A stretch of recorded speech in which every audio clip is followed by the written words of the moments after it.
Chapter 1. 3 visitors arrive. "Fanny!" shouted Uncle Quentin, running up the stairs with a letter in his hand. "Fanny! Where are you?" "Here, dear, here, helping Joanna with the dusting," said Aunt Fanny, appearing out of a bedroom. "Don't shout like that. I'm not deaf, you know. What's the matter?" "I've a letter here from that old friend of mine, Professor Hayling," said Uncle Quentin. "You remember him, don't you?" "Do you mean the man who came here to stay a few years ago and kept forgetting to come in for meals?" said Aunt Fanny, flicking some dust off her husband's coat. "Fanny, don't flick at me like that," said Uncle Quentin crossly. "Anyone would think I was covered in dust. Listen, he's coming to stay today for a week instead of next week." Aunt Fanny stared at her husband in horror. "But he can't do that," she said. "George is coming home today, and her 3 cousins with her to stay. You know that." "Oh, I'd forgotten," said Uncle Quentin. "Well, ring up and tell George to stay where she is. We can't have them while Professor Hayling is here. I shall want to be quite undisturbed. He and I have to confer about some new invention of his. Don't look like that, my dear. This may be very, very important." "Well, it's important to the 5 that their plans shouldn't be spoilt," said Aunt Fanny. "After all, George only went to stay with Dick, Julian and Anne because you had some urgent papers to write and you didn't want to be disturbed, and you knew today was the day they were due home. Quentin, you must ring up your professor friend and say he can't come." "Very well, my dear, very well," said Uncle Quentin. "But he won't like it. He won't like it at all." He went off to his study to use the telephone, and Aunt Fanny hurried up the stairs to get ready the rooms for the 4 cousins. "Anne can sleep with George as usual," she said to Joanna, "and the 2 boys can sleep in the guest room." "It will be nice to have all the 5 back again," said Joanna, pushing the vacuum cleaner up and down the landing.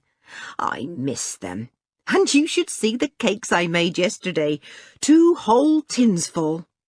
"You're too good to those children, Joanna," said Aunt Fanny. "No wonder they're so fond of you. Now we'll— Oh, dear, there's my husband calling me again." "All right, dear, I'm coming. I'm coming." She ran downstairs to the hall and into the study. Uncle Quentin was standing there, holding the telephone receiver. "What shall I do?" he almost shouted. "Professor Hayling has left and is already on his way here. I can't stop him coming. And he's bringing his son with him, so there are 2 of them." "His son? Well, really," said Aunt Fanny. "There isn't room for them here with the 4 cousins as well, Quentin. You know that." "Well, ring up George and tell her not to come back for a week, but to stay with her cousins," said Uncle Quentin crossly. "There's no reason why they should all come here." "But, Quentin, you know perfectly well that George's aunt and uncle are shutting up the house today and going on a cruise somewhere," said Aunt Fanny. Oh, dear. Well, I'll ring up George and try and stop them all coming." So once more the telephone was used, and Aunt Fanny tried anxiously to get in touch with George. For a long time nobody answered, and then at last a voice came. "Hello? Who's there?" "Mrs. Kirin here. May I speak to George, please?" "Oh, I'm sorry. They've already left on their bicycles," said the voice, "and the house is empty except for me. I'm a neighbour come in to lock everything up. I'm so sorry I can't get George for you." "Oh, thank you. Never mind," said Aunt Fanny, and put back the receiver. She gave a heavy sigh. Now what was to be done? Professor Hayling and his son were on their way to Kirin Cottage, and so were the 5, and none of them could be stopped. What a household it would be! "Quentin," she said, going into the study, where her husband was tidying up enormous piles of papers. "Quentin, listen. George and all the others are on their way here, and how I am going to put everyone up I don't know. It looks as if somebody will have to sleep in Timmy's kennel, and I've a good mind to make a bed up for you in the coal house." I'm busy, said Uncle Quentin, hardly listening. I've all these papers to get in order before Professor Hayling comes, and, by the way, my dear, will you please tell the children to be quiet while the Professor is here? He's rather short-tempered and— Quentin, I'm beginning to feel rather short-tempered too, said Aunt Fanny. And if— She stopped very suddenly and gazed through the study window in horror. Then she pointed her finger at it. Look! What's that at the window? Her husband turned and stared in amazement. It looks like a monkey, he said. Where on earth did it come from?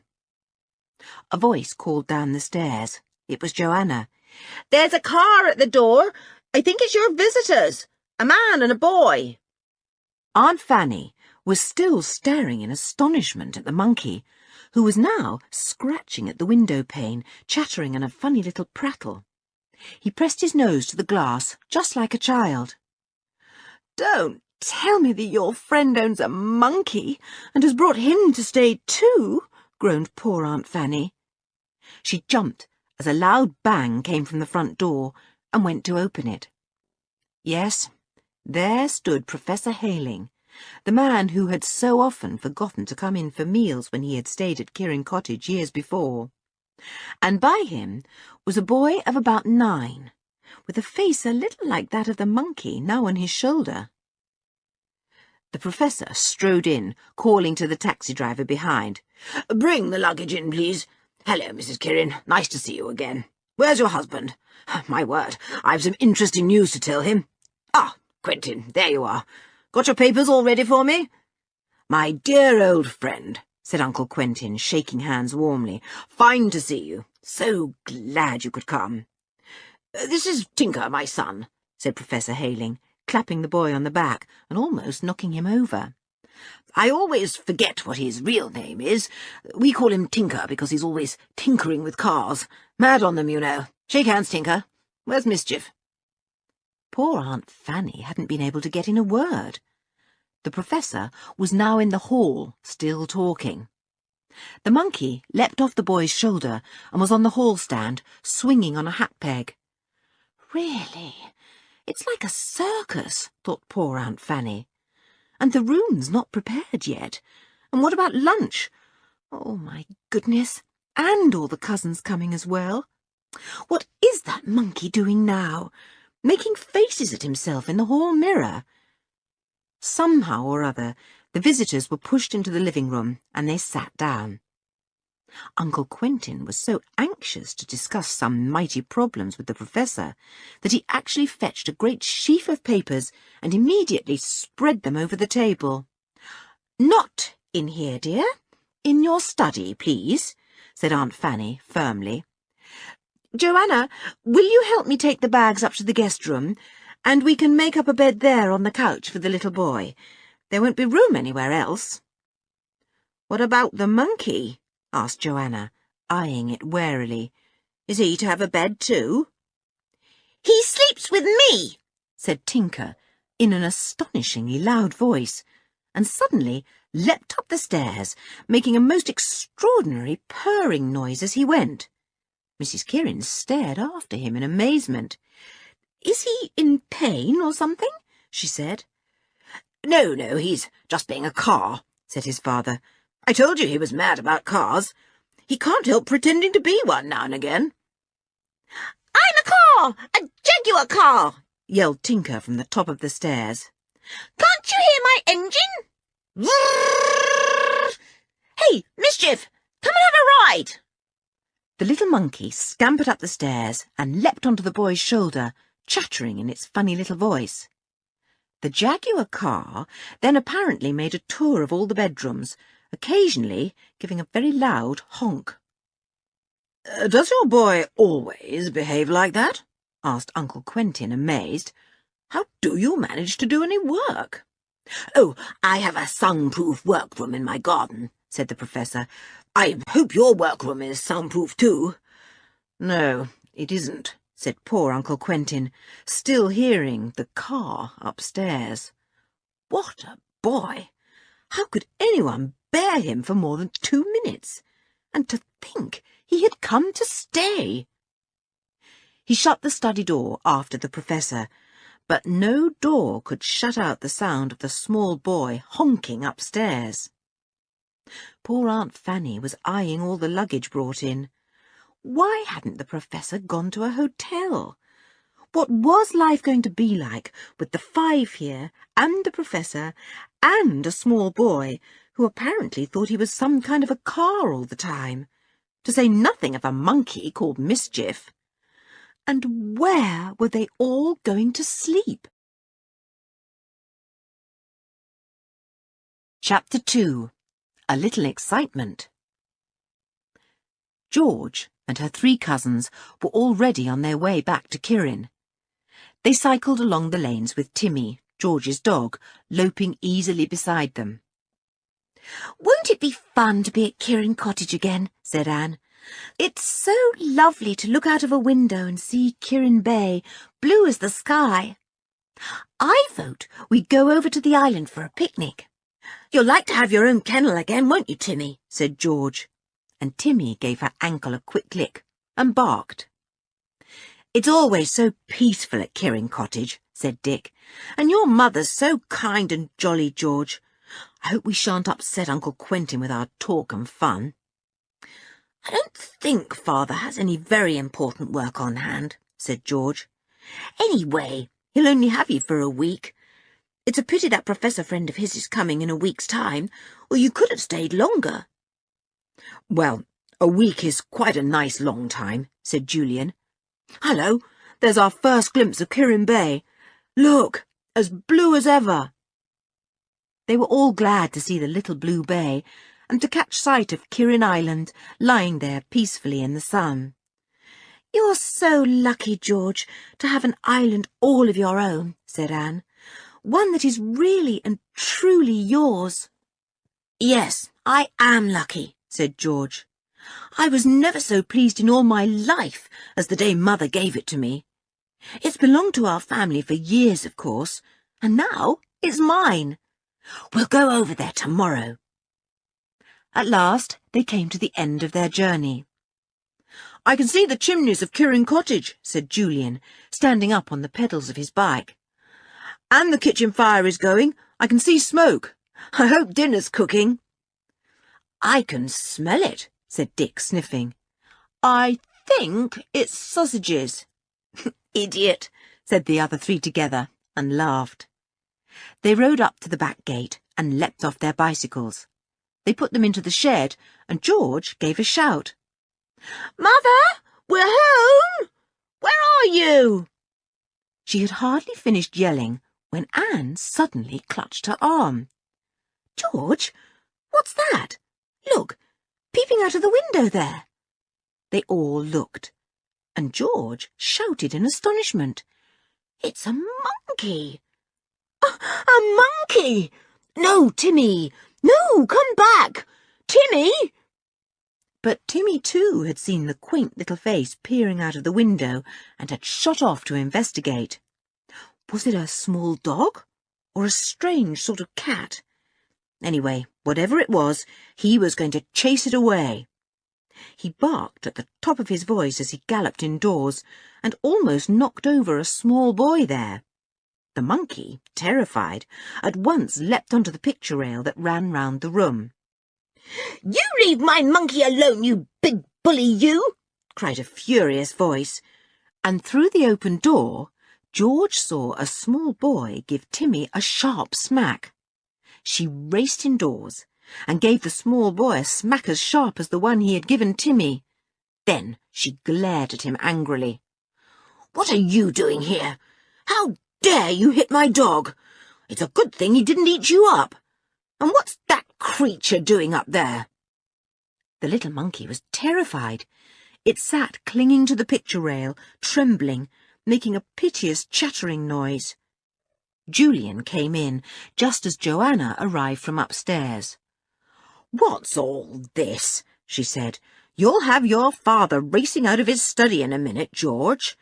Oh, stop barking at the little monkey, Timmy, for goodness sake. And stop crying, Tinker. And take your monkey away before Timmy eats him." "I'm not crying," said Tinker fiercely, rubbing his eyes. "Come here, Mischief. I won't let that dog hurt you. I'll... You take your monkey away, said Julian gently, thinking that the small boy was very brave to imagine he could fight old Timmy. Run along. Tinker made a clicking sound, and the monkey dropped at once onto his shoulder and nuzzled there. It put its tiny arms round the boy's neck and made a little choking noise. "Oh, poor little mite, it's crying," said Anne.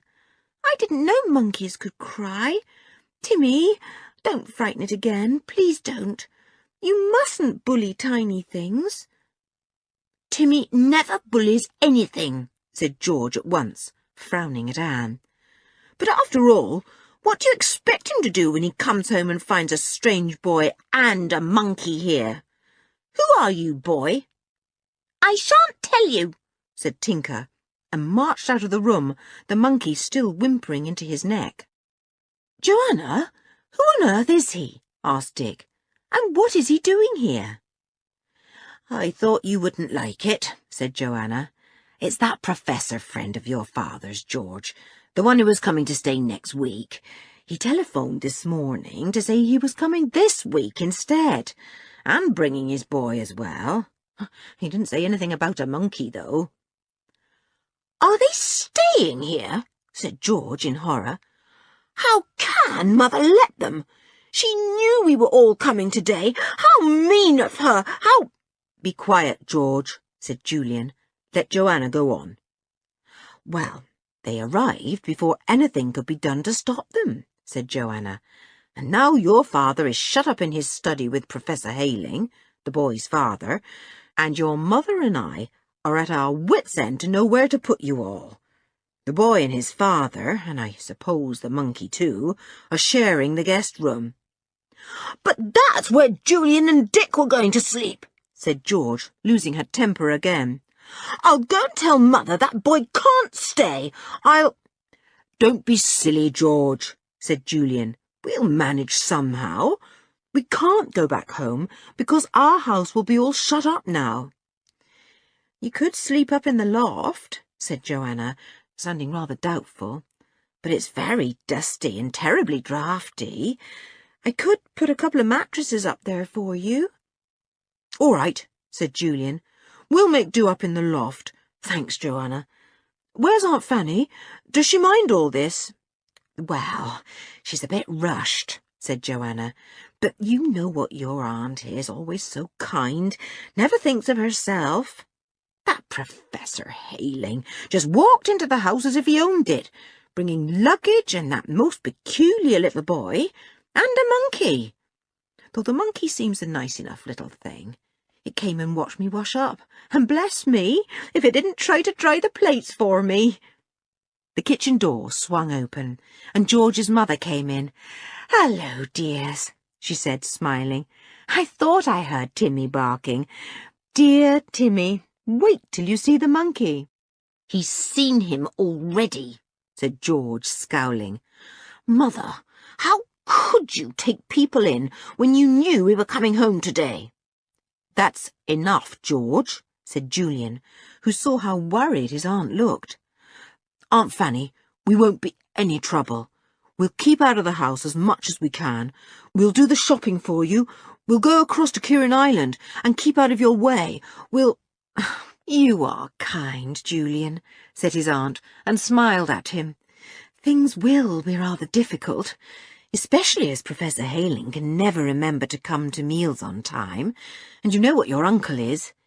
He could forget breakfast, dinner and supper for a whole year, and then wonder why he felt hungry." That made everyone laugh. Julian slipped his arm round his aunt and gave her a hug. "We'll sleep in the loft," he said, "and enjoy it too. We will help you with the housework, and we'll do any odd jobs too. You've no idea how fine I look with an apron round my waist and a broom in my hand." Even George smiled at the idea of Julian wearing an apron. Then Timmy went suddenly to the half-open door and barked. He could smell that monkey again. He heard a high, chattering noise and pushed the door open at once. What? Was that monkey calling him rude names? He saw the little creature sitting on the top of the rail at the foot of the stairs. It saw Timmy and danced up and down, sounding as if it were laughing. Timmy raced to the rail and leapt up, barking fiercely. The study door flew open, and out marched not one angry professor, but two. "What's all the noise? Can't we have a moment's peace?" "Oh, dear," said Aunt Fanny, foreseeing this kind of thing happening 20 times a day, now that Timmy and the others were here. She shushed the two angry men. Now, Timmy just isn't used to the monkey yet. Go back, please, and shut the door. I'll see you aren't disturbed again." "Woof! Woof!" shouted Timmy, using his very loudest bark, and Professor Hayling shot back into the study at top speed. "Any more rudeness from Timmy, and I'll have him sent away," roared Uncle Quentin, and he too disappeared. "Well," said George, her face red with anger, "what does he mean by that, Mother? If Timmy goes, I go too. Oh, look at that monkey! He's sitting on top of the grandfather clock now. He ought to be sent away, horrid little mischievous thing, not old Timmy." Chapter 3. Mischief, Tinker, and Timmy. Julian and Dick set to work to take a couple of old mattresses up to the loft, and some rugs and a couple of cushions for pillows. It was rather draughty, but what else was to be done?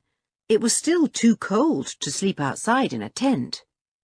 George was very sulky. "That scowl will grow on your face, George, if you aren't careful," said Dick. "Cheer up, for goodness sake. It's worse for your mother than it is for any of us. She's going to be very busy this week." She certainly was. Meals for 9 people, 5 of them very hungry children, were not easy to provide. Joanna did an enormous amount of cooking. The 4 children helped with the housework and cycled off to Kirin village in the mornings to do the shopping. "Why can't that boy Tinker help?" demanded George on the second day they were at home. "What on earth does he think he's doing now? Look at him, out in the garden, rushing all round, making a frightful noise. Tinker, shut up! You'll disturb your father and mine." "You shut up yourself," called back Tinker rudely. "Can't you see I'm a Mercedes car with a very powerful engine? And see how well it stops when I put on the brakes, no jerk at all. And hear the horn, marvellous!" He gave a remarkably good imitation of a powerful car horn. At once the study window shot up, and 2 very angry men shouted together. "Tinker! What do you think you're doing, making that noise? You've been told to be quiet." Tinker began to explain about the Mercedes, but as this didn't seem to satisfy either of the angry men, he offered to be a little Minnie. "You see, it goes like this," said Tinker, beginning to move off, making a low, purring noise, "and it—" But the window was slammed shut, so the little Minnie drove itself into the kitchen and said it was very hungry. Could it have a bun? "I don't feed cars," said Joanna. "I have no petrol. Go away." The Minnie purred out of the kitchen on its 2 legs and went to look for passengers. Mischief the monkey scampered up and ran up Tinker's body to his shoulder. "You're my passenger," said Tinker, and Mischief held on to his hair as he drove all round the garden at top speed, honking every now and again, but very quietly indeed. "He's a funny child," said Joanna to Mrs. Kirin when she came into the kitchen. "Not bad, really. Him and his cars. I've never seen a child so mad on them in my life. One of these days he'll turn into one." It began to rain next day, and Tinker couldn't go out. He nearly drove everyone mad, rushing about all over the house, hooting and purring like a car engine. "Now look," Joanna said to him, when, for the 20th time, he drove himself all round her kitchen. "I don't care if you're a Mini or a Ford Fiesta or even a Rolls. You just keep out of my kitchen. It's a funny thing to think that a fine car like a Rolls can steal a bun out of my tin. It ought to be ashamed of itself." "Well, if I can't get petrol, I've got to get something to run on, haven't I?" demanded Tinker. "Look at Mischief. He's helping himself to apples in the larder, but you don't say anything to him." "Oh, land's sake, is that creature in the larder again?" cried poor Joanna, rushing across the kitchen. "Who left it open, I'd like to know?" "Timmy did," said Tinker. "You little liar," said Joanna, as she shooed Mischief out of the larder. "Timmy would never do a thing like that. He's as honest as the day, not like that little thief of a monkey of yours." "Don't you like him?" said Tinker sorrowfully. "He likes you." Joanna glanced across at the tiny monkey. He sat huddled in a corner, his arms over his face, looking very small and sad. One small brown eye peeped out at Joanna. "You're a humbug, you are," said Joanna, "looking as if you're the unhappiest monkey in the world, when all the time you're thinking what mischief to do next. Here, come and get this biscuit, you rascal, and don't you dare to go near Timmy this morning. He's very angry with you." "What did Mischief do to Timmy?" asked Tinker, surprised. "He went to Timmy's dish and stole one of the bones there," said Joanna. "Timmy growled like a roll of thunder. I really thought he would bite off the monkey's tail. My word, you should have seen Mischief skedaddle." Mischief had now crept up cautiously to Joanna, eyeing the biscuit she held. He had had 1 or 2 slaps from her for stealing, and he was rather wary of her quick right hand.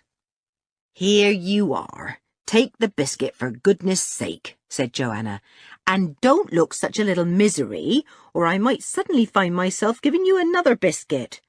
Hello, where's he gone?" The monkey had snatched the biscuit with one of his tiny paws and had scampered away to the door. It was shut, so Tinker opened it for him. At once Timmy came in. He had been lying outside the door, sniffing the good smell of soup cooking on the stove. Mischief leapt to the top of a chair back and made a strange little whinnying sound, rather apologetic and sad. Timmy stood still and pricked up his ears. He understood animal language very well. Mischief still held the biscuit. He leapt down to the seat of the chair, and then, to Joanna's enormous surprise, he held out the biscuit to Timmy. He chattered in a very small voice, and Timmy listened gravely. Then the big dog took the biscuit gently, threw it into the air, chewed it once, and swallowed it. "Well, did you ever see anything like that before?" said Joanna, marvelling. "For all the world as if Mischief was apologising to Timmy for stealing his bone and offering him his biscuit to make up. Well, whatever will George say when she hears?" Timmy licked his lips to see if any biscuit crumbs were left, and then put his big head forward and gave the monkey a sudden lick on the tip of his funny little nose. "Timmy's saying thank you," cried Tinker in delight. "Now they'll be friends. You see if they won't." Joanna was astonished and pleased. Well, well. To think of that monkey being clever enough to present Timmy with a biscuit that he very much wanted to eat himself. He wasn't a bad little thing. She went upstairs to find George and tell her. But George didn't believe her. "Timmy would never take a biscuit from that silly little monkey," she said. "Never. You made all that up, Joanna, just because you're getting fond of Mischief. You wait till he runs off with your toasting fork again."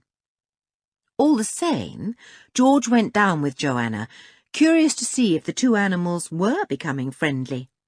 And she saw a very strange sight indeed. Mischief was on Timmy's back, and Timmy was solemnly trotting round the kitchen, giving him a ride. The monkey was chattering in delight, and Tinker was shouting in glee. Go faster, Tim, go faster! You're a very fine horse. You'd easily win the derby. Go on, gallop! I don't want Timmy to give rides to the monkey, said George. Stop it, Timmy. You look silly. The monkey suddenly leaned forward and hugged Timmy round the neck. Then he slid off and looked at George as if to say, All right, I won't make your dog look silly. Timmy knew that George was cross, and he went to lie down on the rug. At once, Mischief came sidling across to him and settled himself between Timmy's big front paws, cuddling there without fear. Timmy bent his big head and licked him very gently.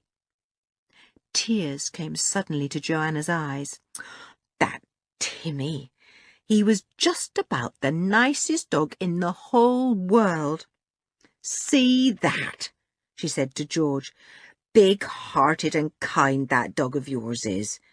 Don't you scold him now for being great enough to make friends with a little creature who stole his bone. I'm not going to scold him, said George, astonished and proud. He's a marvel, the best dog in the world. Aren't you, Timmy, darling? And she went over to Timmy and stroked his big, soft head. He whined lovingly and licked her, looking up as if to say, Well, everything's all right now. We're all friends. Tinker had been watching from a corner of the kitchen, saying nothing. He was rather afraid of George and her quick temper. He was delighted when he saw her go over and pat Timmy without even disturbing the monkey.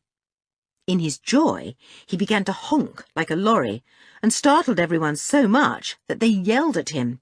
Stop it, Tinker! Be quiet, you little nuisance! Woof! That was from Timmy. You'll have Mr. Kieran in here if you honk like that, said Joanna. Can't you be something quiet for a change? A bicycle, for instance? Tinker thought that was quite a good idea. He ran round the kitchen and out into the hall, making a hissing noise, like the sound of a bicycle's wheels on the road. Then he decided to make a noise like a bicycle bell, and produced a very loud ringing noise indeed. It was so like the ringing of a bell that Aunt Fanny ran out of the living room, thinking there was someone at the front door. Then the study door flew open, and out came Uncle Quentin and Tinker's father. Poor Tinker was caught, and his father shook him so hard that 2 pencils shot out of his pocket and rolled over the floor.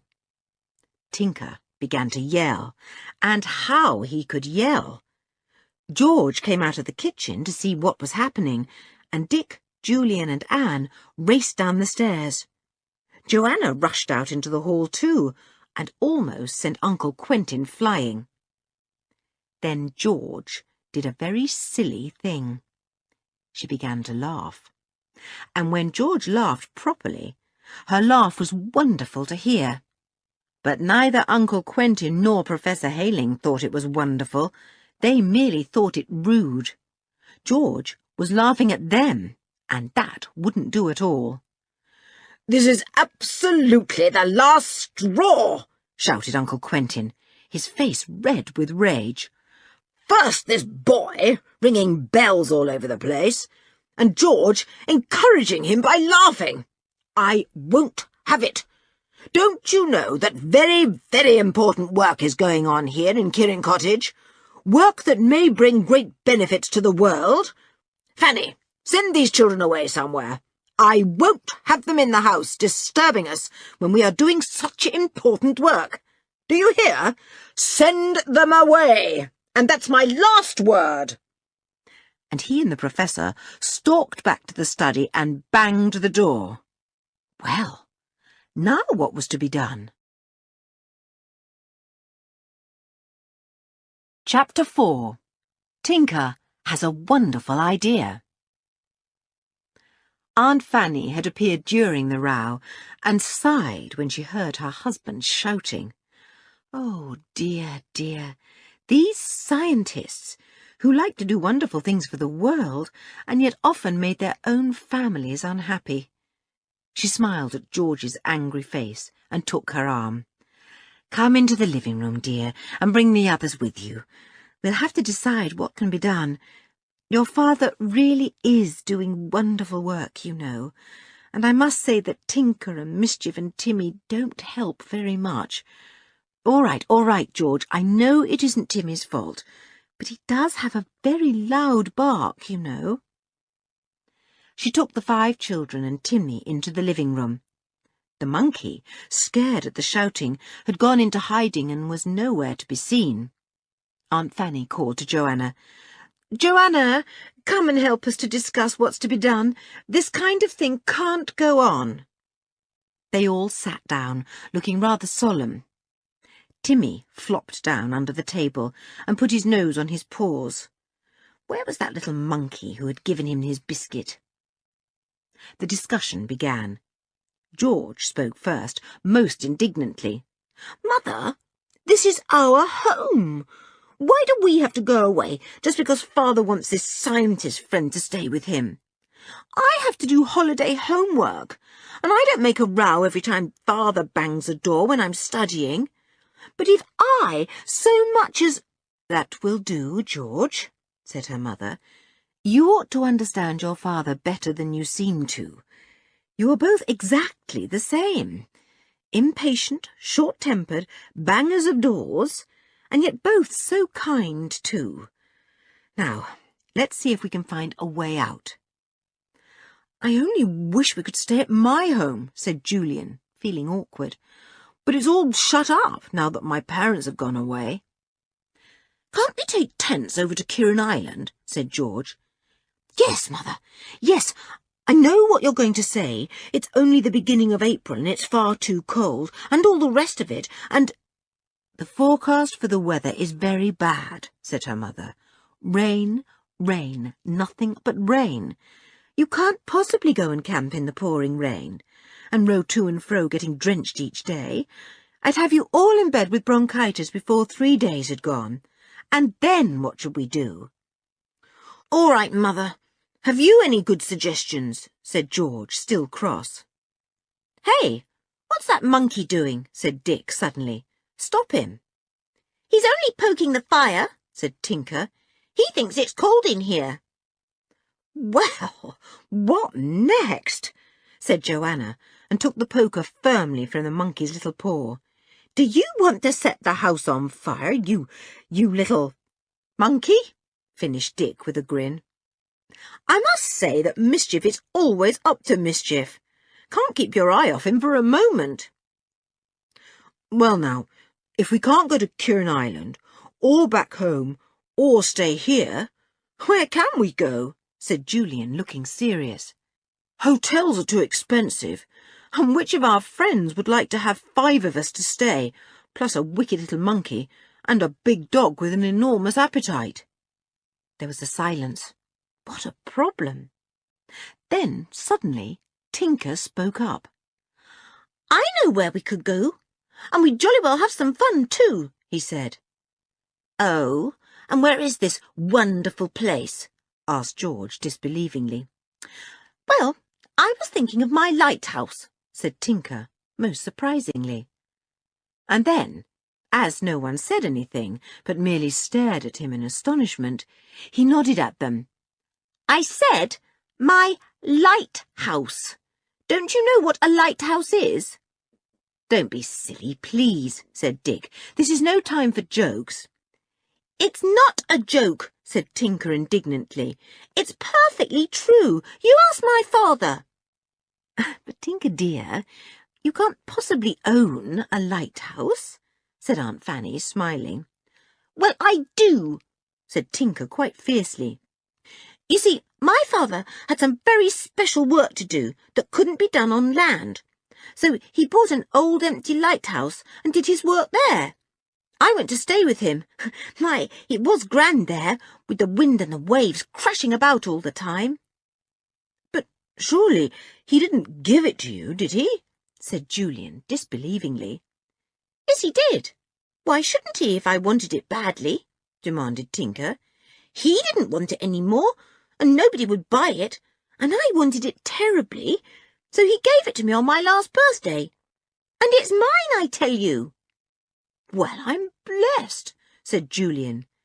Here's old George owning an island given to her by her mother, and Tinker owning a lighthouse given to him by his father. I wish my parents would present me with a volcano or something really thrilling.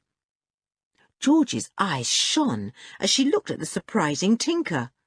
A lighthouse of your very own? Where is it? About 10 miles along this coast to the west, said Tinker. It's not an awfully big one, you know, but it's smashing. The old lamp is still there, but it's not used now. Why not? Asked Dick. Well, because a big new lighthouse was built farther along the coast, in a better position for warning ships, explained Tinker. That's how it was this old one was put up for sale. It was fine for my father to work in. Nobody ever disturbed him there, though he did get very angry with the seagulls sometimes. He said they mewed like great cats all the time, and made him feel he ought to put out milk for them.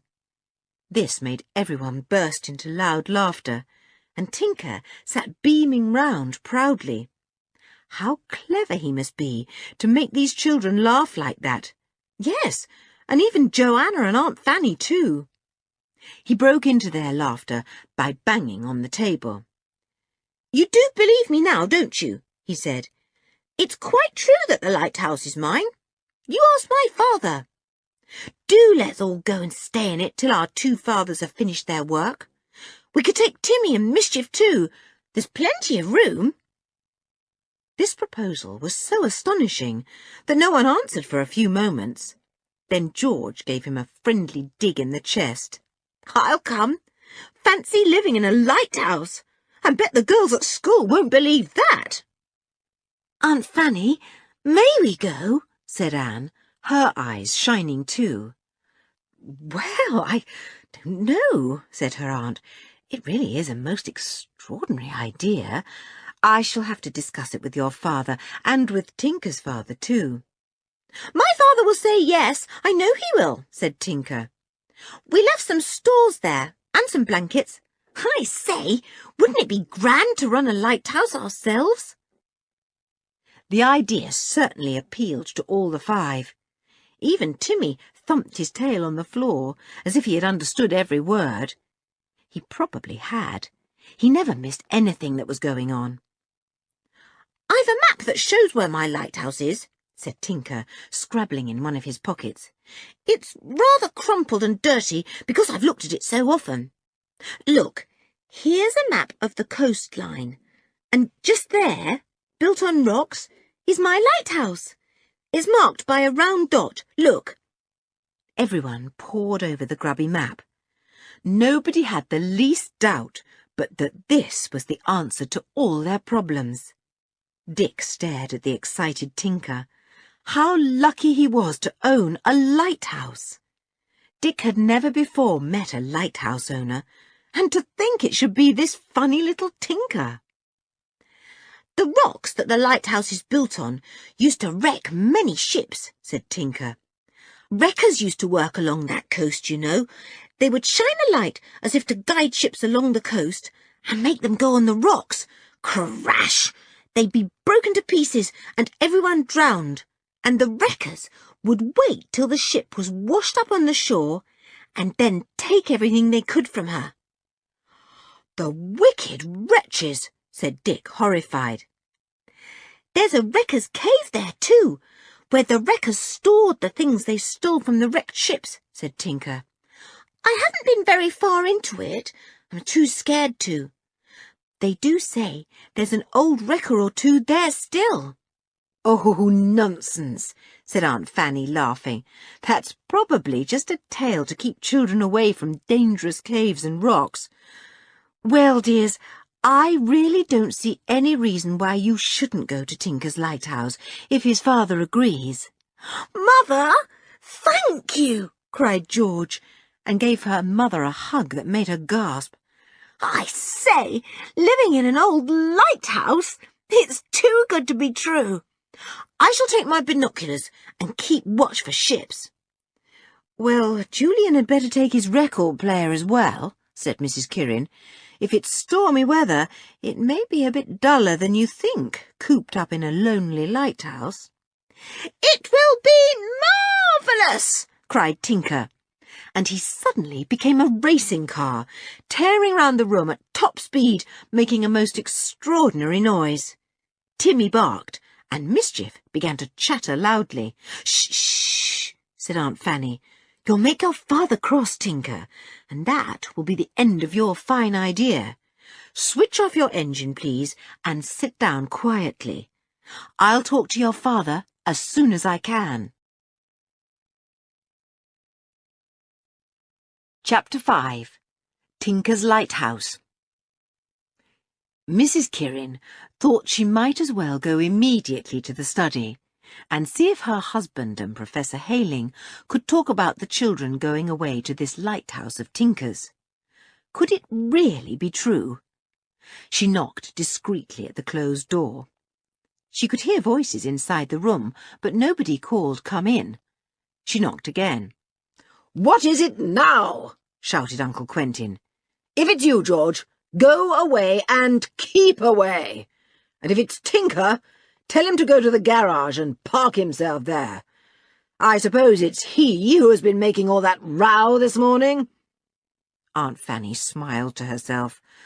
Well, well, if all scientists were like her husband and Professor Hayling, it was a wonder they were ever calm enough to get any work done.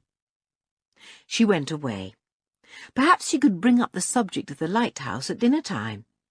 What a relief it would be to have a peaceful house for a few days. She went into the kitchen to find Joanna. The monkey was there, helping her. He had slipped away from Tinker and gone to see if there were any titbits about. Joanna was talking away to him as she rolled out pastry. "See, I roll it like this, and like that, and I pick off a tiny bit for you." And she gave Mischief a snippet for himself. He was very pleased and leapt on Joanna's shoulder. He lifted a piece of her hair and whispered in her ear. Joanna pretended to understand. "Yes, Mischief, if you're good, I'll give you another titbit in a minute. Now, get off my shoulder and stop whispering. It tickles." "Well, Joanna, I never thought to see you rolling pastry with a monkey on your shoulder," said Aunt Fanny. "Joanna, what do you think about this lighthouse idea? I haven't been able to get into the study yet. My husband thought I was Tinker and told me to go and park myself in the garage." "And a very good idea, too," said Joanna, rolling her pastry vigorously. "Isn't that Tinker out in the hall now? Sounds like a car of some sort. Well, I'd say that if the lighthouse is habitable, why shouldn't the 5 go there, with Tinker and the monkey? They'd enjoy themselves all right, and Timmy would look after them. Sort of thing that they love, rushing off to a lighthouse. Ugh, nasty, lonely place with waves crashing round and a wind fitting to blow your head off." "Yes, but do you think they'd be all right, all alone there, Joanna?" said Aunt Fanny. "Well, Julian and Dick are old enough to look after the others, though I must say I wouldn't like the job of being in charge of that Tinker," said Joanna. "All I hope is that he doesn't imagine he's an aeroplane all of a sudden and take off from the top of the lighthouse." Aunt Fanny laughed. "Don't say that to him," she said. "His idea of being a car is bad enough. Well, Joanna, I feel very mean, sending George and the others away immediately they come here. But with 2 excitable scientists in the house, I don't see that there's anything else to do. Look out for that monkey. He's found your bag of raisins." "Oh, you little mischief," said Joanna, and made a grab at the monkey. He shot off to the top of a cupboard with the bag of raisins firmly held in one paw. He made a tiny chattering noise, as if he was scolding Joanna. "You come down with those raisins," said Joanna, advancing to the cupboard, "else I'll tie you to a chair with that long tail of yours. You little monkey." Mischief said something in his funny little voice that sounded rather cheeky. Then he put his paw into the bag and took out a raisin. But he didn't eat it. He threw it straight at Joanna. It hit her on the cheek, and she stared at Mischief in astonishment. "What? You'd pelt me with my own raisins? Well, that I will not have." She went to the sink and filled a cup with water, while Mischief pelted both her and Aunt Fanny with raisin after raisin. He danced about on the top of the cupboard, screeching loudly in glee. A bowl on the top of the cupboard fell off as the monkey danced about and crashed to the ground. The noise scared him, and with a flying leap he shot off the cupboard and landed on the top of the half-open door.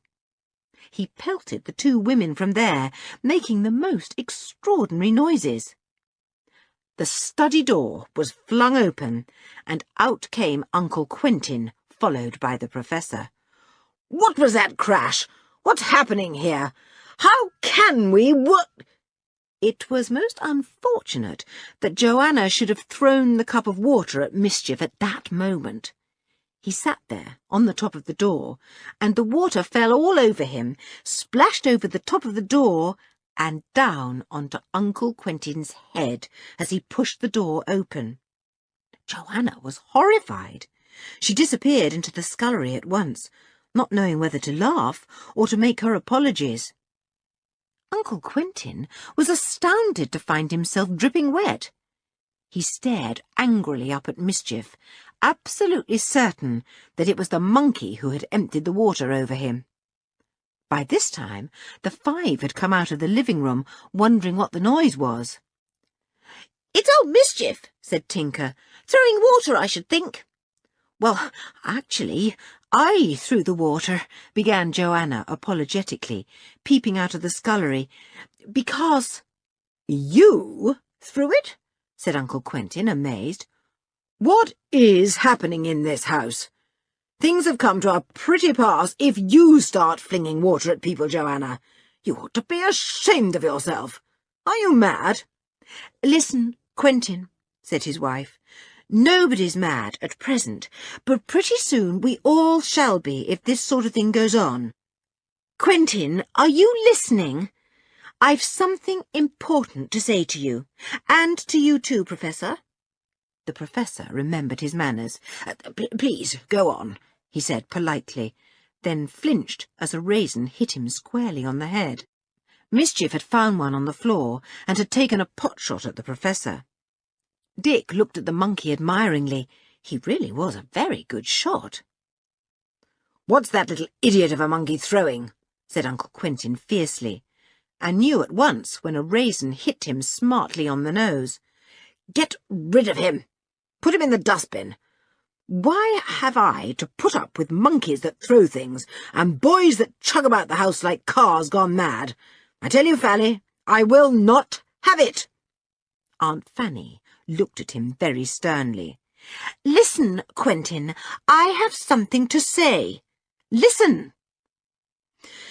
Tinker says his father gave him a lighthouse for his own, and he suggests that he and all the others should leave here and go and stay in the lighthouse. Quentin, are you listening?" "A lighthouse? Are you mad?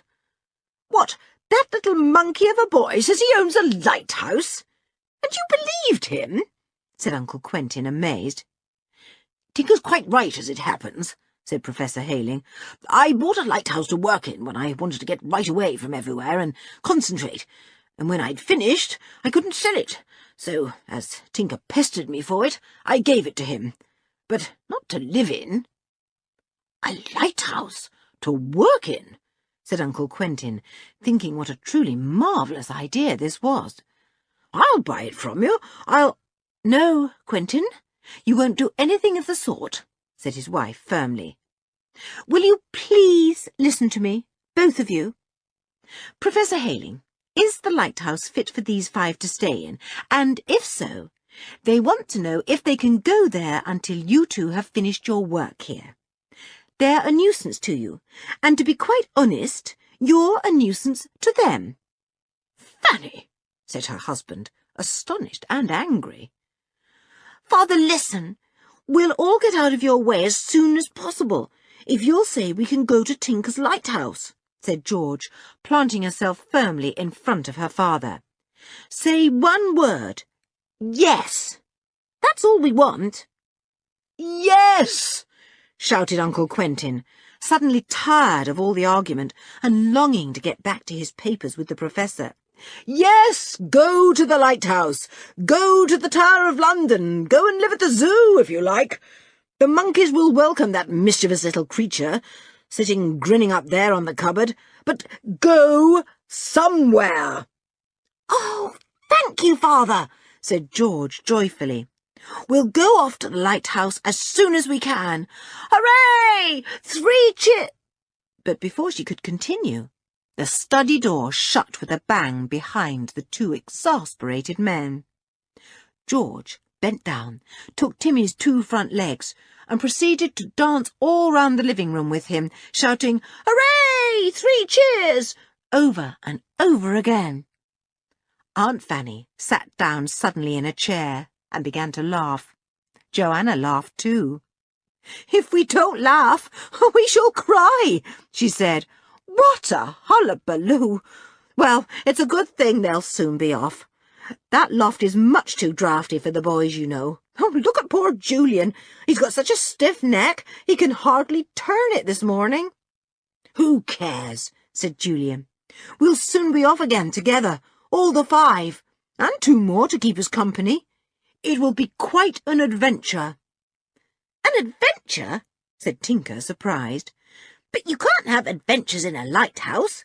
It's out on the rocks, all by itself, as lonely as can be. There aren't any adventures to be found there." "Ah, you wait and see, Tinker. You don't know the 5. If there's any adventure about, they're bound to be right in the middle of it." Chapter 6. Making Plans. It was very exciting making plans to go to the lighthouse. Tinker told them all about it, time and time again.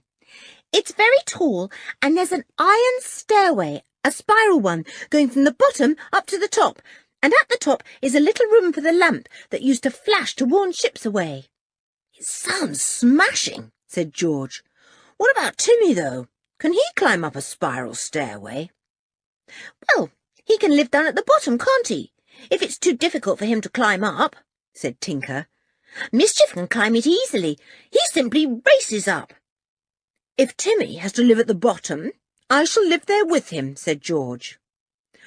"Why not wait and see the lighthouse before you arrange the sleeping places?" said Julian, giving her a friendly punch. "Now, first, we must find out exactly where it is, and the way to get there. It's a pity Tinker can't turn into a real car. He could run us there in no time." Tinker at once imagined himself to be a large van, taking the 5 and all their luggage along the road. He raced round the room, making his usual car noise and hooting so loudly that he made everyone jump. Julian caught him as he raced round the table and sat him down firmly. "Any more of that and we leave you behind," he said. "Now, where's that map of yours? Let's have a look at it, and then we'll get Aunt Fanny's big map of the coast and track down the road to your lighthouse." Soon Tinker and the 5 were studying a large-scale map of the coast. Mischief sitting on Dick's shoulder and tickling his neck. "See, that's the way to go," said Julian. "It really wouldn't be far by sea. Look, round the coast here, cut across this bay, round the headland, and just there are the rocks on which the old lighthouse stands. But by road it's a very long way." "Better go by car, though," said Dick. "We've a good bit of luggage to take. Not only our clothes, but crockery and things like that, and food." "There are still some stores there," said Tinker eagerly. "Dad left some when we went away from the lighthouse." "They'll probably have gone bad," said Julian. "Well, don't take too much," said Tinker. "It's a pretty rough way over the rocks to the lighthouse. There isn't a road that runs right up to it, you know. We shall have to carry everything ourselves once we get to the place. We can always get fresh food if we want it. The village isn't all that far away. But there are some days when you can't even leave the lighthouse. You see the waves splash house high over the rocks when there's a rough wind. We'd have to get across by boat if the tide's in. The rocks are covered then." "This sounds too exciting for words," said Dick, his eyes shining. "What do you think about it, Anne? You haven't said a word." "Well, I do feel just a bit scared," said Anne. "It sounds so lonely. I do hope no ships will be wrecked on those awful rocks while we're there." "Tinker said there was a fine new lighthouse farther along the coast," said Julian. "Its light will keep every ship away from that wicked stretch of rocks. Look, Anne, you would like to come, wouldn't you? If not, Aunt Fanny wouldn't mind just you staying here. You're a little mouse. You wouldn't bother Uncle Quentin or the Professor at all." "I shouldn't dream of not coming with you," said Anne indignantly. "Julian, you don't think there are still wreckers about, do you? I should hate that." "They belong to years gone by," said Julian. "Cheer up, Anne. This is just a little visit we're going to pay to Tinker's seaside house. He is kindly taking in visitors this spring." "Well, let's get on with our plans," said Dick. "We go there by car. What was that you just said, Tinker?" "I said I'll drive you if you like," said Tinker. "I could drive—" "You haven't a driving licence, so don't talk nonsense," said George crossly. "I know I haven't, but all the same I can drive," said Tinker. "I've driven my father's car round and round our garden, see? And—" "Oh, do shut up," said Dick. "You and your pretend cars. Julian, when shall we go to his lighthouse?" "Well, why not tomorrow morning?" said Julian. "I'm sure everyone would be glad if we left as soon as possible. It's hard on Aunt Fanny and Joanna to have so many here. We'll see about a car and someone to drive us, and then we'll pack and make our getaway." "Hooray!" said George in delight, and pounded on the table, making Mischief leap up to the top of a bookcase in fright. "Oh, sorry, Mischief. Did I scare you? Timmy, tell him I'm sorry. I didn't mean it. He probably understands your doggy language." Timmy looked up at Mischief, gave 2 little whines and a comforting woof. Mischief listened with his head on one side, and then leapt down, landing neatly on Timmy's back. "Thanks for giving him my message, Tim," said George, and everyone laughed. Good old Timmy. He wagged his long tail and put his head on George's knee, looking up at her beseechingly.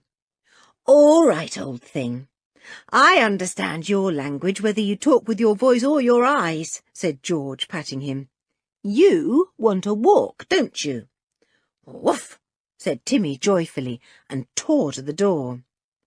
"Let's walk down to the garage and see if they have a car or a van to hire out to us," said Julian.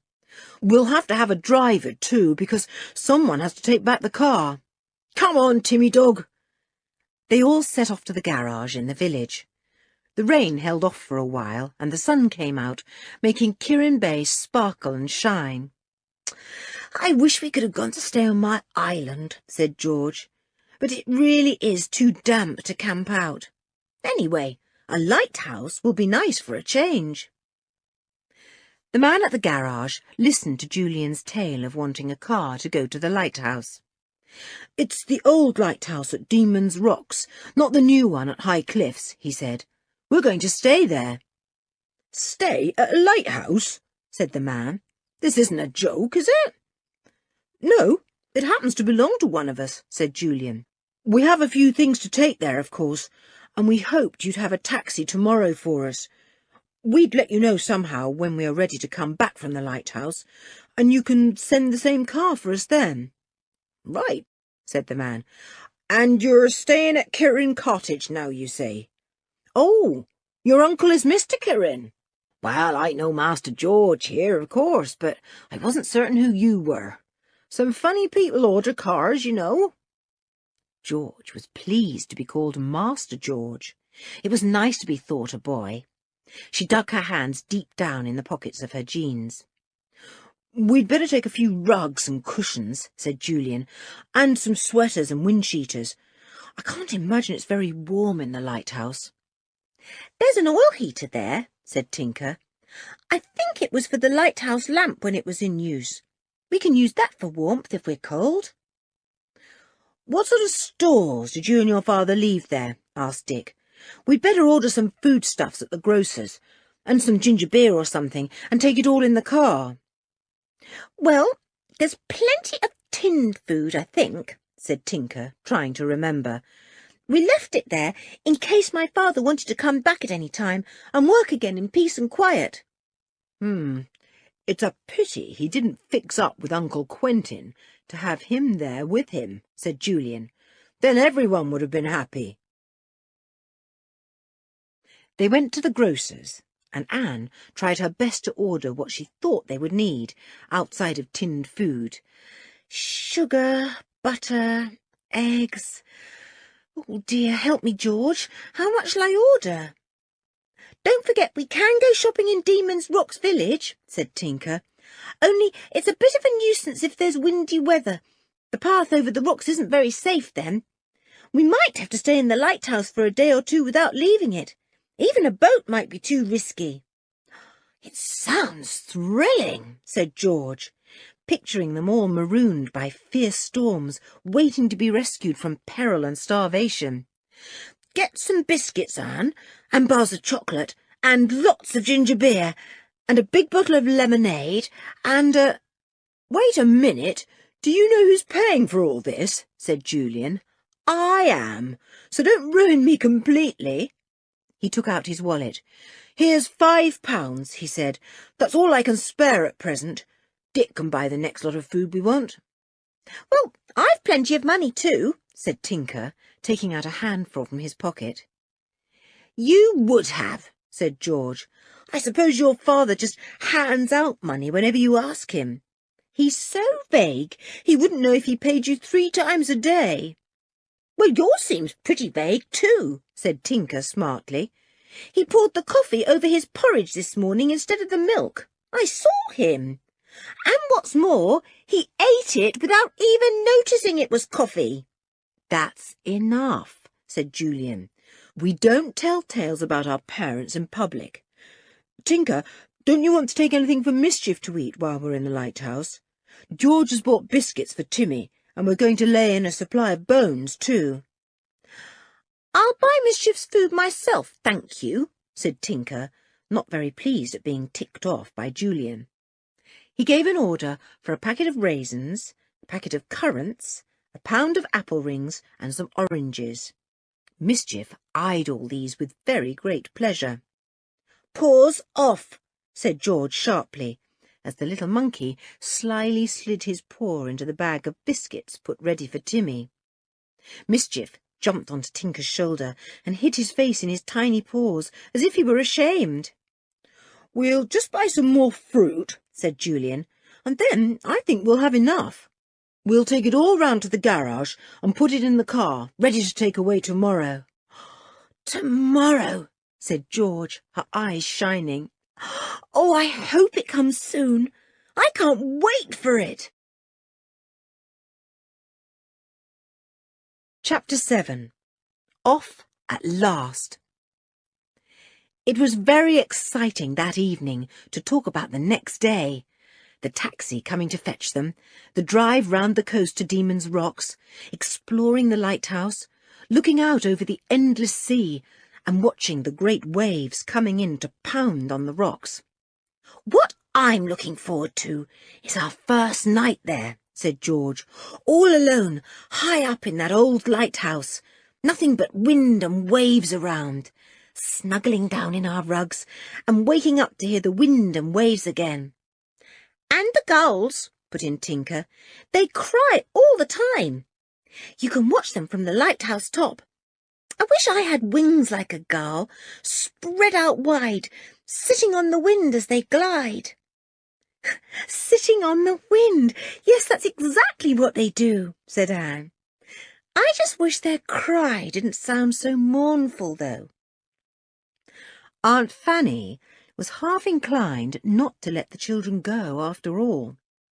The weather forecast was bad, and she pictured them sitting half frozen and perhaps very scared in the old deserted lighthouse. But no sooner did she begin to wonder out loud if she ought to let them go, than the children raised their voices in indignant chorus.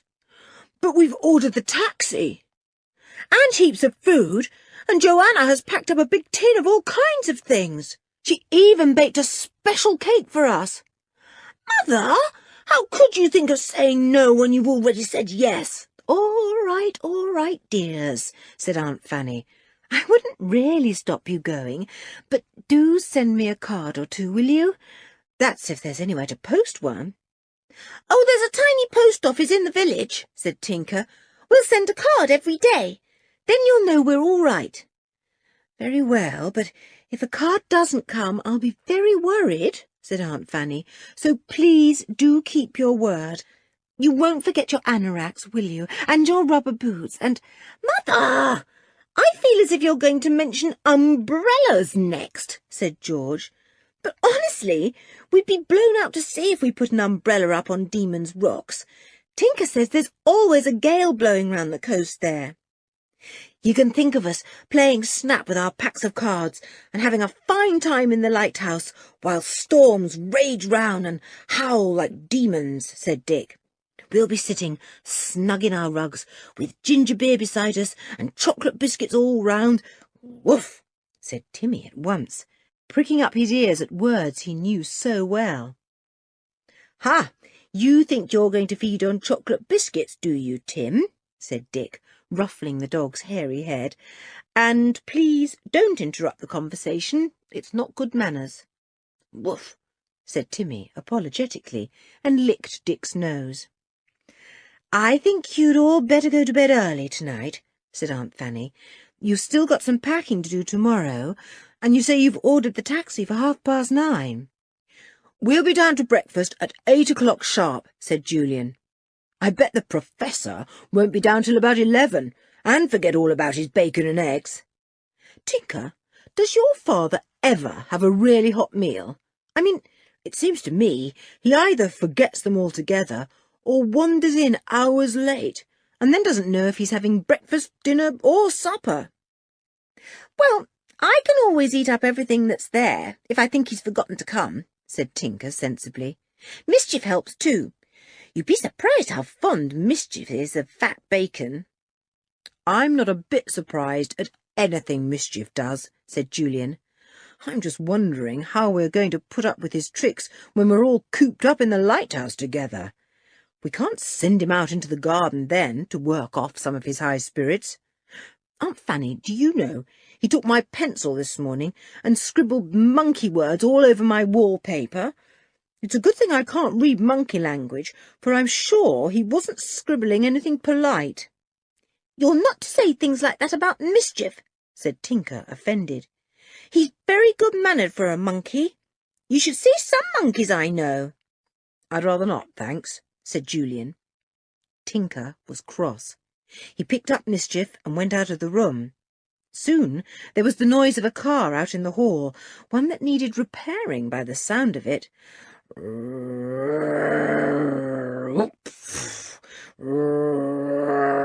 "Bob!"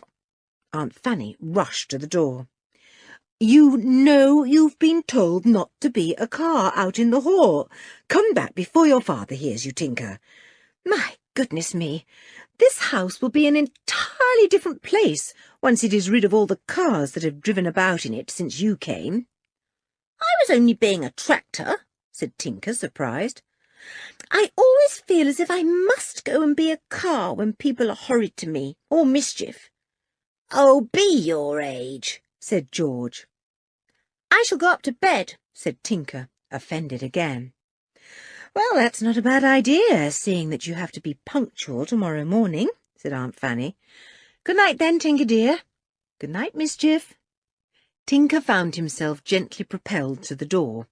He went up the stairs, grumbling, Mischief on his shoulder.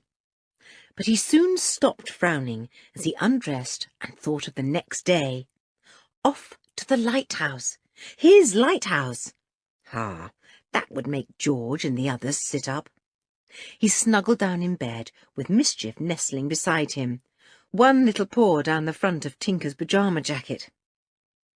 Next morning, George awoke first. She sat up, afraid that the weather forecast might be right and that it would be pouring with rain. No, it was wrong for once. The sun shone down, and she could not hear the sound of the sea. That meant that there was not much wind to blow up big waves that pounded on the shore. She awoke Anne. "Lighthouse day," she said. "Buck up, it's 7:30. They were all down very punctually to breakfast, except Professor Hayling. As usual, he did not appear until breakfast was over, and then he sauntered in at the front door. "Oh, you are up then," said Aunt Fanny. "I thought you were still asleep in bed." "No, Tinker woke me up at some very early hour," complained the Professor. "Or else it was the monkey, I really don't know. They both look alike to me in the early morning." Uncle Quentin was already down, but hadn't come into breakfast. He was in his study as usual. "George, go and fetch your father," said Aunt Fanny. "His breakfast will soon be inedible." George went to the study door and knocked. "Father, don't you want your breakfast?" "I've had it," said a surprised voice. "Very nice. Couple of boiled eggs." "Father, that was your yesterday's breakfast," said George impatiently. "It's bacon and fried eggs today. You've forgotten as usual. Do come. We're leaving for the lighthouse soon." "Lighthouse? What lighthouse?" said Uncle Quentin, in tones of great astonishment. But he had no answer. George had gone back to the dining-room, not knowing whether to laugh or frown. Really, Father was so forgetful that he would forget where he lived next. There was great excitement after breakfast. Rugs, coats, nightclothes, the warmest that could be found, tins of cakes and mince pies packed by Joanna, sandwiches to eat on the way, books, games. As George said, anyone would think they were going away for a month. "The car's late," said Dick impatiently, "or else my watch is fast." "Here it comes," said Anne, excited. "Oh, Aunt Fanny, I wish you were coming too. We're going to have such fun. Where's Mischief? Oh, there he is. And Timmy, we're going to live in a lighthouse. You don't even know what that is, do you?" The car came up to the front gate of Kirin Cottage, and the driver blew his horn, making Uncle Quentin almost jump out of his skin. He turned on poor Tinker at once. "Was that you up to your silly tricks of pretending to be a car and hooting again? Own up now." "No, it wasn't. On my honour it wasn't," said Tinker indignantly, hopping out of the way of what looked as if it might be a very powerful slap. "See? It's that car." "I'll just ask the driver what he means by driving up here and hooting fit to scare us all," said Uncle Quentin indignantly. "What's he come here for, anyway?" "Father, it's that taxi that's come to take us to the lighthouse," said George, not knowing whether to laugh or be cross. "Ah, yes," said Uncle Quentin. "Why didn't you tell me before? Well, goodbye, goodbye. Have a good time, and don't forget to dry yourselves well after a bathe." They piled into the car, and the man put their luggage into the big boot. He stared as Timmy and Mischief leapt in. "Sure you've all got enough room?" he said. "What a car full!" Then, to the accompaniment of a loud "rrrr" from the car's engine, and an equally loud one from the delighted Tinker, the car turned and drove away down the sandy lane. "We're off," said George in a happy voice. "Off all by ourselves again. It's the thing I like best of all. Do you like it too, Tim?" "Woof," said Timmy, agreeing heartily, and lay down with his head on George's foot. Ah, now for a lovely holiday with George. Timmy didn't mind where he went, even to the end of the world, so long as he was with George. Chapter 8. There's the lighthouse. Once they were out on the main road, Tinker began to talk to the driver. asking him questions about all kinds of cars. The others listened amused. "Well, I don't think much of the new cars," said Tinker. "All gadgets." "Some of the new gadgets are very good," said the driver, amused with the cocky little boy, and he touched a little lever beside him. At once the window next to Tinker went down smoothly, with a curious low moan. Tinker was extremely startled. "Oh, don't open that window," said Anne, as a rough wind swooped in. "For goodness sake, shut it, Tinker." Tinker shut it, and began to talk about cars again. Once more the driver touched the lever beside him, and once more Tinker's window slid mournfully down, and a cold draught came in. "Tinker, don't mess about with the windows," ordered Julian. "I never touched the thing," said Tinker, eyeing the window with suspicion. It suddenly shut itself, sliding upwards very smoothly. Tinker began to feel uncomfortable. He watched the window closely, afraid that it might play tricks again.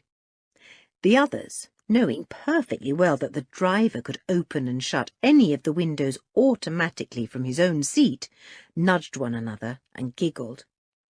"That shut up poor old Tinker," murmured Dick. It had. Not another word about new cars or old came from Tinker during the whole drive. It was a very pleasant one, mostly round the coast, and very little inland. The views were magnificent. "That dog of yours seems to like the views," said the driver. "His head has been out of the window all the time." "Well, I always thought it was because he liked the fresh air," said George. "Timmy, is it because you enjoy the views?" "Woof!" said Timmy, and withdrew his head to give George a lick. He also gave the little monkey a lick. Poor Mischief didn't much like the motion of the car. He sat very still indeed, afraid that he might be sick. The car purred along, sounding just like Tinker's usual imitation. They stopped for an early lunch and ate their sandwiches hungrily, sitting on a cliff. The driver had brought his own, and once Mischief had discovered that half the man's sandwiches were made of tomato, he sat on his knee in a very friendly manner, sharing his sandwiches in delight. "We'll be there in another hour or so," said the man.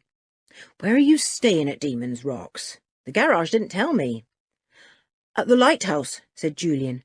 "Do you know it?" "Yes, but people don't stay there," said the driver, thinking that Julian was pulling his leg. "What hotel are you going to, or are you staying with friends?" "No, we really are going to the lighthouse," said Tinker. "It's mine, my very own." "Well, you've certainly got a place with a fine view," said the driver.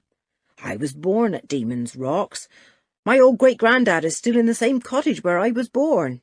Oh, my word, the stories he used to tell me of that old lighthouse, and how the wreckers got into it one night and grabbed the keeper there and doused the light so that a great ship might go on the rocks." "How horrible! And did it get wrecked?" asked Dick. "Yes, smashed to bits," said the driver. "Absolutely smashed to bits.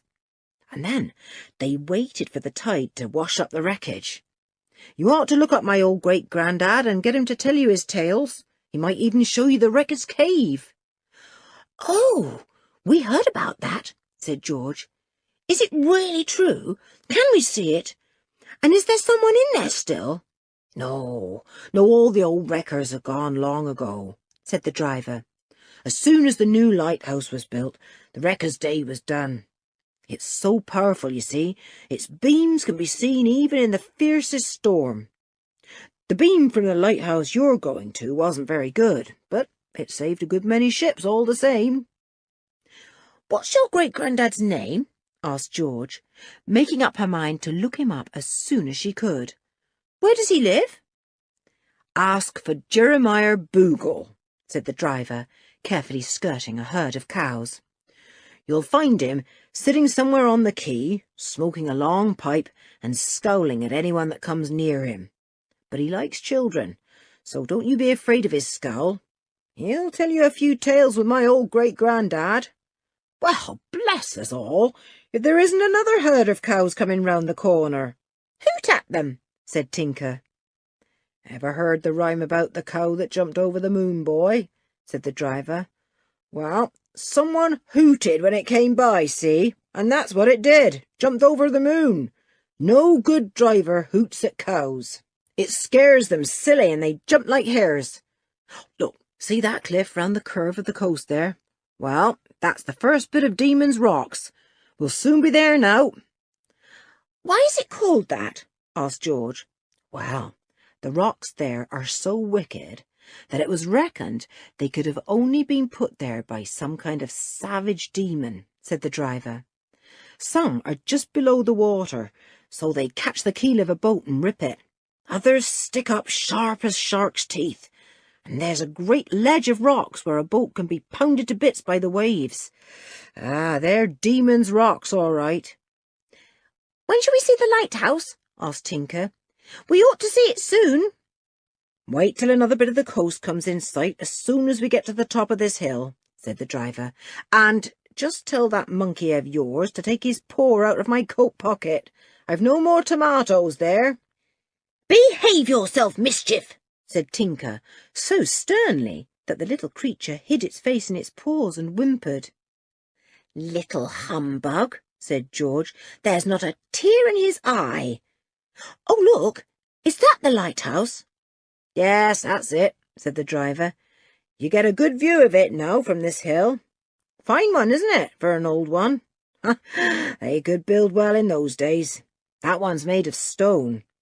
It's wave-swept, so it has to be fairly tall, or the shining of the lamp would have been hidden by the spray falling on the windows. Where did the lighthouse keeper live? Asked Dick. Oh, there's a cosy enough room just under the lamp-room, said the driver. My grandad took me up there once. I never saw such a view of a stormy sea in my life.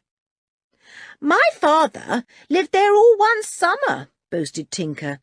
I was with him most of the time. It was grand.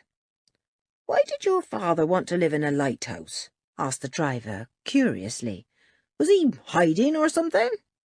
Of course not. He's a scientist, and he said he wanted peace and quiet with no telephones ringing and no one coming to see him, said Tinker. And you mean to say he had peace and quiet with you there? Said the driver, teasingly. Well, well. It's not so quiet there, really, said Tinker. The waves make such a noise, and so does the wind. But my father didn't really notice those. He only notices things like bells ringing or people talking or somebody knocking at the door. Things like that drive him mad. He loved the lighthouse. Well, I hope you enjoy yourselves there, said the driver. It's not my cup of tea, hearing nothing but waves and gulls crying. Better you than me. They descended the other side of the hill, and the lighthouse was no longer to be seen. Soon be there now, said Tinker. Mischief, will you like to be at the lighthouse again? How quickly you could go up the spiral staircase and down. Do you remember? The car swept down almost to the edge of the sea. The lighthouse was now plainly to be seen, a good way out from the shore. A small boat bobbed at a stone jetty, and Tinker pointed it out with a scream of joy. That's the boat we had, the one that took us to and from the lighthouse when the tide was in. It's called Bob About, and it does bob about too. Is it yours? Asked George, rather jealously. Well, it was sold with the lighthouse, so I suppose it is, said Tinker. Anyway, it's the one we'll use when we can't wade over the rocks. Well, see you don't get storm-bound in the lighthouse, said the driver, bringing the car to a stop. The sea between Demon's Rocks and the jetty will be too rough for that little boat in stormy weather. I can manage boats all right, said George. I've had one since I was small. Yes, you're pretty good with them, that I do know, said the driver. Well, here we are. Are you going to go straight to the lighthouse in that boat? Shall I help you carry your things to it? Well, thanks, said Julian, and between them they carried everything to the little boat. An old man sat nearby, and he touched his cap to them. "Message came through from Kirin to say I was to get the old boat out for you," he said. "Which of you's Master Hailing?" "I am," said Tinker, "and that's my boat, and that's my lighthouse. Come on, everyone, let's row to the lighthouse. Come on! I can hardly wait to get there." Chapter 9. Inside the Lighthouse. The 5 children jumped down into the boat, which was certainly acting up to its name of Bob-About. Timmy leapt in after George, but Mischief the monkey cried in terror when Tinker took him into the bobbing boat and sat down, holding him firmly. "It's all right, Mischief," said Tinker. "Don't you remember this little boat of mine? You never did like going in a boat, though, did you?" There were 2 pairs of oars. Julian took 1 pair, and George was going to take the other, when Dick quietly took them himself, grinning at George's angry face. "Sorry, there's a good old swell on the sea, and we've to row through some pretty good waves. I'm just a bit stronger than you, George." "I row just as well as you do," said George. The boat gave a great roll to one side just then, and she just managed to save one of their suitcases from toppling overboard. "Well saved," said Julian, "and only just in time, too. What a swell there is just here." "Are you going to row right over the rocks?" asked Anne, peering down into the water. "They're covered by the water now. We shan't scrape the bottom of the boat at all." "These are the rocks that we can walk over when the tide's out," said Tinker. "Lovely pools there are in them, too. I used to wallow in a nice warm one that was so well heated by the sun that I wished I had a cold tap to turn on when the water felt too hot." Anne chuckled. "I wish it was warm enough to bathe now," she said. "My word! Look down and see what horrible rocks there are just beneath the boat." "Yes, I bet they ripped up many a poor ship in the old days," said Julian. "No wonder they called them Demon's Rocks.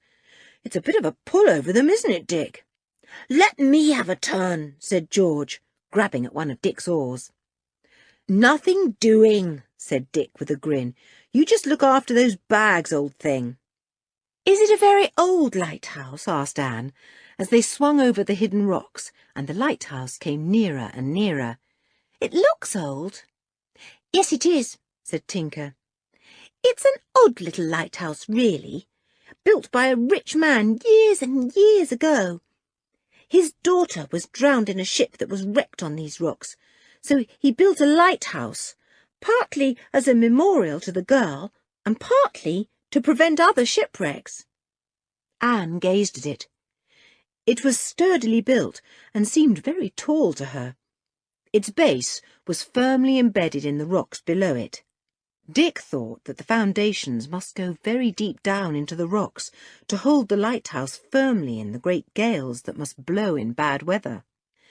A gallery, rather like a veranda, ran round the top, just below the windows through which the lighthouse lamp once shone. What a view there would be from that gallery, thought Anne. They came near to the lighthouse, which had stone steps running from the rocks up to a doorway built some way above the crashing waves. "Will the door be locked?" asked Dick suddenly. "I wouldn't want to row all this way and then find we can't get into the place." "Of course the door will be locked," said Tinker. "Anyone got the key?" "Oh, don't be a donkey," said Julian, resting his oars and glaring at Tinker. "Do you mean to say we can't get in after all this?" "It's all right," said Tinker, grinning at Julian's dismayed face. "I just wanted to pull your leg. Here's the key. It's my lighthouse, you see, so Dad gave me the key, and I always carry it about with me. It's very precious." It was an extremely large key, and George marvelled that Tinker could keep it in his pocket. He flourished it at them, grinning again. "I'm looking forward to unlocking my lighthouse with my key," he said. "I bet you wish you had a lighthouse of your own, George." "Well, yes, "I do," said George, gazing up at the towering lighthouse, now so near to them. "You'd better be a bit careful now," said Tinker to the boys. "Wait till a big wave swells up, then ride over it and make for that rock over there, the one standing out of the water. There's a calm bit beyond it for some reason, and you can row up to the steps quite safely. Look out for a stone post there, and chuck the rope round it, George. You're in a better position than I am for that." It was all done much more easily than the 5 hoped. The boat swung into a stretch of fairly calm water, and the 2 boys rowed hard for the steps. George neatly threw the loop of rope over the post, and there they were, at the foot of the lighthouse, with only a few rocks to climb over to reach the steps. These rocks were not under water, and one by one the children and Timmy jumped out and stared up at the lighthouse. It seemed much bigger now that they were just at the bottom. "I'll unlock the door," said Tinker proudly, and climbed up the steep stone steps. "Look at the enormous great stones that my lighthouse is made of. No wonder it has stood so long." He thrust the great key into the lock of the stout wooden door and tried to turn it. He struggled for a minute, and then turned to the others with a scared face. "I can't open the door," he said. "Now what do we do?" "I'll have a try," said Julian. "It's probably stuck." He took hold of the key, gave it a strong twist, and opened the door. Everyone was most relieved. Julian pushed the others in out of the wind and the spray and shut the door firmly. "Well, here we are," he said. "Isn't it dark? Good thing I brought a torch." He shone the torch round, but all that was to be seen was a steep iron staircase spiralling up the middle of the lighthouse. "The staircase goes right up to the top to the lamp room," explained Tinker. "It passes through a few rooms on the way. I'll show you. Hang on to the railing of the staircase. You may feel giddy going up, round and round so steeply." Tinker proudly led the way up the steep little staircase that went round and round and round. They came to a hole through which the stairway passed into a little dark room. "One of the storerooms," said Tinker, and flashed his torch round. "See, there are the tins of food that I told you my father and I left here. Now we go on up to the oil room. That's not very big." "What's the oil room?" asked Anne. "Oh, it was just where tins of paraffin oil used to be kept, the oil they used for the light at the top of the lighthouse. The old lamp had to burn oil, you see. There wasn't electricity in those days. Look, here's the oil room." The oil room had a very low ceiling, no window, and was packed with old tins. It had a nasty smell, and Anne held her nose with her fingers. "I don't like this room," she said. "It has a horrid smell and a horrid feel about it. Let's go on up the staircase." The next room had one of the few little windows in the lighthouse, and as the sun came through it, it was much lighter and more cheerful. "This was where my father and I slept," said Tinker. "Look, we forgot to take that old mattress away with us. What a bit of luck! We can use it." Up the spiral staircase they went once more, and this time they came to a room with a higher ceiling than the others, and a good window, though small. The sun came through this one too, and it looked quite homely. It had a table and 3 chairs and a box. It also had an old desk and a little paraffin stove for boiling water or frying food. "There's my old frying pan," said Tinker. "We'll find that jolly useful. And a kettle and a saucepan. And we left spoons and forks and knives behind, though not enough for all 5 of us, I'm afraid. And there's crockery too, though not as much as there ought to be. I broke rather a lot. But there are some tin cups and plates. I used just to wipe them clean with a cloth. Water's precious in a lighthouse, you know." "Where is the water tank?" asked George. "We'll have to have some water." "My father arranged a catch tank on the west side of the lighthouse," said Tinker proudly. "It catches rainwater, and runs into a pipe that goes through one of the windows and fills a little tank over a sink. I forgot to show you that. There's a tap to turn the water on and off.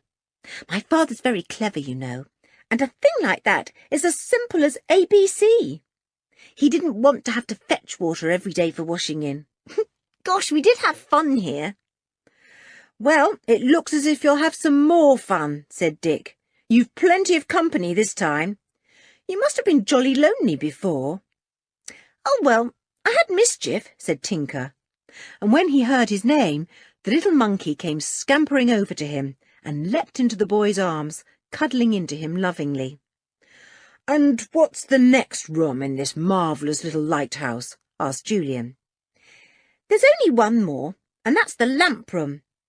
I'll show you that. It used to be the most important room in the place, but now it's lonely, never used, quite forgotten. Come and see." And up the last spiral of the stairway went Tinker. How very, very proud he was of his lighthouse. Chapter 10. Settling In. Once more they all climbed up the spiral stairway. Timmy rather slowly, for he found the winding stairs difficult. Mischief shot up in front of them, almost as if he were the owner of the lighthouse and was showing off his home. The lamp room was a high room with big windows all round it. It was very bright, for the sun shone steadily into it. The view was magnificent. Anne gave a shout of wonder. The lighthouse was so high that the children could see for miles and miles over the heaving dark blue sea. They went all round the lamp room, looking in every direction. "Look, there's a door here," cried Dick. "Does it open onto that little balcony or gallery or whatever it is that runs all round this room?" "Yes, the gallery goes completely round the lamp room," said Tinker. "You should see it sometimes when the weather's rough and the gulls go seeking somewhere out of the storm. They perch on that gallery by the dozen. But you can't go out there except in calm weather. You might be blown right off. You've no idea what it's like when there's a storm. Honestly, one night when my father and I were here, I thought I felt the lighthouse rocking. This is about the most exciting place I've ever stayed in," said Anne, her eyes shining. "Tinker, I think you're the luckiest boy in the world." "Do you really?" said Tinker, pleased. He gave Anne a little pat. "I hoped you'd like it. Mischief loves it, don't you, Mischief?" Mischief was up on top of the great lamp. He chattered down to Timmy as if he were telling him all about it. Timmy listened, his ears cocked, his head on one side. "He looks just as if he understood that monkey gabble," said George. "Tinker, this lamp is never lit now, is it?" "No, never," said Tinker. "I told you there's a fine new lighthouse a bit farther down the coast. It has a terrific lamp run by electricity. We shall see its beams sweeping the sea at night." "Why don't people build lighthouses and live in them?" wondered George, as she gazed out over the wide blue sea. "Anyone feeling hungry?" asked Tinker, rubbing his tummy. "I feel jolly empty. Oh, gosh, we haven't taken the things out of my boat. Come on, let's carry them all indoors and have a meal. What's the time? Past 4 o'clock. No wonder I feel empty. Come on, Mischief, to work. You can carry some of the things in too." They ran down the spiral stairway, through room after room, and came to the great door. "I suppose it had to be built as thickly and strongly as possible, because of the sea dashing against it in storms," said Julian, pulling it open. The wind rushed in and almost knocked him over.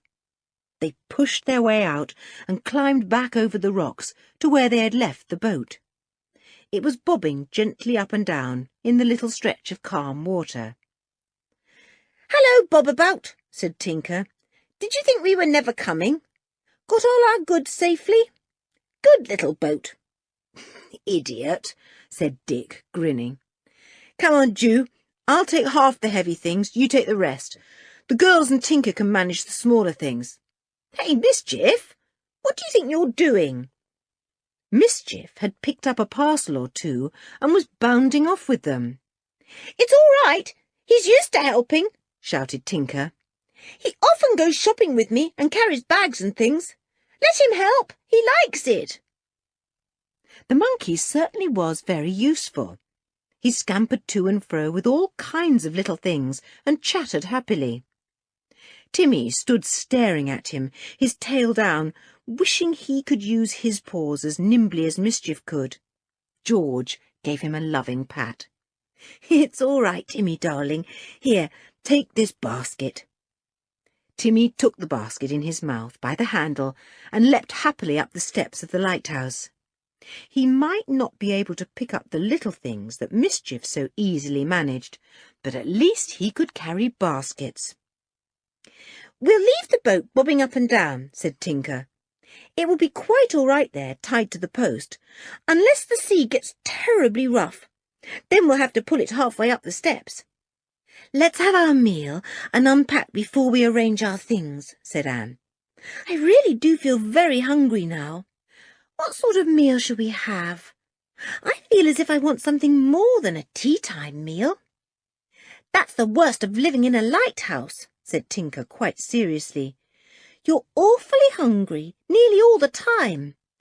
I used to have 5 or 6 meals a day when I stayed here with my father. Sounds all right to me, said Dick with a grin. Let's have a tea-sup meal, shall we? A mixture of tea and supper. Tea-sup. Some of the things were put into the bedroom and some into the living room. Soon Tinker popped a saucepan of water on the stove to boil.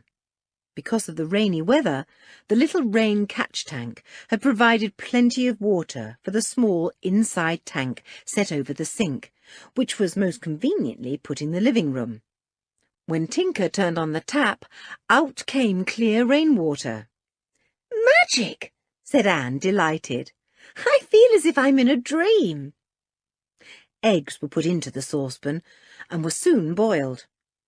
Exactly 3 minutes and a half, said Anne, ladling out each one with a spoon. 2 eggs each. At this rate, we shall have to go shopping every day. George, you cut some bread and butter. The bread's in that bag, but goodness knows where the butter is. I know we bought some. What about having a few of Joanna's famous mince pies too, said Dick, taking the lid off a big square tin. Phew! Dozens, and cherry buns as well, and homemade macaroons, Joanna's speciality. I say, what a meal! What shall we have to drink? Said Julian. Ginger beer, lemonade, or shall we make some tea? Everyone voted for ginger beer. It was a very pleasant and cheery meal that the 5 had in the old lighthouse with Mischief and Tinker. The gulls called outside, the wind gave the lighthouse an occasional buffet, and the sound of the sea was mixed with all the other noises. Lovely! Anne hugged her knees as she waited for her ginger beer. To think they were going to stay here for days and days, all by themselves. When the meal was over, Anne and George washed up in the little sink. Oh, don't wash up. Just give the things a quick wipe over, said Tinker. Like this. Oh, no, said Anne. That's just like a boy. You'd better leave this side of things to me. I like doing jobs like this, see? Just like a girl, said Tinker with a grin. No, it isn't, said George. I hate doing them, and I'm a girl. No, I wish I wasn't. Never mind, you look like a boy, and you're often as rude as a boy, and you haven't an awful lot of manners, said Tinker, quite thinking he was comforting George. I've more manners than you, said George, and stalked off in a huff to look out of the windows. But nobody could be in a huff for long, with that wonderful view, sea for miles and miles, tipped here and there with white breakers. George gave a sigh of pleasure. She forgot that she was annoyed with Tinker, and turned to him with a smile. If I could own this view, I'd feel I was the richest person in all the world, she said. "You're very lucky, Tinker." "Am I?" said Tinker, thinking it over. "Well, you can have half the view if you like. I don't want it all." Julian laughed and clapped the boy on the back. "We'll all share it while we're here," he said. "Come on, let's unpack and arrange everything. Girls, you had better sleep here in this living room, and we 3 boys will sleep down in the bedroom. That all right by you, Tinker?" "Fine, so long as you don't mind Mischief sleeping with us," said Tinker. "Anyway, I expect Timmy will sleep with the girls." "Woof," said Timmy, agreeing. He was certainly not going to sleep anywhere without George. They all had fun unpacking and putting the things in the different places. "Storeroom for that," Julian said, "and living room for this, and bedroom for these rugs, though these 2 had better go to the living room because the girls will sleep there." "Cards for the living room," said Dick, handing them to Anne, "and books and papers. Gosh, we mustn't forget to send a card each day to Aunt Fanny. We promised we would." "Well, she'll know we arrived safely today, because the taxi driver will be sure to send a message to her," said George. "But tomorrow we'll go down to the village and buy a stock of postcards, and we'll send one every single day. I know Mother will worry if we don't." "All mothers are worriers," said Dick. "It's a nuisance. But on the other hand, it's one of the nice things about them. Now then, what about a game of cards?" And there they all are in the lighthouse, playing cards with shouts and laughter, Timmy and Mischief watching. You do have fun together, 5, don't you? Chapter 11. Jeremiah Boogle. When it began to get dark, Tinker left the card table and fetched an old-fashioned oil lamp. He shook it. "It's still got some oil in," he said. "Good. I'll light it. Then we can see properly." "What a pity we can't light the great oil lamp at the top of the lighthouse," said George. "That must have been the lighthouse keeper's great moment, lighting up the lamp to warn ships away. I wonder who first thought of a lighthouse. Someone whose folks sailed and might be wrecked on rocks, I suppose." "One of the first great lighthouses was built ages ago on an island called Pharos at the mouth of the Nile, not far from the great port of Alexandria," said Julian. "What was it built of? Stone, like this one?" asked Tinker. "No, it was built of white marble," said Julian. "I thought of it today when we went up the spiral staircase here, because the Pharos lighthouse had one too, much, much bigger than ours." "What was their lamp like?" asked Tinker. "I don't know if it had a lamp," said Julian. "It said that an enormous fire was built each night on the top of the lighthouse, whose flames could be seen by ships 100 miles away." "Goodness, it must have been a pretty high lighthouse then, this Pharos," said Dick. "Well, it was supposed to be about 180 metres high," said Julian. "Phew, I wonder the wind didn't blow it down," said Dick. "Let's go and see it one day, if it's still there." "Idiot," said Julian. "It's gone long since. After all, it was built over 2,200 years ago. An earthquake came along one day, and the magnificent lighthouse was shaken to bits, completely destroyed." There was a shocked silence. Everyone looked round at the walls of the lighthouse they were in. An earthquake? What a catastrophe that would be for even a little lighthouse. "Cheer up, Anne," said Julian with a laugh. "We're not likely to be visited by an earthquake tonight. That old lighthouse on Pharos Island was one of the 7 wonders of the ancient world. No, don't ask me the others. I'm getting too sleepy to remember." "I wish we could light the lamp in this lighthouse," said Anne. "It can't like being a blind lighthouse, after shining brightly for so many years. Could the lamp be lit, Tinker, or is it broken now?" Anne, if you think we're going to scramble round that lamp room and light the lamp just because you feel sorry about it, you're mistaken, said Dick firmly. Anyway, it's sure to be out of order after all these years. I don't see why it should be, objected Tinker. The lamp's never been interfered with. Look, are we going to go on with our game, or are we not? Said Julian. I may as well remind you that I have won practically every game so far. Unless someone else wins a game soon, I shall consider that I'm playing with a bunch of nitwits. That was quite enough to make everyone pick up their cards and see if they couldn't possibly beat Julian. We'll jolly well play till you're well and truly beaten, said Dick. But no, nobody could beat Julian that night. Luck went his way all the time. At the end of the 5th game, Anne yawned loudly. Oh, sorry, she said. Don't think I'm bored. That yawn came too suddenly for me to stop it. Well, I feel decidedly yawny too, said Dick. What about a snack of something, and then we'll go to bed? We had such an enormous tea sup that I feel I can't manage another meal, but a chocolate biscuit or two would be quite welcome. Woof, said Timmy at once, agreeing heartily, and Mischief said something in his little chattering voice and tugged at Tinker's sleeve. I'll bring you a snack or two, said Anne, getting up. She soon came back with a tray on which she had put lemonade, large slices of Joanna's new cake, and a chocolate biscuit for everyone, including Timmy and Mischief.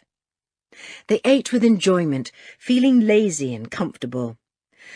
And now to bed, said Julian. Girls, do you want any help with your mattress or rugs or anything? No, thanks, said Anne. Do you boys want to wash and clean your teeth at the sink here? Because if so, do it now. Before a quarter of an hour had gone, everyone was bedded down comfortably. The 3 boys curled up in rugs in the bedroom below, with Mischief cuddled into Tinker's neck. The 2 girls and Timmy lay on a mattress with a blanket over them. Timmy laid beside George, occasionally licking her ear with his big tongue. Dear Timmy, said George sleepily, I love you, but do please keep your tongue to yourself. And soon they were all asleep, boys, girls, and animals too. Outside, the sea sighed and splashed and swirled, and the wind cried like the daytime gulls. But all was peace and quiet inside the old lighthouse. Not even Mischief the monkey stirred in his sleep. It was fun to wake up in the morning and hear the gulls screaming round. Fun to have breakfast of eggs and bread and butter, and apples to crunch afterwards. Fun to plan what to do that day. I vote we do a bit of shopping and buy some more eggs and fresh bread and a bottle or 2 of creamy milk, said Anne. And we might try and find the taxi driver's great-granddad and ask him a few things about the lighthouse and the wreckers that came in the old days, said Dick. Yes, and he might show us the wrecker's cave, said Julian. I'd like to see that. Let's buck up with whatever jobs there are to do, and we'll go over the rocks to the jetty. The tide should be out, so we ought to be able to walk over. Well, we must be back before the tide comes in then, said Tinker. Because if we leave the boat tied up here by the lighthouse, we shan't be able to get back once the sea sweeps over the rocks and cuts us off. Right, said Julian. Be ready as soon as you can. Everyone was ready very quickly, and the little party set off over the rocks that at low tide lay between the lighthouse and the shore. Wicked rocks they were too, with sharp edges and points that would hold a ship at once. Soon the children were on the little stone jetty. What was the name of old great-grandad? Said Dick, frowning. Jeremiah Boogle, said Anne, and he smokes a long pipe and scowls at people. Well, he should be easy to find, said Julian. Come along, he's probably somewhere on the quay. There he is, said George, spotting an old man with a long pipe in his mouth. That's Jeremiah, I'm sure. Yes, there he was. sitting with his legs stretched out in front of him, an old man smoking a very long pipe. He had a fine beard, a yachting cap askew on his head, and such enormous shaggy eyebrows that it was difficult to see his eyes beneath them. The five went up to him, with Timmy trotting behind and Mischief on Tinker's shoulder.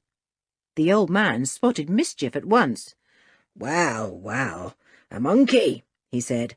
"Many's the little monkey I brought home from my voyages." He snapped his fingers and made a curious noise in his throat. Mischief stared at him, listening. Then he leapt from Tinker's shoulders onto the old man's and rubbed his head against the old sailor's hairy ear. "Mischief!" said Tinker, amazed. "Look at that George! He never goes to a stranger." "Well, maybe I knew his great-grandfather," said the old sailor, laughing and scratching Mischief's neck. "All monkeys like me, and I like them." Are you Mr. Jeremiah Boogle?" asked Julian. "Jeremiah Boogle, that's me," said the old fellow, and touched his cap. "How do you know my name?" "Well, Jackson, the taxi driver, told us he was your great-grandson," said Julian. "You see, we're staying at the old lighthouse, and Jackson said you could tell us a few things about it. It's history, you know, and about the wreckers that lived here before the lighthouse was built." "Oh, I can tell you tales all right," said Jeremiah, puffing out a cloud of smoke and making Mischief cough. "That's more than that silly young great-grandson of mine can. He don't know nothing at all, except about cars. Well, who wants cars?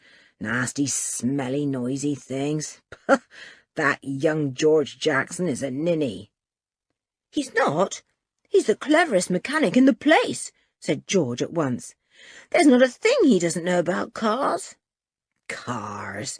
There now, what did I say? Nasty, noisy, smelly things," said Jackson's great-granddad with a snort. "Well, look, we don't want to talk about cars," said Julian. "You tell us about the old days, the wreckers and all that." "Ah, the old days," said great-granddad. "Well, I knew some wreckers myself once. There was One Ear Bill. Now." And then old Jeremiah told a story that the five could hardly believe. Chapter 12. Jeremiah's Tale. "Now, when I was a boy," began the old man, "a boy not much older than this here youngster," and he poked Tinker with his horny forefinger, "there wasn't a lighthouse out there, but there were always those wicked rocks. And many's the time in a stormy season when ships have been caught by their teeth, a-glittering there, waiting. You know what they're called, don't you?" "Yes, Demon's Rocks," said Tinker. "Well, up on that high cliff there lived a wicked old man," said Jeremiah, "and he had a son as bad as himself, and a nephew too. The Three Wreckers they was called, and I'll tell you how they came by their name." "Did you know them?" asked Dick. "That I did. And if I was hidden behind a bush when they came marching by, I'd send a stone skedaddling after them," said the old man. "Mean and cruel and wicked they were, and everyone was scared of them, right down afraid. There was One Ear, the old man. They say his left ear was chewed off by a monkey.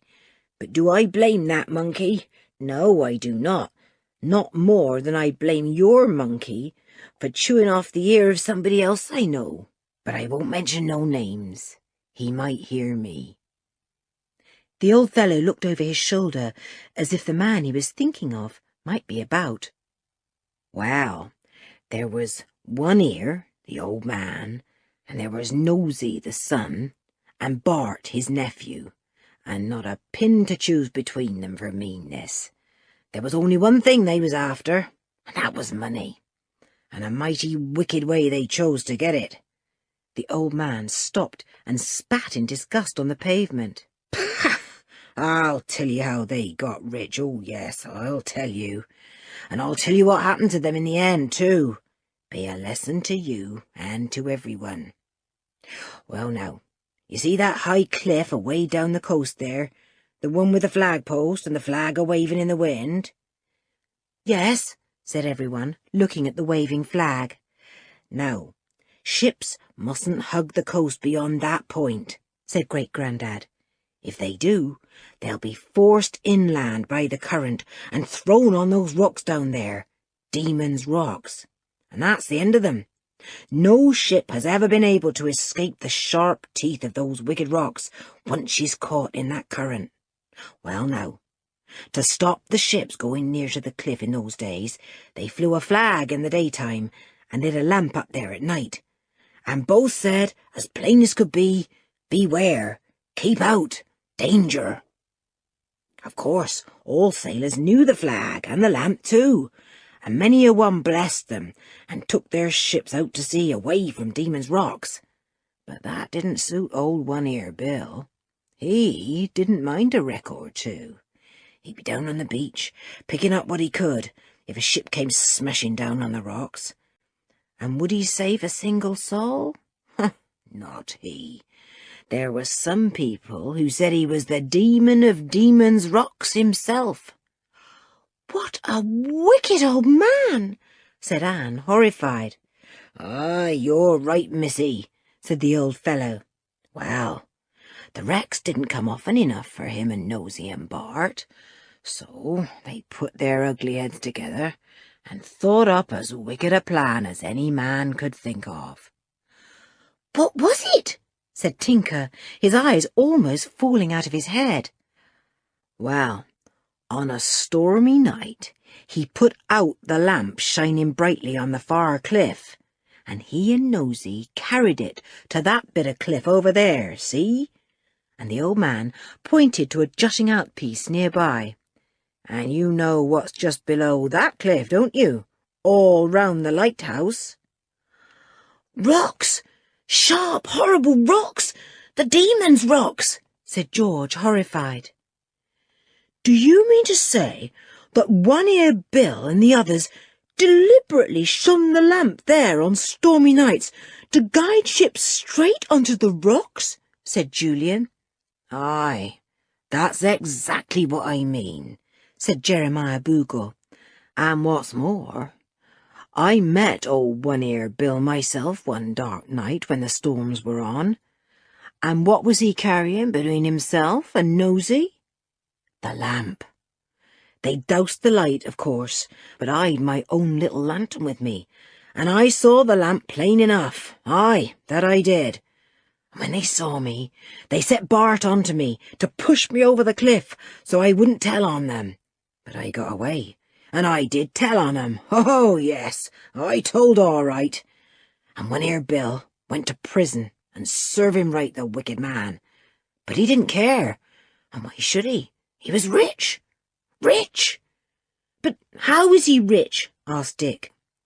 Well, young man, the ships that came sailing round this coast in those days came from far-off countries, and many of them carried treasure, said Jeremiah.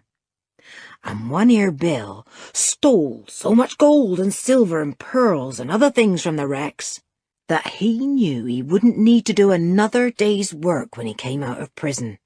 A rich man he would be. He wouldn't even need to wreck a ship again.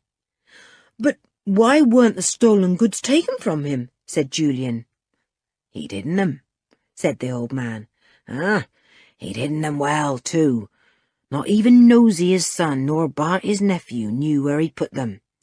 They were sure he'd got everything hidden in one of the caves in the cliff, but search as they might, they never found the treasure. They went to prison too, but they came out long before old One-Ear Bill was due out, and how they hunted for the gold and silver, and all that One-Ear had hidden away. Did One-Ear Bill get it when he came out of prison? Asked Dick, thinking this was a much more exciting story than he had ever read in a book, and a true one too. No, he didn't get it, said Jeremiah, puffing out a cloud of smoke. And glad I am to say that. He died in prison, the wicked old man.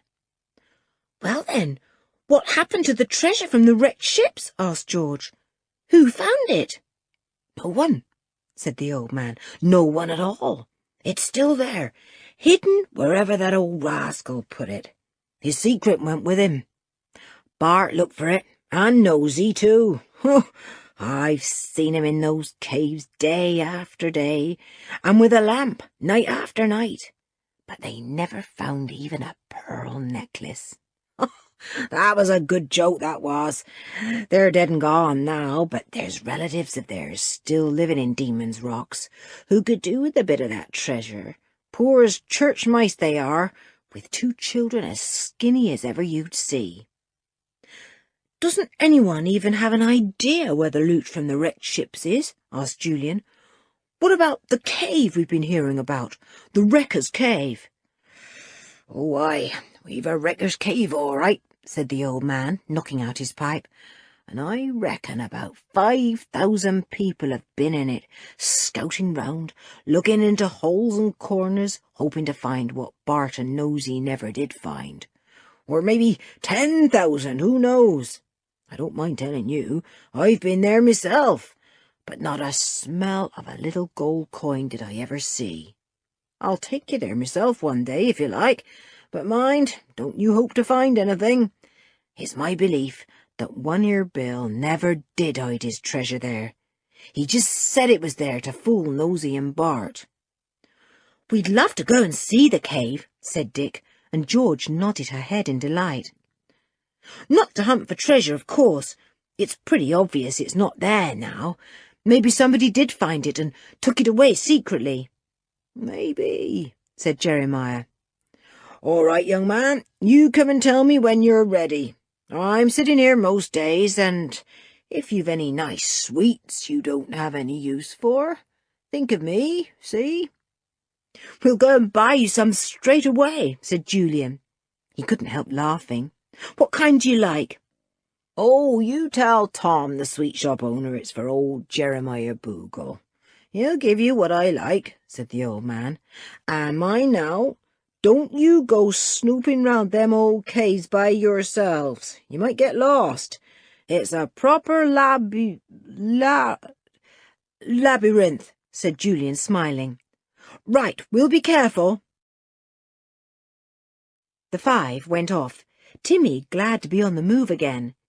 He couldn't understand the old man's story, of course, and he wondered why George hadn't taken him for his usual after-breakfast walk. He gave a little whine, and she patted his big head. Sorry, Timmy, she said. That old man told such an interesting story that I quite forgot you were longing for a walk. We'll go for one now. Let's call in at the sweet shop first, shall we? Said Julian. That old chap deserves an extra something for his tale. Goodness knows how much was true, but he certainly told it well.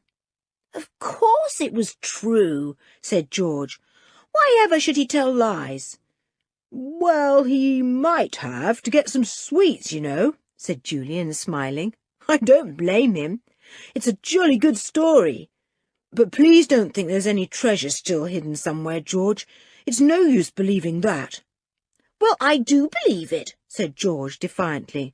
I think he was telling the truth, sweets or no sweets. Don't you, Tinker?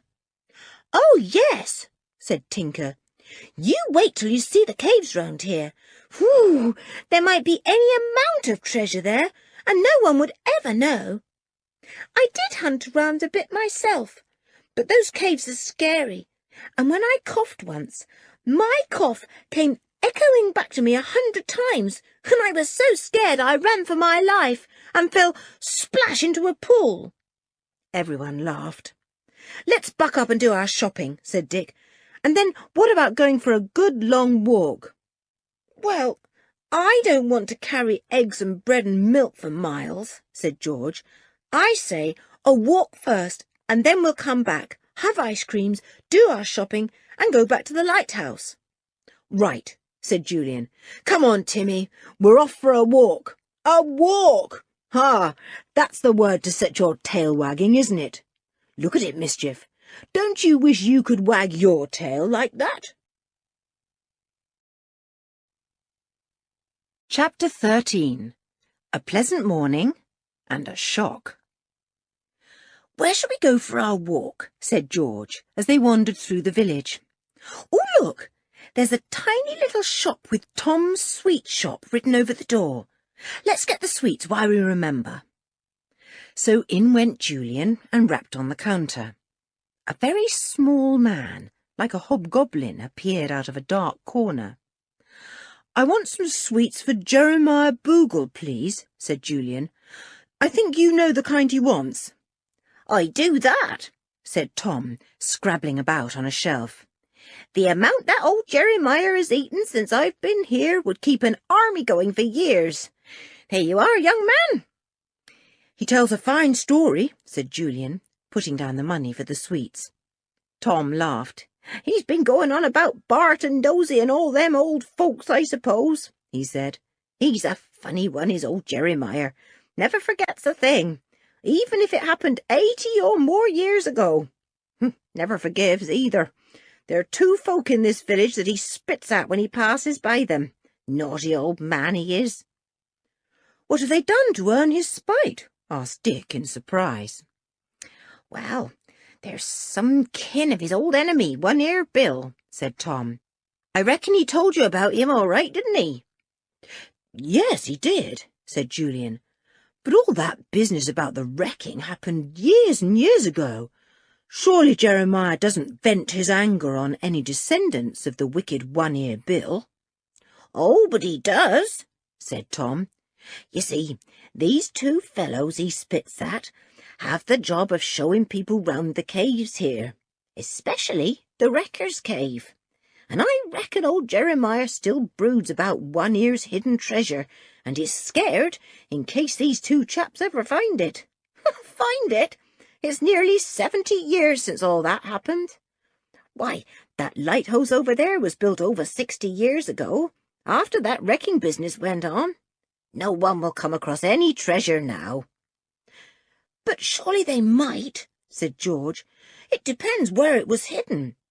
If it was in some dry, watertight place, it should still be all right. After all, gold and silver don't decay, do they? Wherever it was hidden, it must still be there." "That's what all you visitors say," said Tom. "And that's what Ebenezer and Jacob say. They're the 2 chaps who show people round the caves. But they only say that to make a bit of a thrill for the visitors, you know, same as old Jeremiah does. Takes them in properly. Well, you believe what you like, youngsters, but you won't find any treasure. I reckon the sea took that years ago. Good day to you. I'll give Jeremiah the sweets when he calls in." "Well," said Dick, as soon as they were outside the shop, "this is all very interesting. I think probably old Tom's right. The reason why the treasure was never found is because it was probably hidden where the sea managed to get at it, in some waterhole or somewhere like that." "I still believe it's somewhere safe," said George. "So does Tinker." "Oh, well, I should think probably Timmy believes it as well," said Dick. "He has a childlike mind, too." Dick at once received a hard punch on the back from George. He laughed. "All right, we'll give you a chance to hunt for the treasure, won't we, Jew?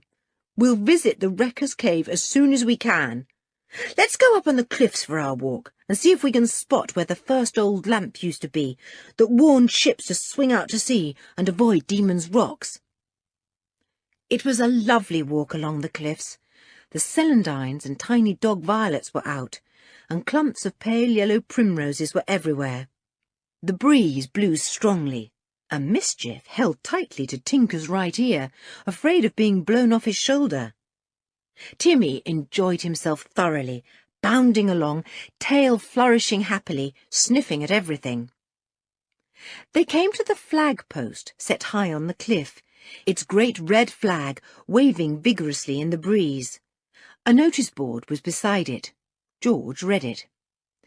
"This flag warns ships off Demon's Rocks by day. By night, the great lighthouse at High Cliffs, farther along the coast, gives warning. In the old days, a lamp shone from this spot to give the ships warning, and later a small lighthouse was built out on Demon's Rocks. It is still in existence, but is no longer in use." "Ha! They're wrong there," said Tinker, pointing to the last sentence. "We're using it. I'll alter the notice." And Tinker actually took a pencil to scratch out the last 6 words. Julian took it from him. "Don't be silly. You can't mess about with public notices. Don't say you're one of the idiots who likes to scribble all over the place." Tinker held out his hand for the pencil. "All right. It was just that I thought it wanted correcting. I'm not the kind of idiot who scribbles on walls or public notices." "Right," said Julian. "Tinker, can we see Demon's Rocks, the rocks themselves, I mean, with our lighthouse, from these cliffs?" "No," said Tinker. "The cliff swings away to the left, look, and the Demon's Rocks are away right round the corner, if you see what I mean. So no ship should follow the coastline here, but should keep well out at sea, or it would be on the rocks. You can see quite well that if the wreckers took the lamp from its warning place here and put it much farther back, along the way we've come, the ships would swing too far inland and find themselves wrecked."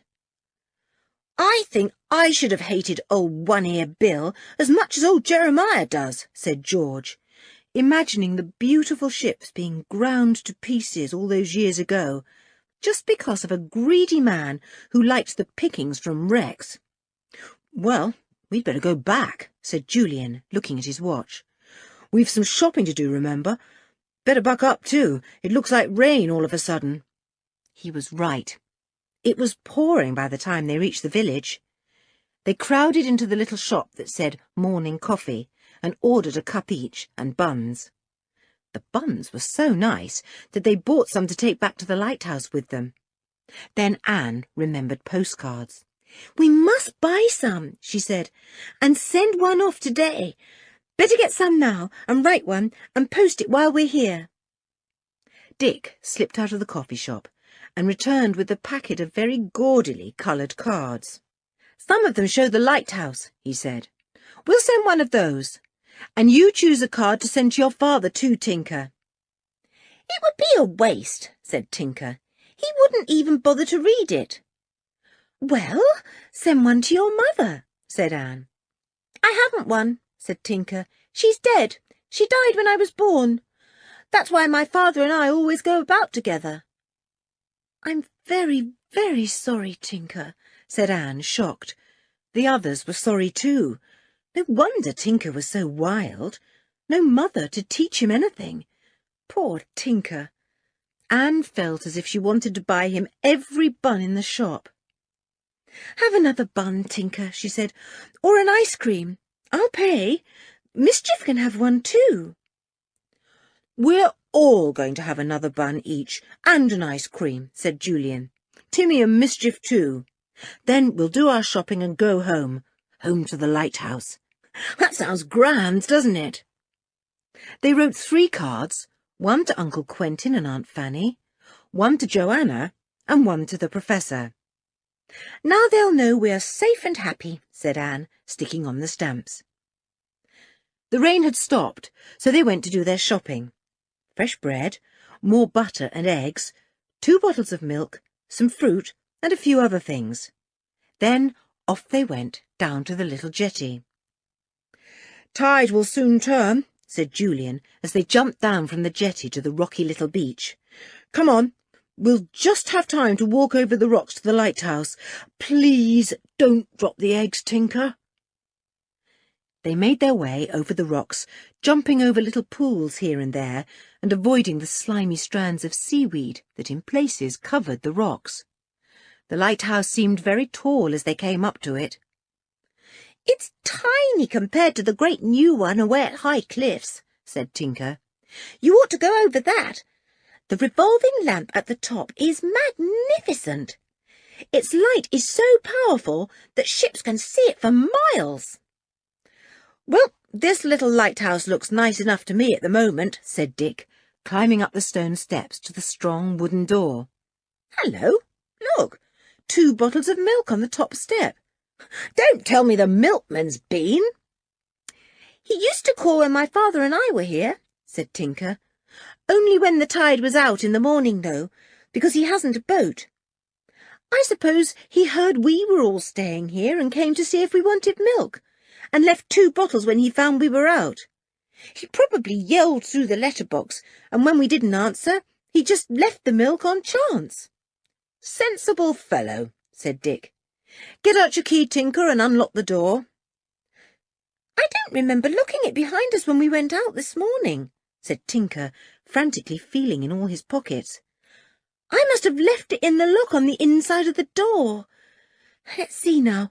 We locked the door last night and left the key in the lock, so I must have unlocked it this morning for us all to get out." "That's right, but after you unlocked it, you ran straight down the steps with George, and the rest of us followed," said Julian. "Anne was last. Did you lock the door after you, Anne?" "No, I'd never thought of it," said Anne. "I just shut the door with a bang and raced after you all. So the key must still be on the other side of the door." "Well, if we push the door, it should open," said Julian with a grin. "And the key will be on the inside waiting for us. Let's go in." He pushed hard, for the door shut very tightly, and sure enough, it swung open. Julian put his hand round to the inside lock to feel for the key. It wasn't there. Julian looked at the others, frowning. "Someone's been here, and found the door unlocked, taken the key, and probably plenty of other things as well," he said. "We'd better go and look. Come on." "Wait, there's something on the doormat," said Dick, picking up a letter. "The postman has visited the lighthouse too. Here's a letter forwarded from Kirin. So at least 2 people came while we were out. But surely neither of them would take the key, or anything else either." "Well, we'll soon see," said Julian grimly, and up the first bend of the spiral stairway he went, at top speed. Chapter 14. The Old, Old Map. Julian and Dick went into each room of the lighthouse, racing up the spiral stairway from one to the other. Why, oh why hadn't they watched to see that Tinker locked the door and took the key? Yes, a few things had been taken. "My rug," said George. "That's gone." "And my purse," said Anne. "I left it here on the table. That's been taken too." "So has my little travelling clock," groaned Julian. "Why did I bring it? I could have used my watch." There were a few other things gone, all small. "Horrible fellow, whoever he is, to creep into the lighthouse while we were out and take our things," said Anne, almost crying. "Who would come here? They would surely be seen from the quay, wouldn't they?" "Yes, you're right there," said Julian. "Though probably the thief slipped in when it was pouring with rain and the quay was deserted. I think we'll have to tell the police, you know. Let's have our dinner, and then I'll take the boat and slip across to the village. The tide will be in then, and I shan't be able to walk over the rocks. Blow that thief! I was looking forward to a nice quiet read this afternoon." After their meal, Julian took the boat and rowed across to the jetty. He went straight to the police station, where a stolid-looking policeman listened to him and wrote slowly in a book. "Have you any idea who the thief might be?" asked the policeman. "Or if anyone came to the lighthouse while you were out?" "Well, 2 people seem to have come," said Julian. "The milkman, because we were surprised to find milk bottles on the step, and the postman. There was a letter for us on the mat inside the door. I don't know of anyone else." "Well, as far as I can tell you, both Willie the milkman and Posty are as honest as the day," said the policeman, scratching his chin with his pencil. "There may have been a 3rd visitor, one who didn't leave milk or a letter. I'll see if anyone was on the quay this morning who saw the thief going over the Demon's Rocks. Do you suspect anyone?" "Good gracious, no," said Julian. I don't know anyone here, unless you can count Jeremiah Boogle or Tom the sweet shop owner." "No, I think we can rule both of them out," said the policeman, smiling. "Well, I'll do what I can and let you know if I hear of anything. Good afternoon, and, by the way, as you can't lock that lighthouse door now, and it's plain there are thieves about, I shouldn't leave the lighthouse empty, see?" Yes, I'd already thought of that," said Julian. "I can jam the door all right with something when we're in the lighthouse, but I can't do that when we're out." "Well, it looks as if we're in for a wet spell," said the policeman, "so maybe it won't be much hardship to keep indoors. I hope you're comfortable in the lighthouse. Seems a funny place to stay, really." "Oh, we're very comfortable, Constable," said Julian, smiling. "Why not pay us a call sometime and see us?" "Thanks," said the policeman, and took Julian to the door. The constable was right in forecasting a wet spell. It poured all that afternoon, and the little company in the lighthouse whiled away the time playing cards. Julian and Dick had managed to find a heavy piece of wood in the storeroom to jam the door from the inside. They all felt much safer when they knew that had been done. Now no one could get in without making a terrific noise. "I'm stiff," said George at last. "I want to stretch my legs. I've a good mind to run up and down the stairway 6 times." "Well, go on then," said Dick. "Nobody's stopping you." "How far down does the lighthouse go, Tinker?" asked George. "We always scoot up the first bit of the spiral staircase, and never think about the lighthouse foundations deep down in the rock. Are they deep down?" "Oh, they are," said Tinker, looking up from his book. "My father told me that when the lighthouse was built, they drilled right down into the rock for a long way, made a kind of shaft. And he said that under these rocks there are all kinds of queer holes and tunnels. The drill kept shooting downwards when it came to a sudden space." "Really?" said Dick, interested. "I hadn't thought of what would have to be done to make a high lighthouse safe from the gales and storms. It would have to have deep foundations, of course." "My father found an old map somewhere," said Tinker. "A sort of plan made when the lighthouse was first built." "Like architects draw when they plan how to build a house," said Anne. "Something like that," said Tinker. "I can't remember much about it. I know it showed all the rooms in the lighthouse, connected by the spiral stairway, and it showed the big lump room at the top, and at the bottom of the map the foundation shaft was drawn." "Can you go down the shaft?" asked Dick. "Is there a ladder or anything?" "I don't know," said Tinker. "I've never been down there. I've never thought about it." "Do you know where the old map is? The one made by the architect who drew up the plans for the lighthouse builder to follow?" said Julian. "Where did your father put it?" "Oh, I expect he threw it away," said Tinker. "Wait a minute, though. It may be in the lamp room. I remember him taking it up there because it had a drawing of how the lamp worked." "Well, I'd rather like to go and see if I can find it," said Julian, interested. "Come up with me, Tinker. Thank goodness you don't keep turning into some sort of car now. You must be growing up." So the two of them went up the spiral stairway to the lamp room at the very top of the tower. Again Julian marvelled at the magnificent views all around. The rain had stopped for a time, and the sea, swept by strong winds, was a swirling tumult of angry waters. Tinker scrabbled about in a little dark space under the lamp. He at last brought up a roll of something white and waved it at Julian. "Here's the map. I thought it would be in the lamp room." Julian took it down to the others, and they spread it out. It showed the plan of the lighthouse and was very clearly and beautifully drawn. "How is it that architects draw so marvellously?" said George. "Are they architects because they can do this kind of thing so well? Or do they draw beautifully because they are architects?"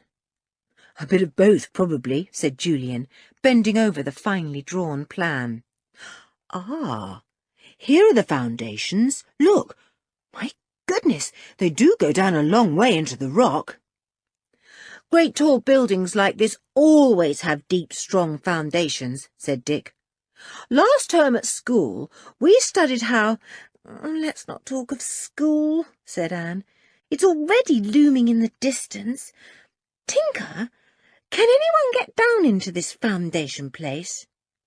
I told you, I don't know, said Tinker. Anyway, I should think it would be a horrible place down there. Dark and smelly and narrow and— Let's go and see, said George, getting up. I'm so bored at the moment that if I don't do something, I'll fall asleep for 100 years. Idiot, said Dick. Still quite a good idea of yours. We'd have a bit of peace and quiet while you were sleeping. Ooh, don't jab me like that, George. Come on, said George. Let's trot down and find out what's down the shaft. Anne didn't want to go down the shaft, but the others ran down the stairway, Timmy too, and soon came to the bottom, opposite the entrance door of the lighthouse. Tinker showed them a large, round trap-door in the floor there. If we open that, we'll be looking down into the foundation shaft, he said. So they pulled up the large, round, wooden trap-door and gazed downwards. They could see nothing at all, except darkness. Where's my torch? Said Julian. I'll fetch it. Soon his torch was lighting up the round shaft, and they saw an iron ladder going down it on one side. Julian climbed down a few steps and examined the walls of the shaft. They're cement, he called, and they must be enormously thick, I should think. I'm going on down. So down he went, and down, marvelling at the sturdy cement lining of the enormous shaft. He wondered why it had not been filled in. Perhaps a hollow cement-lined shaft was stronger than a filled-in one. He didn't know. He came almost to the bottom, but he didn't go down the last steps of the iron ladder. A peculiar noise came from below him, a gurgling, choking noise. What in the world could it be? He shone his torch down to see, and then stared in amazement. There was water at the bottom of the shaft, water that swirled and moved around, making a strange, hollow, gurgling noise. Where did it come from? As he watched, it disappeared. Then it came back again. He shone his torch here and there to find out how the water made its way into the shaft. There must be a tunnel or passage of some sort down there that the sea can enter, he thought. It's high tide now, so the water is swirling in. I wonder if it's free of water when the tide is out. And if so, where does that tunnel, or whatever it is, lead to? Or is it always under water? I'll go back and tell the others, and have another look at that old map. He climbed back, glad to be out of the smelly darkness of the old shaft. The others were at the top, looking down rather anxiously. Here he is, said George. See anything interesting, Julian? I did rather, said Julian, climbing out of the shaft. Got that old map with you? I want to look at something, if so. Come upstairs, then, said Dick. We can see better there. What was down there, Ju? Wait till we're up in the living room, said Julian. He took the map from Tinker as soon as he arrived there and sat down to look at it. He ran his finger down the shaft to the bottom and then jabbed at a round mark drawn there. See that? That's a hole at the bottom of the shaft through which sea water comes in. It's high tide now, so the water is seeping into the shaft, but it's not very deep. At low tide, there wouldn't be a single drop coming in. Wouldn't I love to know where that water tunnel went to? Up to the surface of the rocks? Through them to somewhere a good way off? Or what? An undersea tunnel? Said George, her eyes bright. Why don't we explore it sometime when the tide is out? Well, We'd have to be pretty certain we wouldn't suddenly be drowned, said Julian, rolling up the map. Very interesting, isn't it?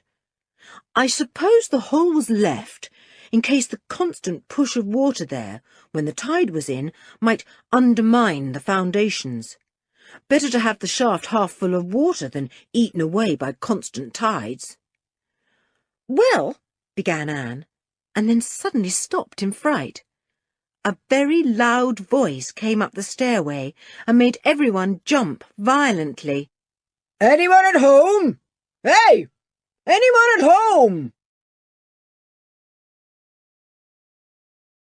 Chapter 15. Jacob is in trouble.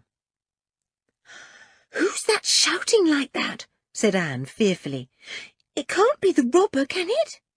Of course not, said Julian, and went to the door of the living room. He yelled down the stairway. Who is it? What do you want? It's the police, shouted back the enormous voice.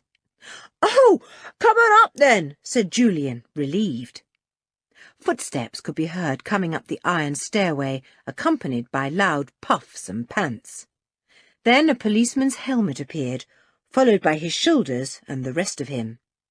Soon he was standing in the living room, beaming round at the surprised company, panting with the effort of climbing so many stairs. "How did you get in?" asked George. "We jammed the door shut from the inside." "Well, I managed to unjam it, miss," said the policeman, mopping his forehead and smiling. He was the same policeman that Julian had seen that afternoon. "Not much protection, that, really. You ought to get a new key made." "How did you get over here? The tide's in," said Julian. "You couldn't have walked over Demon's Rocks." "No, I got Jem Hardy's boat," said the policeman. "By the way, my name's Sharp. Police Constable Sharp." "A very good name for a policeman," said Julian, with a cheerful grin. "Well, have you caught the thief who took our key and the other things?" "No, but I've a pretty good idea who it is," said Sharp. "I couldn't find anyone who'd been sitting on the key during the time you were away from the lighthouse, but I did by chance find a lady whose windows looked down on the jetty, and she happened to see someone standing about there. She said he went over the rocks to the lighthouse." "Who was it? The milkman? The postman?" asked Dick. "Oh, no, I told your friend. They were good fellows," said the constable, looking quite shocked. "It was, well, a man who's a bit of a bad lot." "Who's that?" asked Julian, suddenly afraid it might be old Jeremiah. Could he be a bad lot? He had sounded such a good fellow. "Well, it's no one you know," said Sharp. "It's one of a family with rather a bad name. A man called Jacob Loomer.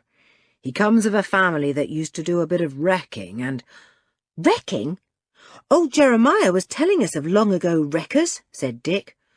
"One was called Nosy and another was called Bart, relations of a well-known wrecker called One-Ear— "Bill," said Sharp. "Oh, yes, One-Ear Bill. He lived a long time ago when old Jeremiah was a young man. This here Jacob, the one that was seen going into your lighthouse today, would be his great-great-great-grandson, I reckon, something like that. Living image of old One-Ear Bill, according to Jeremiah. There's a bad strain in that family. Can't seem to get it out." "Well, you say it was Jacob who came into the lighthouse. Why can't we have him arrested then?" said Julian, "and make him give up the key he took and the other things?" "Well, if you'll come along with me and identify your things, maybe I can do something about it," said the constable. "But he may have hidden them all by now. Though he's that free-handed, I wouldn't be surprised if he hasn't given them all away. A bit of a fool, Jacob is, as well as a rogue. Ah, he'd have liked the job of wrecking ships, he would, right up his street." "I'll come with you now," said Julian. "The others don't need to, do they?" "Oh, no, you'll do," said the policeman, and he and Julian went down the spiral stairway to the entrance. The others heard the door bang and looked at one another. Well, to think that a great-great-great-grandson of that horrid old One-Ear Bill is still living in the same place that the old wrecker himself did, said Dick. And he's a rogue too. History repeating itself? We must go and see the wrecker's cave tomorrow if we can, said George. Jeremiah Boogle said he would show it to us. So long as there isn't an old wrecker hiding there, said Anne, older than Jeremiah Boogle, with a beard down to his feet, a sort of old man of the sea, with a horrid gurgling voice and eyes like a fish. Really, Anne? Said George, astonished. I'll be scared to go into caves if you say things like that. I wonder how Julian's getting on, said Tinker. Mischief! Stop jigging up and down. You make me feel out of breath. Julian was at Jacob's house, and there, sure enough, were the things he had stolen, the rug, the clock, and Anne's purse, empty now. And what about the key? Demanded the constable. Come on now. You took the key out of the door of the lighthouse, we know you did. Give it here, Jacob. I didn't take it, said Jacob sullenly. I'll have to take you in, you know, Jacob, said the constable. You'll be searched at the police station. Better give up the key now. Search me all you like, said Jacob. You won't find that key on me, I tell you. I didn't take it. What would I want that key for? For the same reason that you usually want keys for, said the constable. For breaking in and stealing. All right, Jacob. If you won't let this young gentleman have his key, I'll have you searched at the police station. Come along with me. But alas, no key was found on the surly Jacob, and the constable shrugged his shoulders and raised his eyebrows at Julian. If you take my advice, I'd get a different lock put on your door.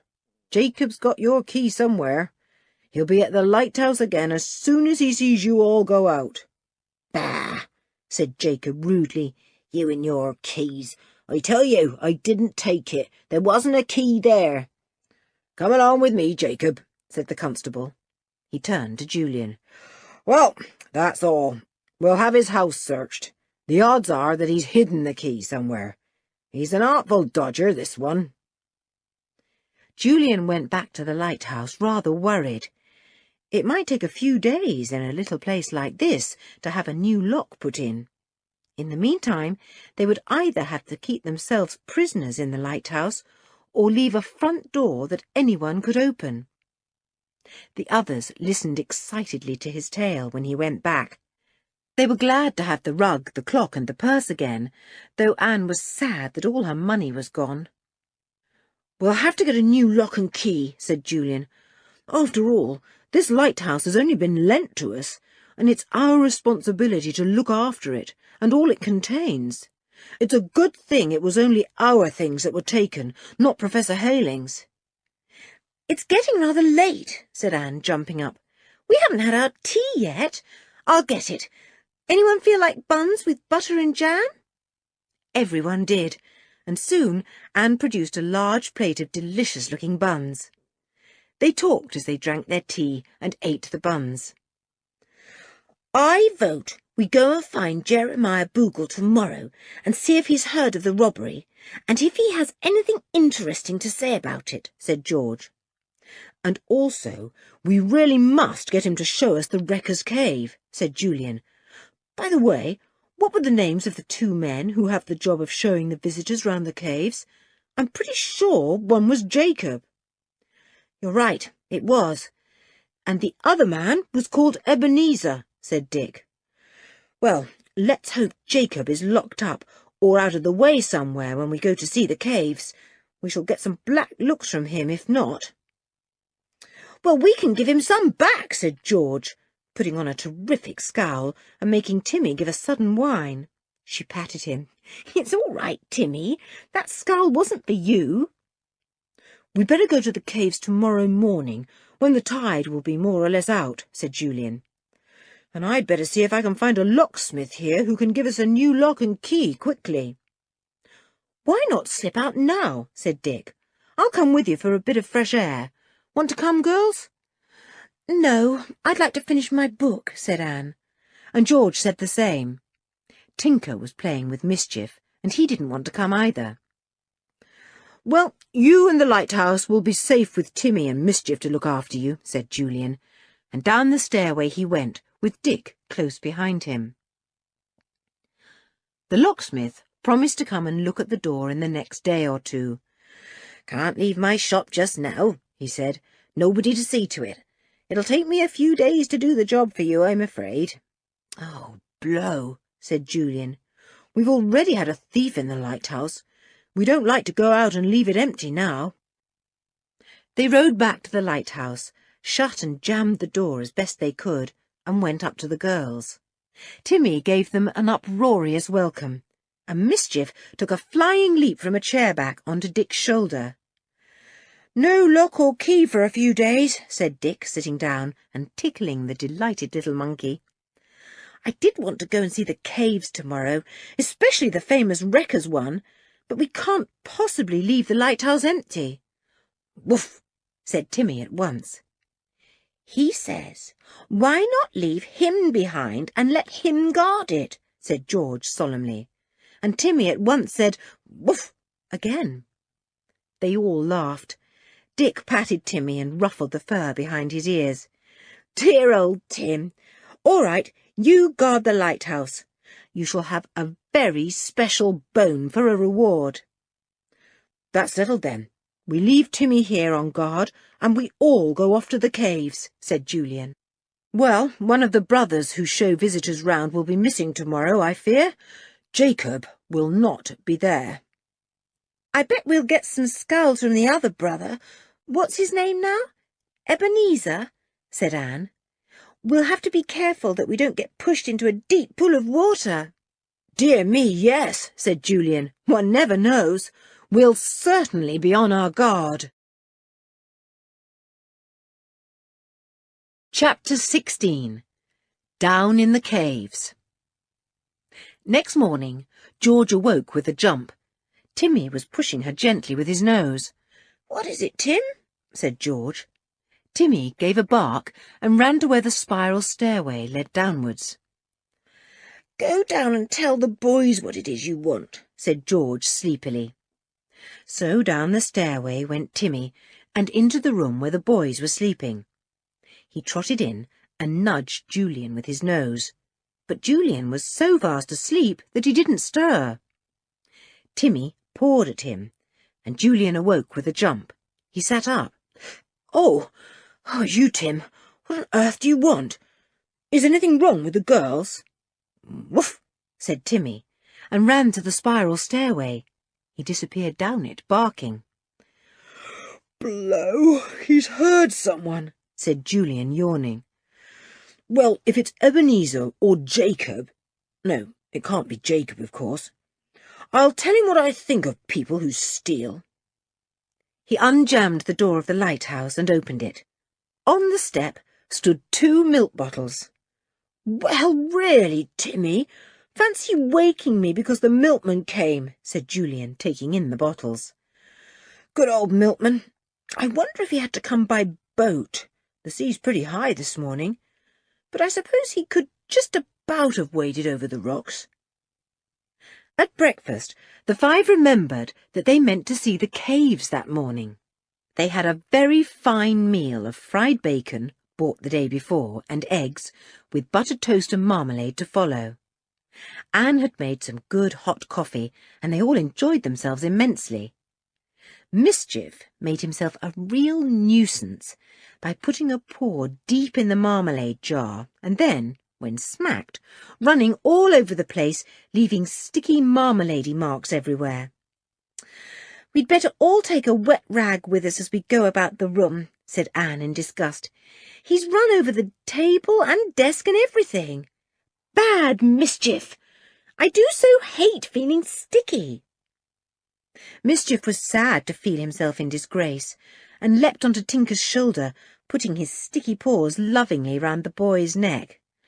"That's right," said Tinker. "Rub all your stickiness off on me, you little monkey." "We'll wash up in the sink, and you boys can tidy up the rooms," said Anne. "Then we'll all go out. It's a lovely day." "Looks a bit stormy to me," said Dick. "What do you say, Tim?" Tim agreed. He thumped his tail vigorously on the floor, making Mischief pounce on it in joy. Anne gathered up the crockery and took it to the sink. In an hour or so they were ready to go out. "Let's write a card to Aunt Fanny before we leave," said Anne. "Then that will be done. We won't say a word about the things that were stolen, though. She might feel upset and tell us to go back. And then what would Uncle Quentin and Professor Hayling say?"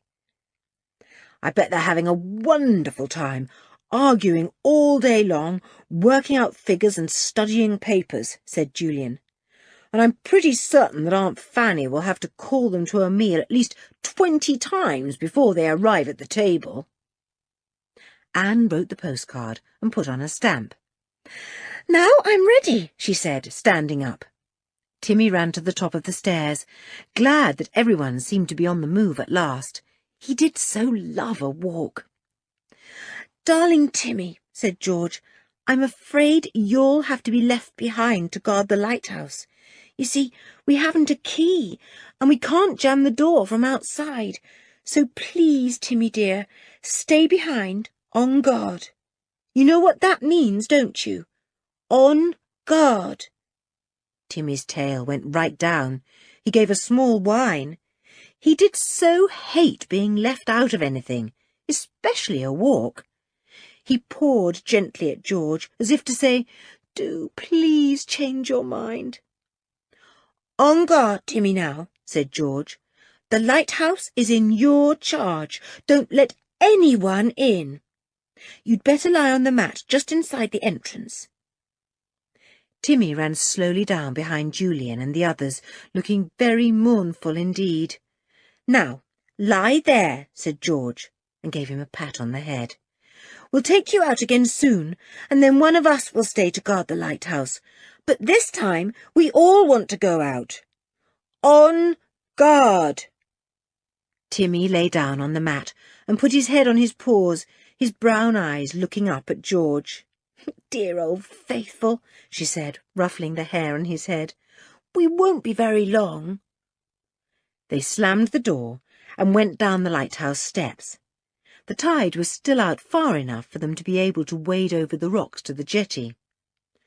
"We must be back before it's well in," said Julian, "or we'll have to stay ashore till it's out again. Our boat is tied to the lighthouse post, remember." They went for a stroll along the quay, and who should be there, sitting on a stone seat, but old Jeremiah Boogle, smoking his long pipe, staring solemnly out to sea. "Good morning, Jeremiah," said Dick politely. "I hope we bought the right kind of sweets for you from Tom." "Oh, aye," said Jeremiah, puffing out very strong-smelling smoke. "Hello, little monkey. So, you've come to my shoulder again, have you? Well, what's the news from Monkey Lane?" The others laughed as Mischief at once poured out a stream of monkey chatter into the old man's ear. "We thought we would go and see the caves today," said Julian, "especially the old wrecker's cave." "Now don't you let that Ebenezer take you round," said the old man at once. "You won't find Jacob there. Oh, I know what's happened to him, and serve him right. Never could keep his fingers to himself, that one. Ebenezer's as bad.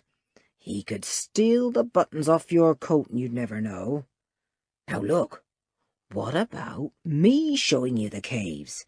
I know them inside out, and I can show you things that that rat of an Ebenezer doesn't even know of." "Well, we'd certainly much rather you took us, and not Ebenezer," said Julian. "Ebenezer might be feeling rather angry because we told the police about his brother stealing things. We'll give you some more sweets if you'll guide us round." "Well, let's go now," said Jeremiah, getting up very spryly. "This way." And off they went. Mischief, too. The little monkey did Jeremiah the honour of sitting on his shoulder all the way down the village street. The old man was delighted to see how everyone stared and laughed. He took them round the foot of some very high cliffs. They came to a rocky beach farther along and walked over it.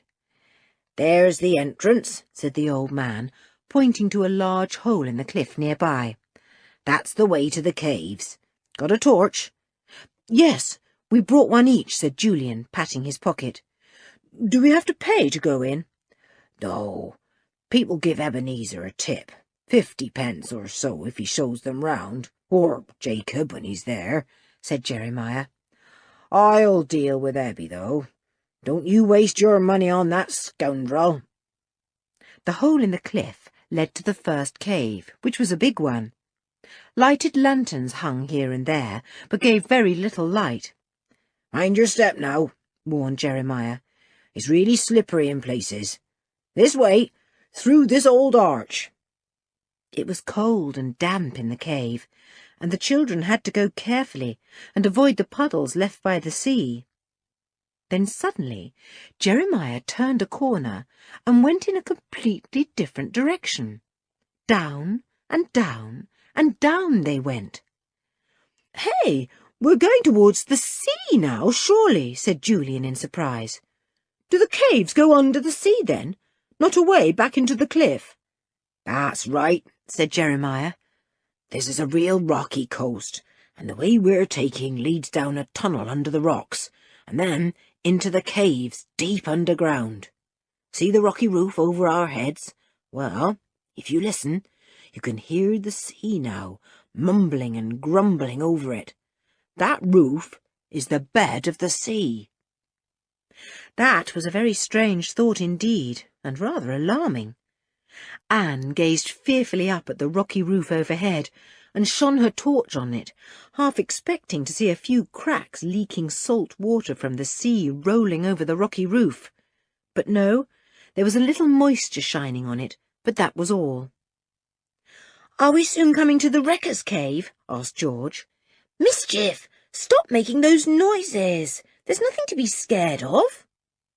Mischief didn't like this cold, dark, strange walk underground, and had begun to make harsh, frightened noises, and then suddenly gave a loud, scared screech. "Don't! You made me jump," said Anne. "Goodness, listen to the monkey's screech echoing all along the tunnel and back. Sounds like 100 monkeys chattering at once. Our voices echoed too." Mischief was most alarmed to hear the enormous amount of screeches and chattering noises that now filled the tunnel. He began to cry, almost like a baby, and clung to Tinker as if he would never let him go. "I expect he thinks this place is absolutely full of screeching monkeys," said Anne, sorry for the terrified little creature. "It's only the echo, Mischief." "He'll soon get used to it," said Tinker, hugging the monkey close to him. "You want to hear the echo just round the next bend of the tunnel," said Jeremiah, stroking the little monkey, and very foolishly gave an enormous yell just as they got there. The yell came back 10 times as loud, and the tunnel seemed suddenly full of shouts tumbling over one another. Everyone jumped violently, and Mischief leapt high in the air in terror. He sprang to the ground and scampered away at top speed, wailing in his little monkey voice. He tore down the tunnel, tail in air, and disappeared round the corner. Tinker was very upset. "Mischief, come back!" he yelled. "You'll get lost!" And along came the echo at once. "Get lost! Get lost! Get lost! Lost! Lost!" "Don't you worry about your monkey," said Jeremiah comfortingly. "I've had a score of monkeys in my time, and they always come back." "Well, I'll jolly well stay down here till Mischief does come back," said Tinker, in a rather shaky voice. They came out into a cave. This too was lit by lanterns, though very poorly. They had all heard the murmur of voices as they came to it, and wondered who was there. 3 other visitors were in the cave, sightseeing, like the children. A big burly fellow was with them, with jet-black hair, deep-set dark eyes and a surly mouth, so like Jacob that Julian guessed at once that he was the brother, Ebenezer. As soon as Ebenezer set eyes on Jeremiah, he roared in fury. "You get out! This is my job! You get out! I'll show the caves to those youngsters!" And with that, such a battle of words followed that the 5 were almost deafened, especially as the echo repeated everything very loudly indeed. The 3 visitors fled away up the tunnel, fearing a fight. Anne was very frightened and clung to Julian. Ebenezer came shouting up to old Jeremiah, his hand raised. "Haven't I told you more than 100 times to keep out of these caves? Haven't I told you I'm the one to show folks around? And Jacob too?" "Don't listen to him," said Jeremiah, turning his back on the angry man. "He's nothing but a big mouth, same as his brother Jacob." "Look out!" yelled Julian, as the angry Ebenezer rushed at Jeremiah, his fist raised to strike him. "Look out!" Chapter 17. Mischief again, and a surprise. Jeremiah saw the angry man coming at him, and very neatly sidestepped. Ebenezer couldn't stop, stepped heavily on a strand of very slippery seaweed, and went sprawling into a corner. "Oh," said Jeremiah, delighted. "Very nice, Ebenezer. Get up and run at me again." "He'd better not," said Julian in his most grown-up voice. "I shall report him to the police if he does, and that will make a pair of them in 2 days. Jacob got into trouble yesterday, and now it will be Ebenezer." Ebenezer got up, scowling, and glared at Jeremiah, who grinned back in delight. "Coming at me again, Ebby," he said. "It's grand fun to hit an old man, isn't it?" But Ebenezer was very much afraid that Julian would do what he had threatened and report him to the police. He rubbed his shoulder where it had struck a piece of rock and debated what to do. "Come along," said Jeremiah to the 5 watching children. "I'll take you down to the wrecker's cave. Ebby can come too if he can behave himself. But maybe he'd like to run away home and get his shoulder looked to." That was enough for Ebby. He was determined to follow the little company, and made rude remarks all the time. So he tailed them and shouted at them from a safe distance. How they wished they had Timmy with them. He would have made short work of the rude Ebenezer. "Don't take any notice of him," said Julian. "Lead on, Jeremiah.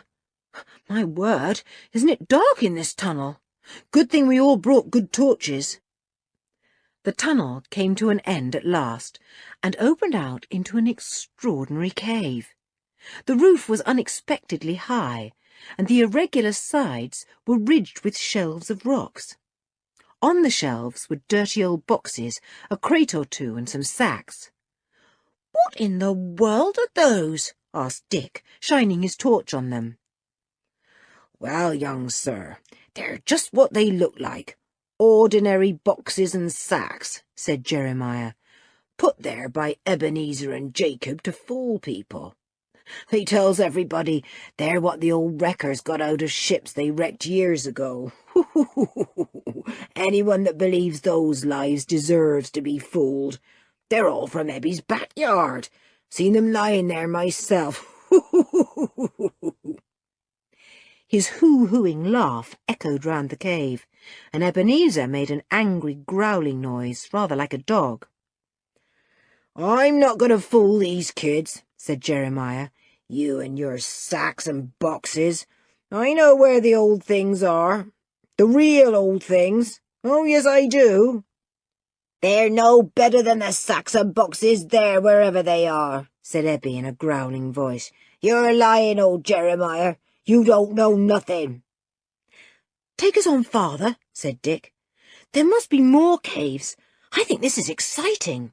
Is this really where the old wreckers hid the things they salvaged from the wrecks they caused, or just a tale?" "Oh, this is their cave, that's true enough. Dressed up a bit by Ebby there," said Jeremiah. "But I know the caves farther on. Ebbie doesn't. He's too scared to go farther under the sea. Aren't you, Ebbie?" Ebbie said something that sounded rude. Julian turned to Jeremiah eagerly. "Oh, do take us, Father, if it isn't dangerous." "Well, I'm going farther on anyway," said Tinker suddenly. "Mischief hasn't come back, so he must be lost, and I'm going to find him." Julian saw that Tinker was quite determined. "Right," he said, "we'll come with you. Jeremiah, lead the way. But it's not really dangerous, is it? I mean, we don't want to find the sea sweeping through these caves right up to where we are." "Tide's not on the turn yet," said Jeremiah. "We're all right for a while. When it comes in, it swirls up this passage here, but it stops at the Wrecker's Cave. That's just too high for it, see? The tunnel runs downwards fast now. It goes right under your lighthouse. Have you seen it down at the bottom of the shaft?" "Good gracious, yes," said Julian, remembering. "I went down it, and the sea was swirling in and out at openings in the bottom of the shaft. Do you mean to say that the sea that rises in the shaft at high tide comes racing up into these tunnels too?" "Aye, that it does," said Jeremiah. "You can get from here to the lighthouse, under the rocky seabed, right to that foundation shaft. But nobody dares. Tide comes in so quickly, you might get caught and drowned." Ebbie at once shouted something rude again. It sounded as if he was telling Jeremiah to go and get drowned too. "Do let's go on farther," said Dick. "Come on, Jeremiah." So Jeremiah led them farther on under the rocky bed of the sea. It was strange and rather frightening to hear the constant noise of the water racing over the roof of the winding tunnel. Their torches lit up slimy walls and rocky shelves and hollows. "You know, this would have been a very good place to hide treasure," said Julian, glancing up at a dark hollow in the roof of the tunnel. "Though I don't know how anyone would set about looking for it. There are hundreds of nooks and crannies, and isn't it cold in this tunnel?" "Well, the sun's rays never penetrate down here," said Dick. "My word, the sea sounds pretty loud now." "I wish we could find Mischief," said Anne to George. "Look at poor Tinker, he's crying. He's pretending not to, but I could see the tears rolling down his cheeks last time I flashed my torch on him." They stopped to look at something, a strange jelly-like thing, like an enormous sea anemone. Ebbie caught them up and bumped into Dick. He rounded on Ebbie at once. "Keep off! Follow us if you like, but don't come so near. We don't like you." Ebbie took no notice, but kept as close behind everyone as he possibly could, and Dick realised that he was probably feeling very scared. Then, as they rounded another corner of the tunnel and saw yet another cave, Tinker gave a yell that echoed everywhere. "Mischief! Look, there he is! Mischief!" And sure enough, there was the little monkey, crouched under a small shelf of rock, shivering in fright. He wouldn't even go running to Tinker. Tinker had to pick him up and hug him. "Mischief! Poor Mischief, were you very frightened?" he said. "You're trembling all over. You shouldn't have run away. You might have been lost forever." Mischief had something clutched in his tiny paw. He chattered to Tinker and put his furry little arms round his neck. As he did so, he opened one paw, and something fell out and rolled over the rocky floor. "What have you dropped, Mischief?" said Dick, and shone his torch down onto the floor of the cave. Something was glittering there, something round and yellow. Everyone stared, and a shock of excitement went through Julian, who was nearest. "A gold coin!" he cried, and picked it up. "As bright as when it was minted. Mischief, where did you get it from? Look, Dick, look, George, it's gold, all right." Immediately everyone was full of the greatest excitement, one thought only in their heads: the treasure. Mischief must have found the treasure. It was an old coin, very old. Where could Mischief have found it? "Oh, let's go farther on and see," cried Dick. "Jeremiah, it must be the treasure. Mischief will lead us to it." But Mischief would do nothing of the sort. He was not going to lose himself again. He was going to sit on Tinker's shoulders with an arm safely round the boy's neck. He hadn't liked being lost all by himself in the dark. Jeremiah would not go any farther either. He shook his head. "No, not today. Tide will soon be sweeping up these tunnels, faster than we can walk. Better turn back now in case we're caught. Many's the visitor that's had to run for his life when the tide came up all of a sudden." George's sharp ears caught the sound of a swoosh, swoosh. Somewhere the tide had crept in. "Come on," she said. "We'd better do what Jeremiah says. The sea's coming up the tunnel now as well as over it, and soon it will be sweeping up the beach too, and in at the cliff passages. We'll be caught in the middle and have to stay here for ages." "No need for alarm, missy," said old Jeremiah. "There's a bit of time yet. Hello? Where's Ebenezer gone?" "Blow! He must have heard us talking about Mischief's gold piece," said George. "I forgot all about him.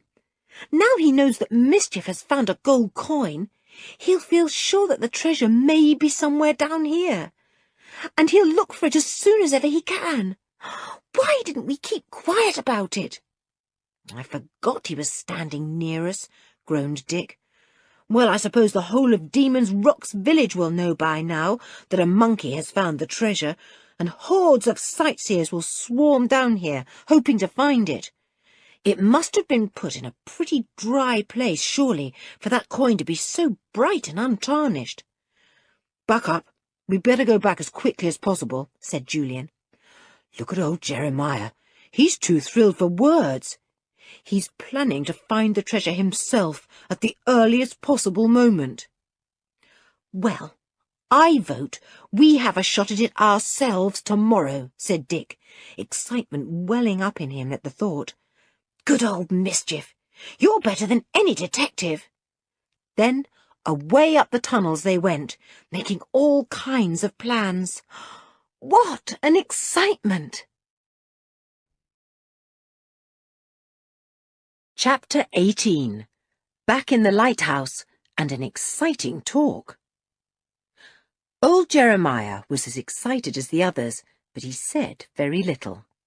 He was angry to think that Ebenezer should have been there to see the find. He didn't trust that Ebby, nor that Jacob either. They'd be ferreting after the treasure as sure as nuts were nuts and monkeys were monkeys. Ha! Wouldn't they like to know where it was? He stumped on, up the old tunnels, thinking hard, and at last they came out into the welcome daylight again. "Here, Jeremiah, buy yourself some more sweets," said Julian, putting some money into the old man's hand. "And don't count too much on that treasure. I expect it's just an odd coin that Mischief found in a dry corner somewhere." "Thank you," said the old man. "I don't want the treasure myself. I'm just hoping that Ebby and Jacob don't find it. They'll be hunting all the time for it now." They were glad to be out in the open again. The sun had gone now, and the wind had whipped up. It was raining hard. "I say, we'd better buck up, else we shan't be able to walk back to the lighthouse over the rocks," said Julian, worried. But fortunately the wind was against the tide, and they just had time to wade over to the lighthouse steps. "There's our little boat bobbing about," said Tinker. "And listen, I can hear old Timmy barking. He's heard us coming." So he had. He had been lying on the doormat, his ears glued to the crack under the door, listening. Nobody had come near the lighthouse, and not a sound did old Timmy hear but the wind and the sea and a few gulls gliding by. "We're back, Timmy!" yelled George, and she pushed at the door. It opened, and Timmy leapt out, almost knocking her over. Mischief sprang onto the dog's back and chatted at him without stopping. "He's telling him about the gold coin he found," said Tinker with a laugh. "Oh, I wish you'd been with us, Timmy. It was grand." "It feels as if we've been away for ages," said George. "But it isn't very late after all. unless my watch is slow. I'm hungry. Let's have something to eat and talk about everything, and what we're going to do." So, over biscuits and sandwiches and coffee, they talked and talked. "We must get down to the caves again as soon as possible," said George. "I'm absolutely certain that Jacob and Ebbie will be down there hunting for coins as soon as the tide's out again." "Well, we can't do anything today, that's certain," said Dick. "For one thing, the tide's in now, and for another thing, it's blowing up for a storm. Just listen to the wind." Timmy was sitting as close to George as he possibly could. He hadn't liked her going out without him. She sat with her arm round him, eating her biscuits, occasionally giving him half of one. Tinker was doing the same with Mischief. The children talked and talked. Where could Mischief have found that coin? Was it one on its own that the sea had swept into the tunnel? Or was it part of a whole lot of coins? Had it come from an iron-bound box whose wooden sides had rotted away? They talked endlessly, their eyes bright, and the round gold coin on the table in front of them. "I suppose it would be treasure trove if we found it," said Dick. "I mean, it would be so old that it would belong to the Crown, and not to anyone in particular." "I expect we'd be allowed to keep a few coins ourselves," said George. "If only we could go straight away now and hunt in that tunnel. I feel as if I can't wait." "Woof," said Timmy, agreeing, though he really hadn't much idea of what they were talking about. "I say, listen to the sea crashing over the rocks between us and the jetty," said Julian, startled at the sudden booming. "The wind must be working up to a gale." "Well, bad weather's been forecast for some time," said Dick gloomily. "Blow! It'll be jolly difficult rowing to and fro in that little bob-about boat. I doubt if we'd be able to walk across the rocks even at low tide with the big sea running before the wind." "Oh, don't be so gloomy," said Anne. "Well, do you want us to be prisoners here in the lighthouse?" demanded Dick. "It wouldn't matter. There's plenty of food," said Anne. "No, there isn't. Remember there are 5 of us, and Timmy and Mischief as well," said Dick. "Shut up, Dick," said Julian. "You're scaring Anne and Tinker. This storm will soon blow over. We'll be able to pop out and do some shopping tomorrow." But the storm grew fiercer, and the sky became so dark that Anne lit the lamps.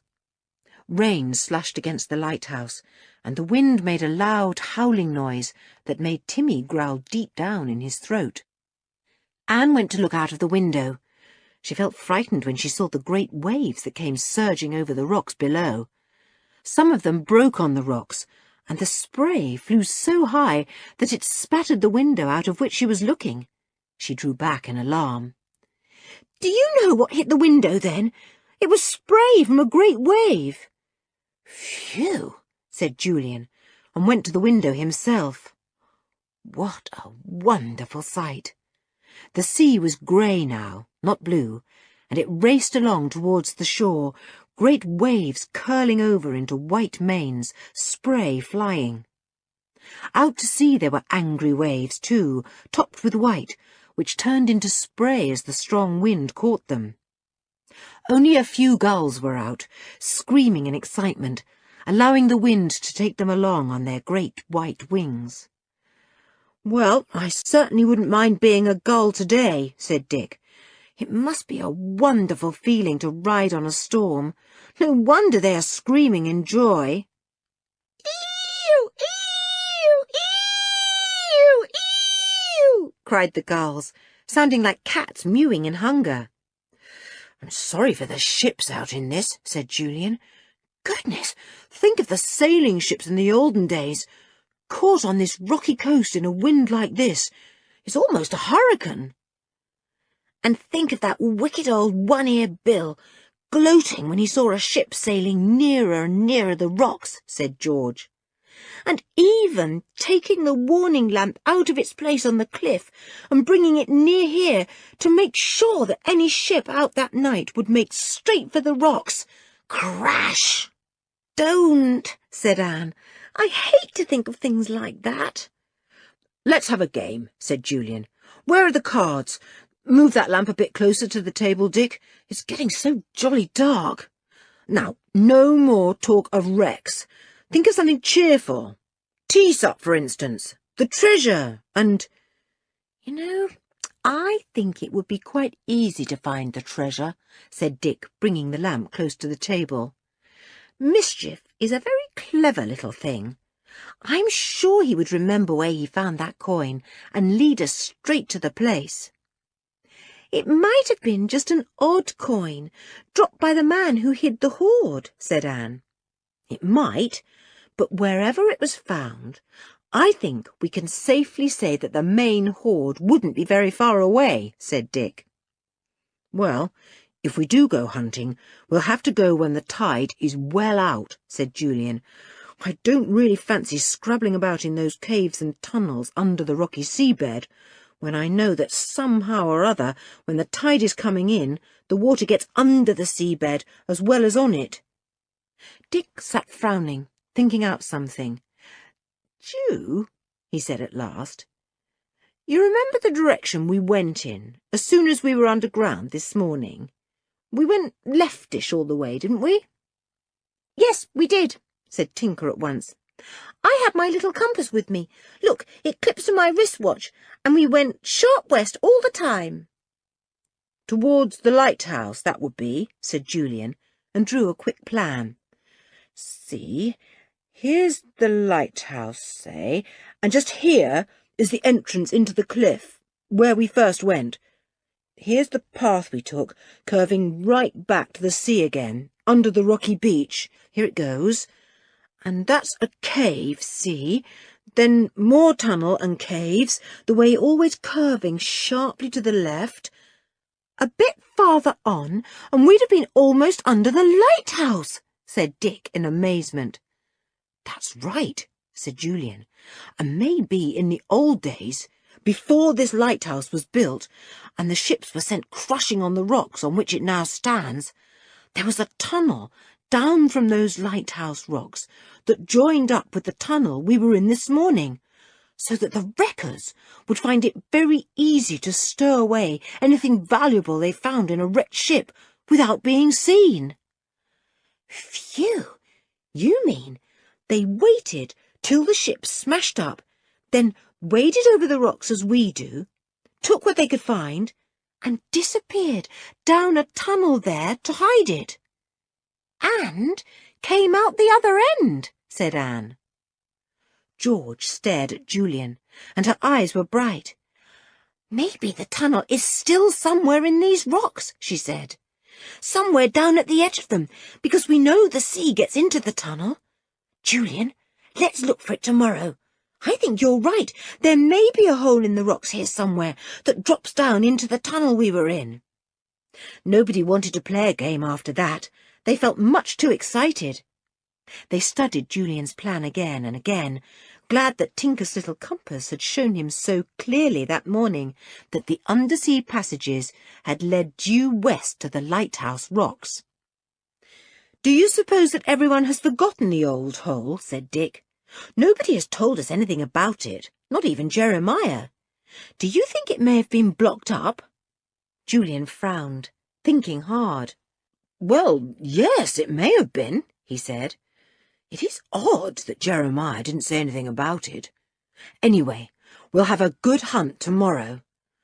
"And if we find it, we'll drop down and hunt for the treasure," said Tinker, his eyes shining. "What a shock for Ebenezer and Jacob if we find it first!"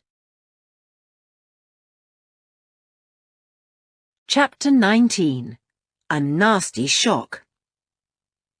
The storm blew itself out that evening, and next day was much calmer.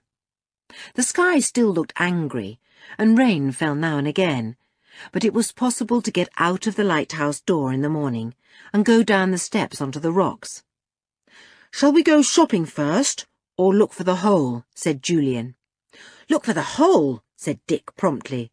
"The wind is still pretty strong, and the storm might blow up again. Just look at that angry sky." We wouldn't be able to mess about round the edge of the rocks if the sea gets any rougher." They spread out and went cautiously over the great rocks on which the lighthouse was built. At low tide, the rocks stood well up out of the sea. The lighthouse was built on the highest part, and seemed to tower over the searchers as they clambered here and there, seeking for any hole that looked as if it might lead down into some tunnel below.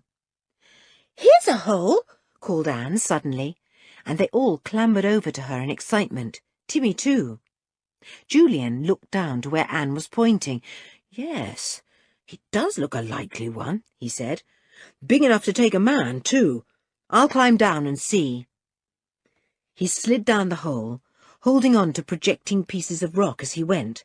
The others watched, thrilled. Timmy barked. He didn't like to see Julian disappearing like this. But before Julian quite disappeared, he shouted again, "I'm afraid it's no good. It's come to a sudden end.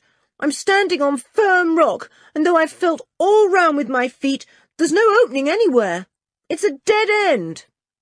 "What a disappointment." "Blow," said Dick, lying down on the rocks and putting his arm down the hole to help Julian climb up again. "I had high hopes then, Julian. Here's my hand. Do you want any help?" "Thanks, it is a bit difficult," said Julian. He climbed up with difficulty and squeezed out of the hole thankfully. "I wouldn't like to get wedged in here," he said, "especially with the tide coming in." "It's beginning to pour with rain again," said Anne. "Shall we go shopping now, or wait a bit?" "Oh, let's wait," said George. "I'm cold and wet now. Let's go into the lighthouse and make some hot coffee." "What a disappointment. Never mind, we can always go down the tunnels we were in yesterday and search around. Maybe Mischief will show us where he found the gold coin." They all went into the lighthouse, and once more Julian jammed the door. "I wish that locksmith would come," he said. "If we go down into the caves, we'll have to leave old Timmy behind on guard, and it's such a shame." "Woof!" said Timmy, heartily agreeing. They all went upstairs, and Anne began to make the coffee. As they were sitting drinking it, Timmy suddenly sprang to his feet with a most blood-curdling growl. Everyone jumped, and Anne spilt her coffee. "Timmy, what's up?" said George in alarm. Timmy was standing with his nose towards the closed door of the room, his hackles rising up on his neck. He looked truly fierce. "What on earth is the matter, Tim?" said Julian, going to the door. "There can't be anyone on the stairway. The entrance door's jammed." Timmy raced out of the door as soon as Julian opened it and tore down the spiral stairway at such a speed that he fell and rolled to the bottom. George gave a terrified scream. "Timmy, have you hurt yourself?" But Timmy leapt to his feet at once and ran to the entrance door, growling so ferociously that Anne felt really frightened. Julian ran down and went to the door. It was still well and truly jammed. "Timmy, maybe it's just the poor milkman come with some milk again," he said, and unjammed the door. He took hold of the handle to open it. It wouldn't open. Julian pulled and tugged, but it was of no use. The door simply would not open. By this time everyone was down beside him. "Let me try," said Dick. "The door must just have stuck." No, he couldn't open it either. Julian looked gravely round at everyone. "I'm afraid, very much afraid, that somebody has locked us in," he said. There was a horrified silence. Then George cried out in anger. "Locked us in? How dare they? Who's done this?" "Well, I think we can guess," said Julian. "It was whoever came and stole our key the other day." "Ebenezer! No, Jacob!" cried Dick. "One of the two, anyway. How dare they? What are we going to do? We can't get out. Why have they done this silly, wicked thing?"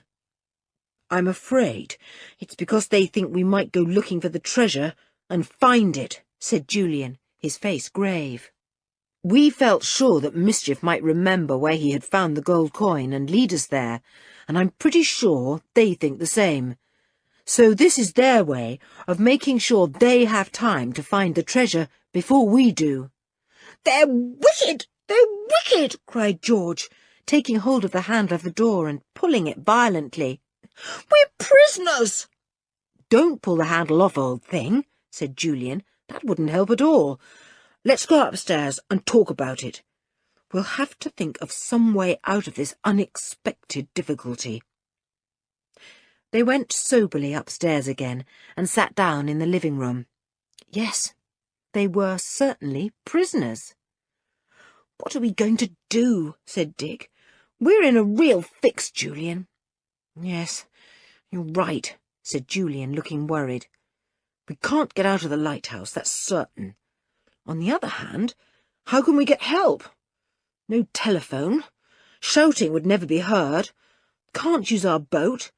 No one would ever know we're prisoners. They've seen us going in and out of the lighthouse, and if we suddenly don't appear any more, they'll simply think we've gone home and that the lighthouse is empty again." "We shall die of starvation," said Anne, scared. "Oh, no, I expect we shall think of something," said Dick, seeing that Anne was really frightened. "All the same, it's a puzzle. We can't get out, and no one can get in. Whoever locked that door has certainly taken the key away with him." They talked, and finally they felt hungry, so they had a meal, though they felt they ought to eat sparingly in case their food ran short too quickly. "And I feel so hungry," complained George. "I keep feeling hungry here." "That's what I told you. Living in a lighthouse somehow makes you feel hungry all the time," said Tinker. "We'll try and catch the milkman tomorrow morning," said Julian suddenly. "Let's see now. We could write a note and push it under the door so that he would see it tomorrow when he comes. We could put, 'Help, we are locked in.'"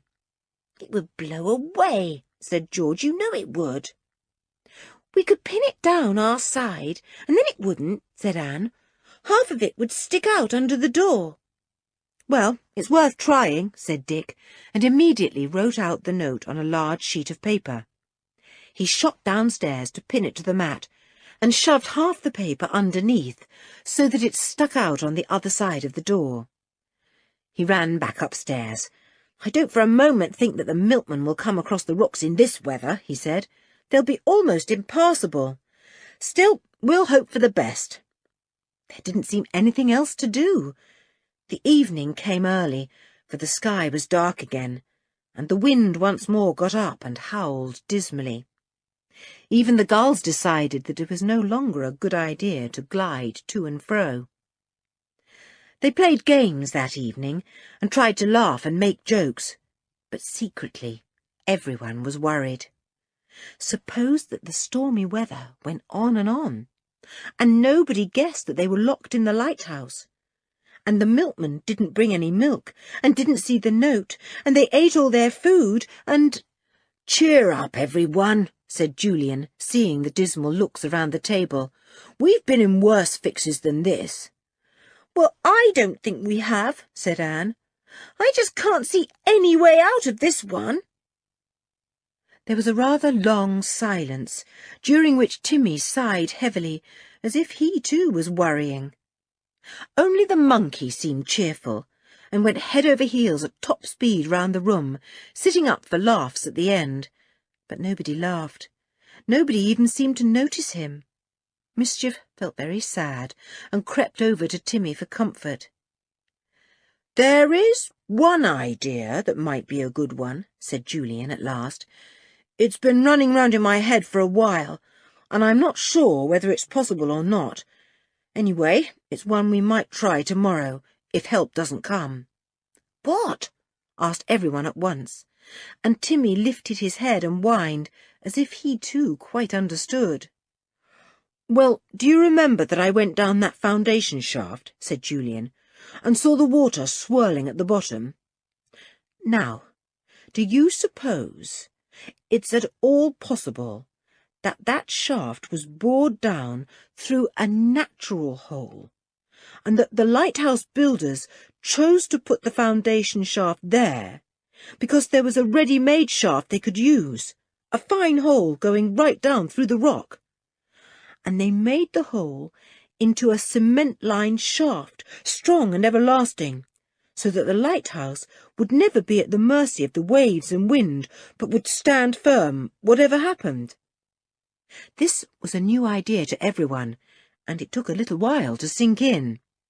Then Dick smacked the tabletop and made them all jump. "Julian, you've got it! Yes, that strong cement-lined shaft runs down a natural hole, and that hole must be the one we've been looking for. The one that connects up with the tunnels we were in yesterday. No wonder we couldn't find it when we hunted all over the rocks. The shaft makers used it." There was silence again. Everyone was taking this in, even Tinker. Julian looked round the table and smiled. "Have you all jumped to it?" he said.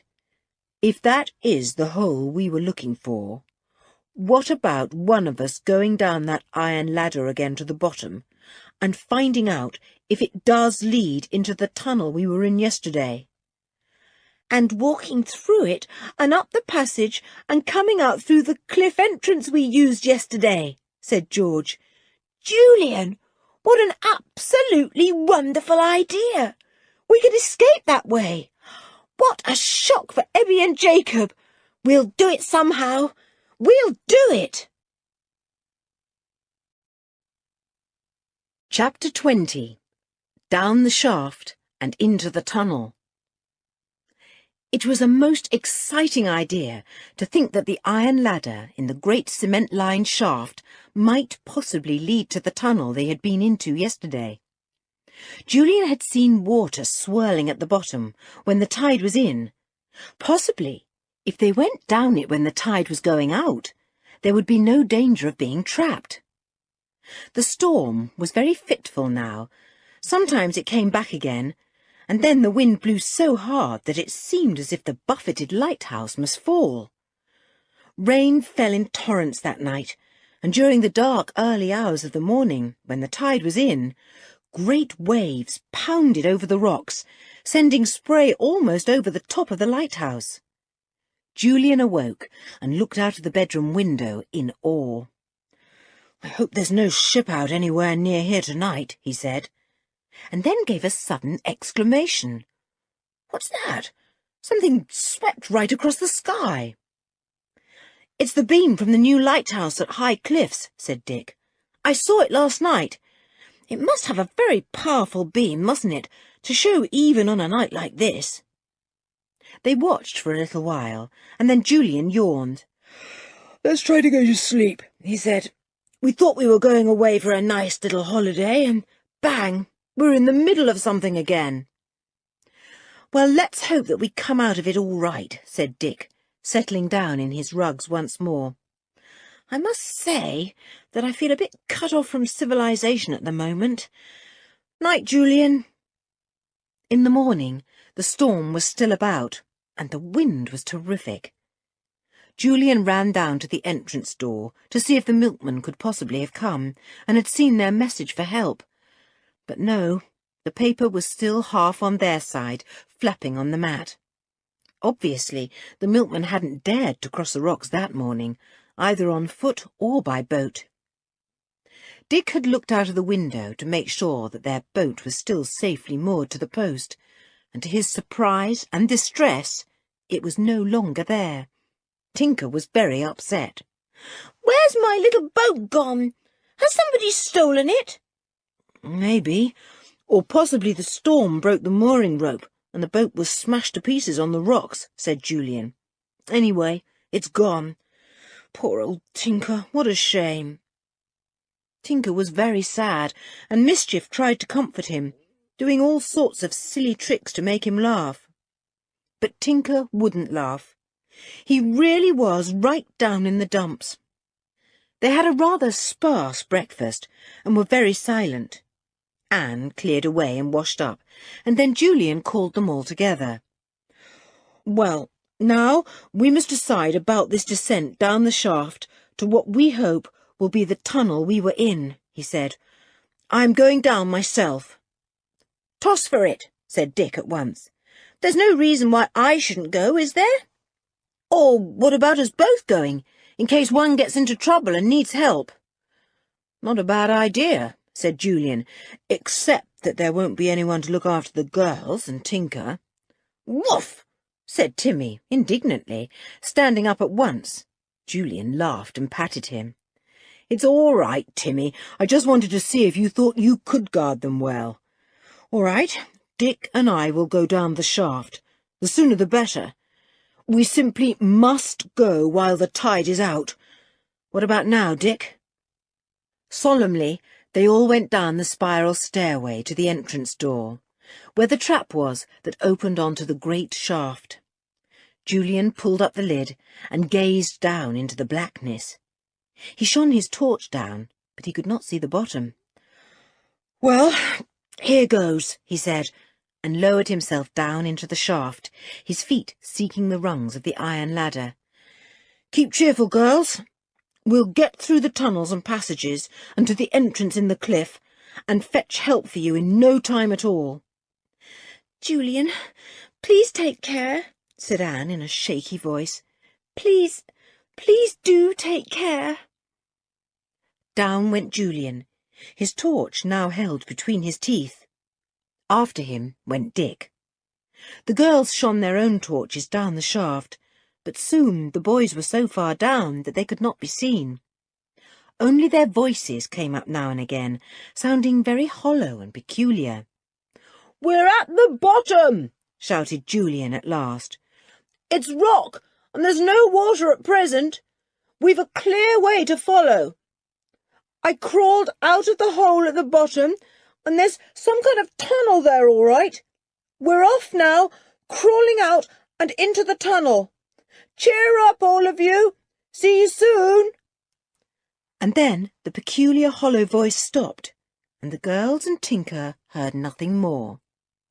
Timmy began to whine. He couldn't understand these strange goings-on at all. Julian and Dick were feeling pleased with themselves. It hadn't been very difficult to squeeze out of the arches at the bottom of the shaft. Now they were in a dark, narrow tunnel, whose roof sometimes came down so low that they had to bend double. It smelt damp and seaweedy, but there seemed to be plenty of air. In fact, at times, quite a little breeze seemed to flow round them. "I shall be glad when we come into a tunnel we recognise," said Julian at last. "We surely must be near where we were yesterday. Hello, what's this? Dick, look! Dick!" Dick looked to where Julian's torch was shining and gave a shout. "A gold coin! Another one! We must be near where old Mischief ran off to. Look, there's another, and another. Where on earth did they come from?" The boys shone their torches all around and saw at last where the coins had fallen from. Above their heads was a dark hole running up into the rock. As they shone their torches on it, a gold coin slid out and dropped down to join the others. "This is where Mischief found the coin," cried Dick. "Julian, there must be a box or something up there which is rotting away and letting out the money it contains bit by bit." "Whoever would have guessed at such a hiding place?" said Julian, marvelling as he shone his torch above his head. "There's absolutely nothing to be seen except that dark hole. No box, nothing. It must have been pushed right into a recess at the side of the hole by someone who knew a good hiding place was there." "Give me a leg up so that I can put in my hand and feel," said Dick. "Buck up! This is too exciting for words." Julian gave him a leg up, and Dick put his head and shoulders into the hole.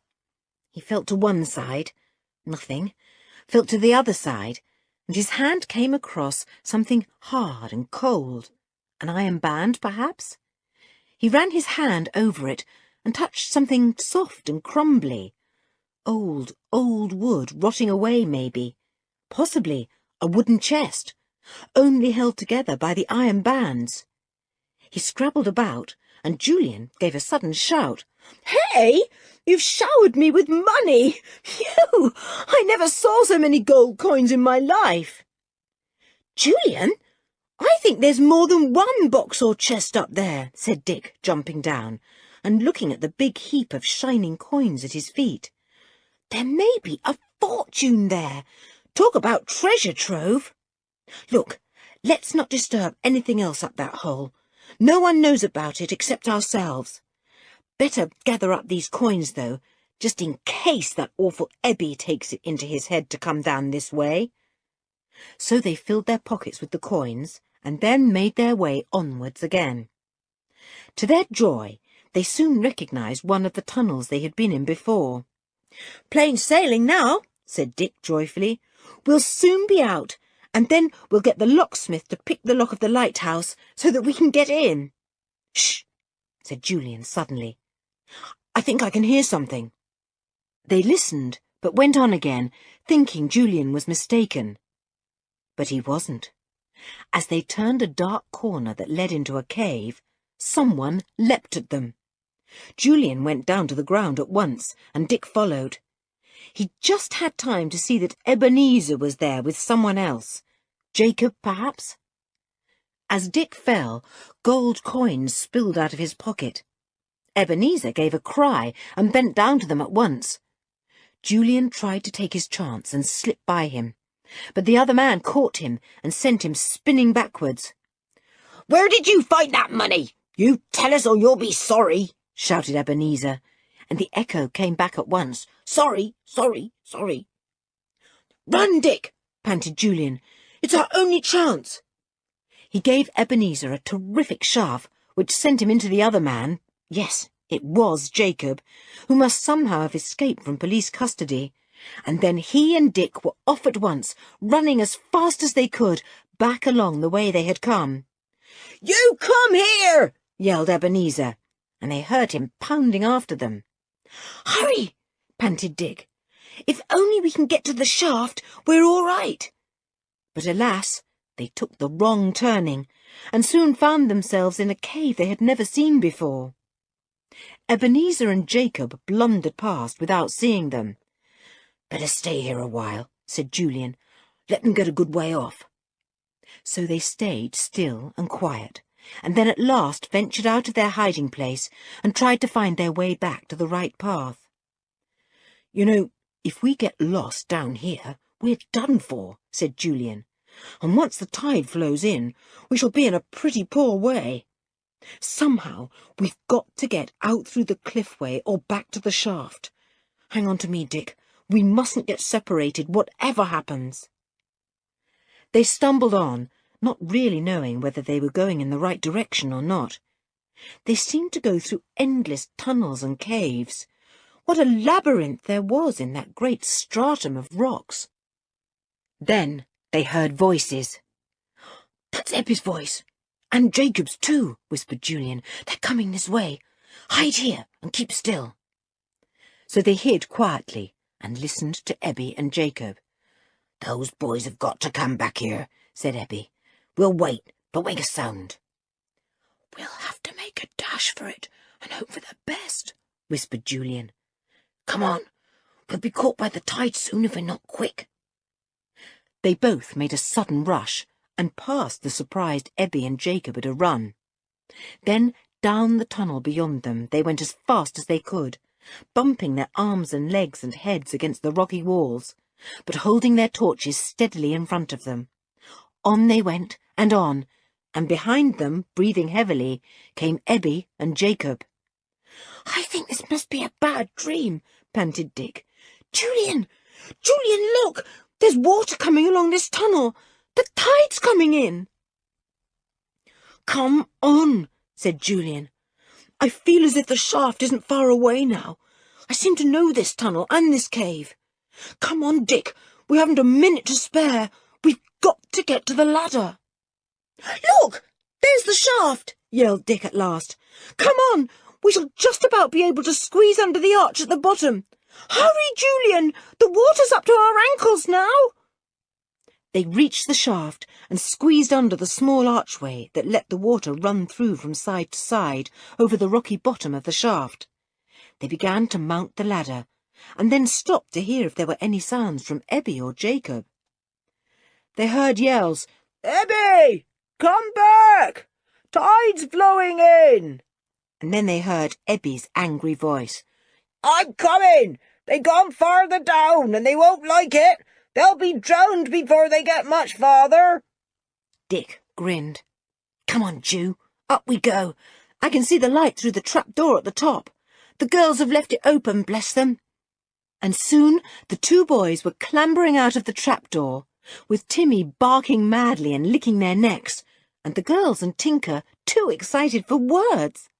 "What happened? Didn't you get out of the tunnel to find help for us? Were those men there? What happened?" "Plenty," said Julian, "but unfortunately we didn't get past Ebbie and Jacob, who were lying in wait for us. So we're still stuck in this lighthouse, with nobody to help us. But—" "But what?" asked George, shaking his arm. "Julian, you look excited. What's happened?" "We found the treasure," said Julian. "Come on, we'll tell you all about it." And he led the way up the spiral stairway, with Tinker and the excited girls close behind. Soon the boys were telling their story, and George and Anne and Tinker listened and exclaimed and danced about, and were altogether marvellous listeners to a marvellous tale. "It must have been the treasure, in an iron-bound chest. Oh, Jew, weren't you excited when the coins poured out?" "Yes, it was certainly a very fine moment," said Julian. "Mischief, stop pulling my hair." "Wow, it's been an exciting morning. What about a drink of lemonade? And by the way, what's the weather been like? We couldn't see a thing down below." "Oh, it's awful again, Julian," said Anne. "There's another storm coming. Look at those scurrying black clouds." "It does look bad," said Julian, his excitement leaving him, as he saw clearly that another big storm was blowing up. "We certainly shouldn't be able to get out of here today, even if we could get out of the door." "Julian, Tinker found his father's old pocket radio in a cupboard," said Anne, "and it still works. We listened to the weather report, and it gave an important warning to all ships at sea or by the coast. It said they must run to safety as soon as they could." "Well, I'm blessed if I know what to do for the best," said Julian, looking out of the window. "How in the world are we to let people know we're here, marooned in the lighthouse? We'll simply have to think of something." But that was easier said than done. How did one get help when there was no way to get help? How did one escape out of a locked lighthouse when there was no key? Chapter 21. A Wonderful Idea. "I'm thirsty," said Tinker. "I'll get some lemonade." "Well, go slow with it then," said Dick. "You don't know how long we may be locked up here, and we haven't endless food and drink." Tinker looked alarmed. "Might we be locked up here for weeks and weeks?" he said. "If people thought we had left the lighthouse and gone back home because of the bad weather, we might easily be here for some time," said Julian soberly. "Nobody would bother about us. They'd think we were safe at home." "But Mother would soon feel worried if she didn't hear from us," said George.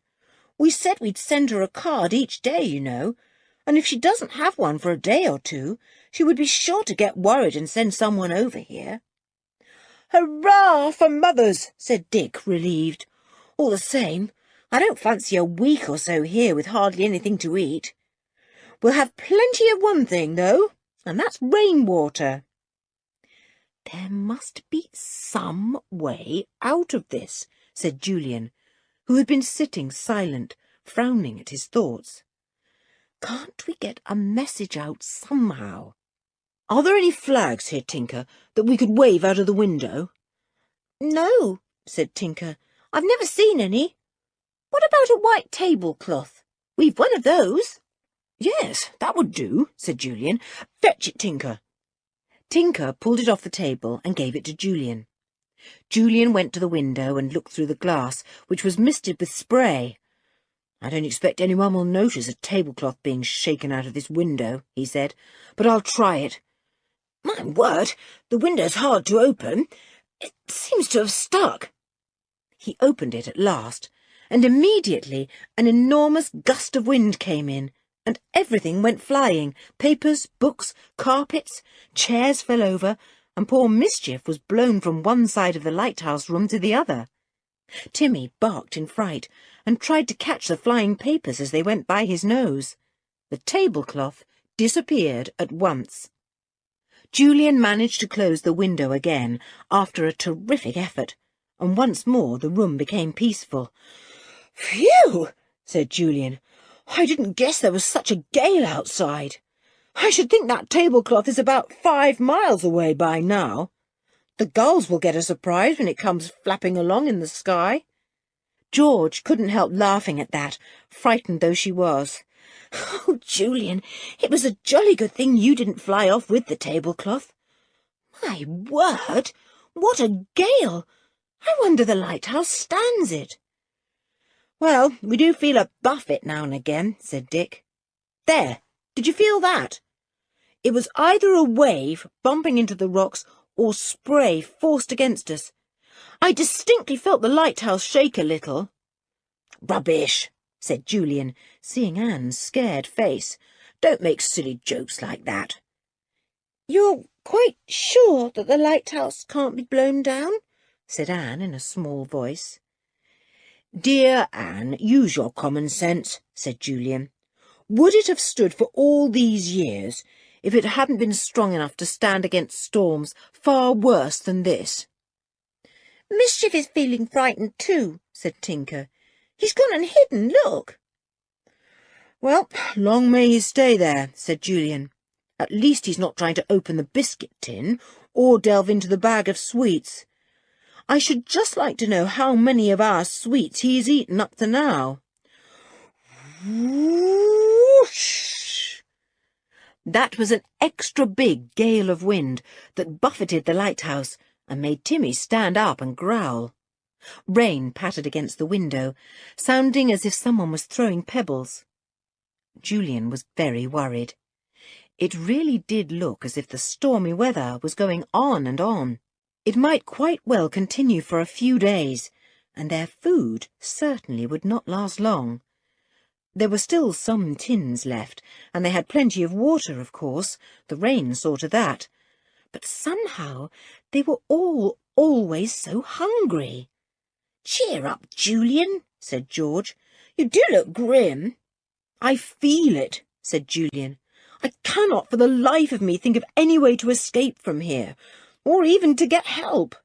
We've no way of signalling." "Pity the lighthouse lamp is no longer going," said Tinker. "That would have been a fine signal." To Tinker's enormous surprise, Julian suddenly gave a shout, leapt up, came over to Tinker, and gave him such a clap on the back that the surprised boy almost fell off his chair. "What's the matter?" stammered Tinker, rubbing his shoulder. "Don't you see? Perhaps we can set the old lamp going and make it shine out as it used to do. Not to warn ships, of course, but to make people realise that we are prisoners in the lighthouse," said Julian jubilantly. "Tinker, do you know if it's possible to light the lamp?" "I think so," said Tinker. "My father showed me how it worked, and I think I remember. Oh, and there's a bell that can be struck too." "Better and better," said Julian. "Where is the bell?" "It was dismantled and put away," said Tinker. "It used to hang in that sort of veranda place that runs outside, round the lamp room. There's a big hook for it there."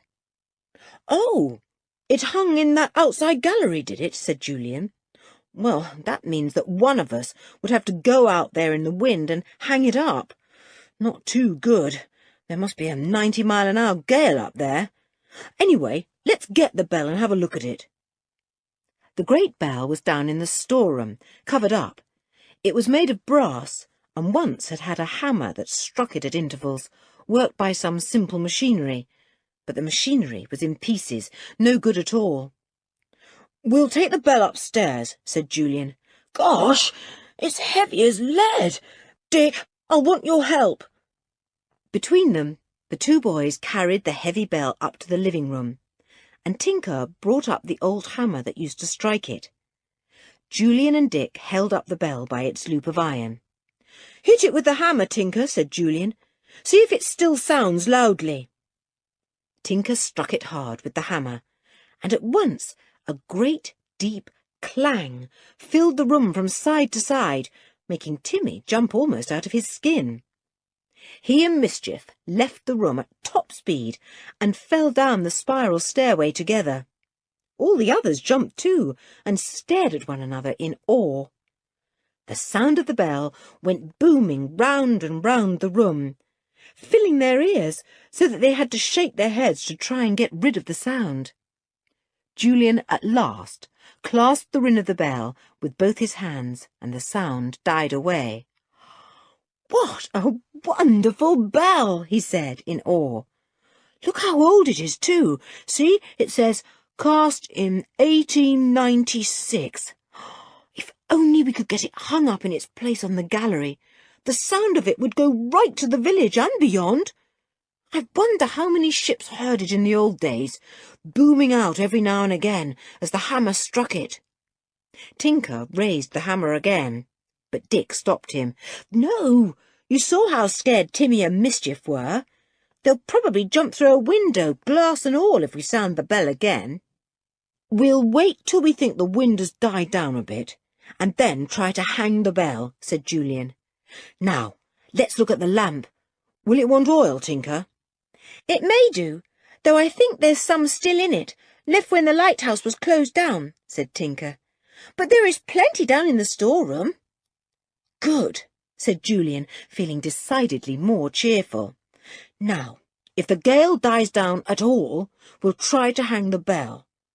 We can strike that as soon as it's hung, and not wait till we light the lamp." But the gale seemed to get worse, and Julian really did wonder if the old lighthouse would stand up to it. Should he take everyone down to the storeroom, just in case? "I will, if the gale gets worse," he thought. Though if the lighthouse should fall, there wouldn't be much chance for us, whatever part of it we were in. They went up to the lamp room in the afternoon and looked at the great old lamp. Tinker explained how it worked. "It used to go round and round mechanically," he said, "and there were screens here and here that shut out the light in places as it went round, so that the light seemed to go on and off if any ship was watching it. It seemed to flash, you see, instead of to shine steadily. Ships noticed it more quickly then." The screens were broken in pieces. There was still some oil in the lamp, but Julian added more. The wick seemed perfectly good. Now, if only they could light the lamp and keep it going, someone would be sure to see it and wonder about it. Julian felt in his pocket for matches. As the lamp room was enclosed in glass, it was easy to keep the match alight. He touched the oily wick with it, and hey presto, the lamp was lit. It was a very big lamp, and close to, the light was quite blinding. Dick crowed with delight. "We've done it! Old lighthouse, you're going to shine once more tonight. You're alive again." "Now to hang the bell," said Julian, and he cautiously opened the door leading onto the gallery outside, having waited until the wind died down for a moment. He and Dick lifted the bell up to the hook there and slipped the iron loop over it. It hung there, swinging, and Julian lifted the hammer. But at that moment a great gust took him, and he staggered, almost falling over the railing. Dick caught him just in time, and with George's help dragged him into the lamp room. They were all very white-faced.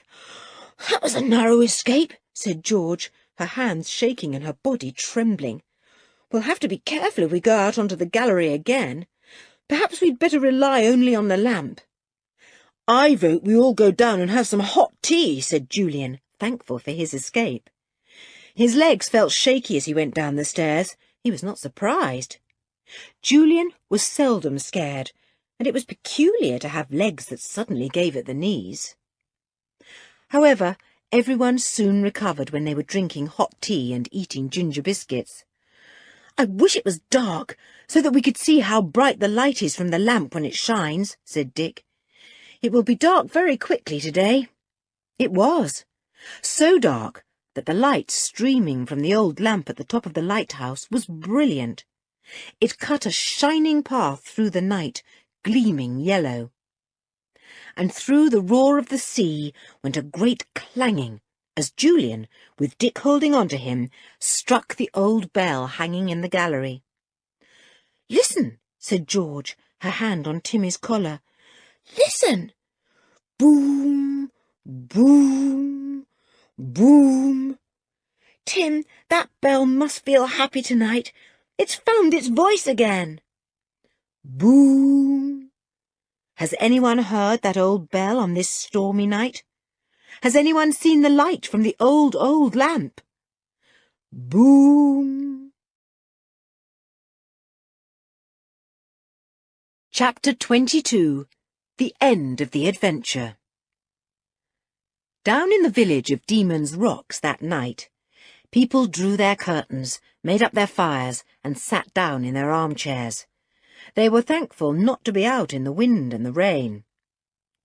Old Jeremiah Boogle was lighting his pipe, sitting by his own roaring fire, when he heard a sound that made him drop the flaring match and listen in amazement. Boom, boom. A bell! A bell I've not heard for nearly 40 years, said old Jeremiah, standing up, hardly able to believe his ears. No, it can't be the lighthouse bell. That's been gone for many a day. Boom! Jeremiah went to his window and pulled aside the old curtain.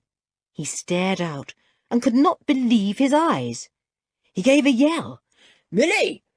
Where's that granddaughter of mine? Milly!" "What is it, Grandad, now?" said a plump little woman bustling in. "Look, Milly, am I seeing right? Isn't that the lighthouse lamp shining there?" said Jeremiah. "Well, there's a bright light shining out there high above Demon's Rocks," said Milly. "But I never in my life saw the lighthouse lamp shining out before. And what's that booming noise, Grandfather? Like a wonderful great bell." "That's the old bell in the lighthouse," said Jeremiah. "I couldn't mistake that. Many's the time I heard it booming out to warn ships off Demon's Rocks in the old days. Milly, it can't be. It doesn't hang there any more, and the light doesn't shine any more. What's happening?" "I don't know, Grandad," said Milly, scared. "There isn't anyone in the lighthouse, far as I know." Old Jeremiah smacked his hand down on the window-sill, knocking over a plant pot. "There are folk there. 3 boys and 2 girls and a monkey too, and a dog as well." "Well, there now," said Milly. "And what would they be there for? Did they set the lamp going and sound that bell? Boom! There it goes again. Enough to wake all the babies in Demon's Rocks village." Milly was right. It did wake all the babies and the children, and amazed every man and woman in the place, including Ebenezer and Jacob. They had leapt to their feet when they heard the bell, and were astounded to see the great light shining out steadily in the night. They heard people hurrying by their cottage, on their way to Demon's Rocks jetty. They heard Jeremiah's big voice booming out too. "It's those children up there in the lighthouse banging that bell and setting that light shining. Something's wrong. It's help they're needing, folks. Something's wrong." Ebenezer and Jacob knew quite well what was wrong. The children were locked in the lighthouse and couldn't get out. They might be ill or hurt or starving, but they couldn't get out to fetch help. And now the whole village was aroused, and when the morning came, a boat would bob out on the great waves and find out what had happened. Ebby and Jacob disappeared that night. It wasn't Constable Sharp they feared, it was the people of the village. They slipped away in the dark and the rain and were gone. But you'll be caught, Ebbie. You'll be caught, Jacob, and no one will be sorry for you. No one at all. When daylight came, there were many people on the jetty, ready to go across to the lighthouse. The wind was so rough that great waves still rolled over the rocks on which the lighthouse stood. Soon a boat was launched, and Jeremiah, Constable Sharp, and the village doctor went across, the boat careering from side to side like a mad thing as the waves caught it. They went up the steps to the lighthouse and banged at the door, and from the other side came Julian's glad voice. "You'll have to break down the door. Ebbie and Jacob locked us in and took the key. We can't get out, and we're running short of food." "Right, stand back," shouted Jeremiah. "Constable and I are going to break in." Jeremiah was old, but he was still hefty, and Constable Sharp was heftier still. The lock suddenly splintered under their enormous shoves, and the door flew wide open. Jeremiah and the policeman shot inside and bumped into Julian and the rest, sending them flying. Timmy barked in astonishment, and Mischief fled up the stairway. Soon they were all in the living room, and Julian was pouring out his story. Anne made tea and handed round steaming cups. Jeremiah listened open-mouthed, and the policeman busily took notes. The doctor, glad that no one was ill or hurt, sipped his tea and listened too. "We didn't know how to get out when we were locked in," said Julian, coming to the end of his long story. "So, in the end, we lit the old lamp and hung up the old bell and struck it with the hammer. I could hardly stand in the gallery, though, there was such a wind. I struck it for half an hour, and then my brother here went on till he felt too cold. The lamp didn't burn all night. It went out early this morning." "But both bell and light did their job well, son," said Jeremiah, looking 20 years younger. He was so excited.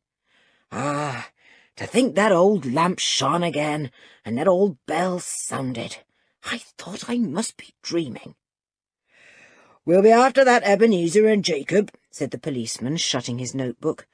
"And it seems to me you'd all better go home. This weather's going on for a bit, and there's nothing to keep you here, is there?" "Well," said Julian, "actually there is something to keep us here. You know the old wrecker's lost treasure you told us about, Jeremiah? Well, we found it." Jeremiah was so astounded that he couldn't say a word. He goggled at Julian and opened and shut his mouth like a fish.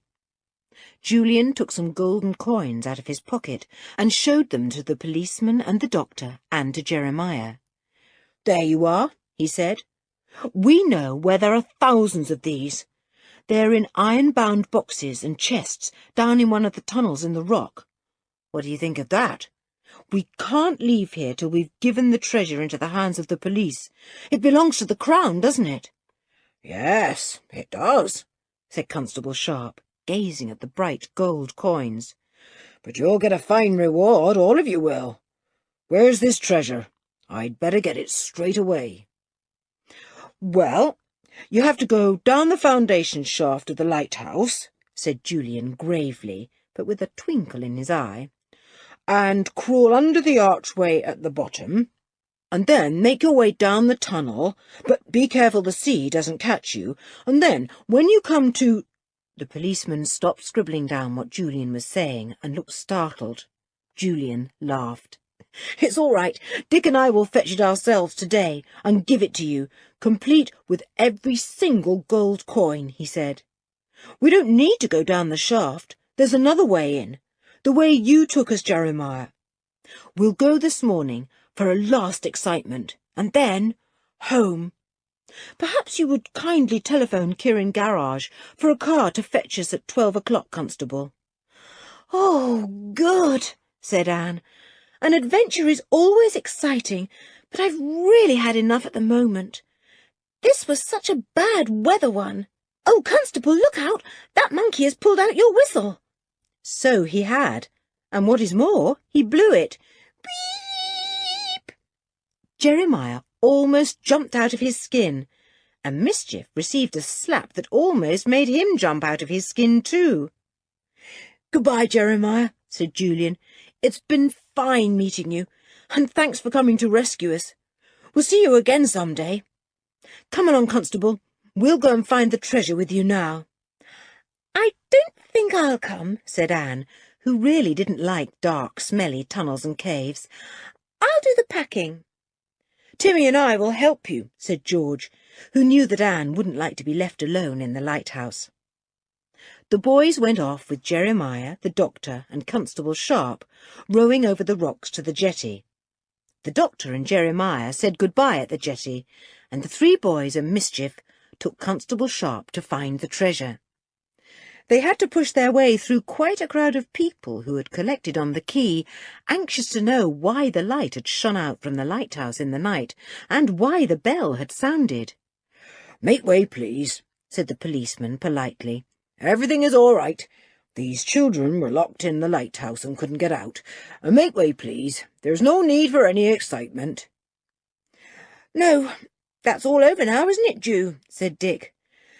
"Phew, it was just a bit too exciting at times. I shall be quite glad to be at Kieran Cottage again, with peace and quiet all around us."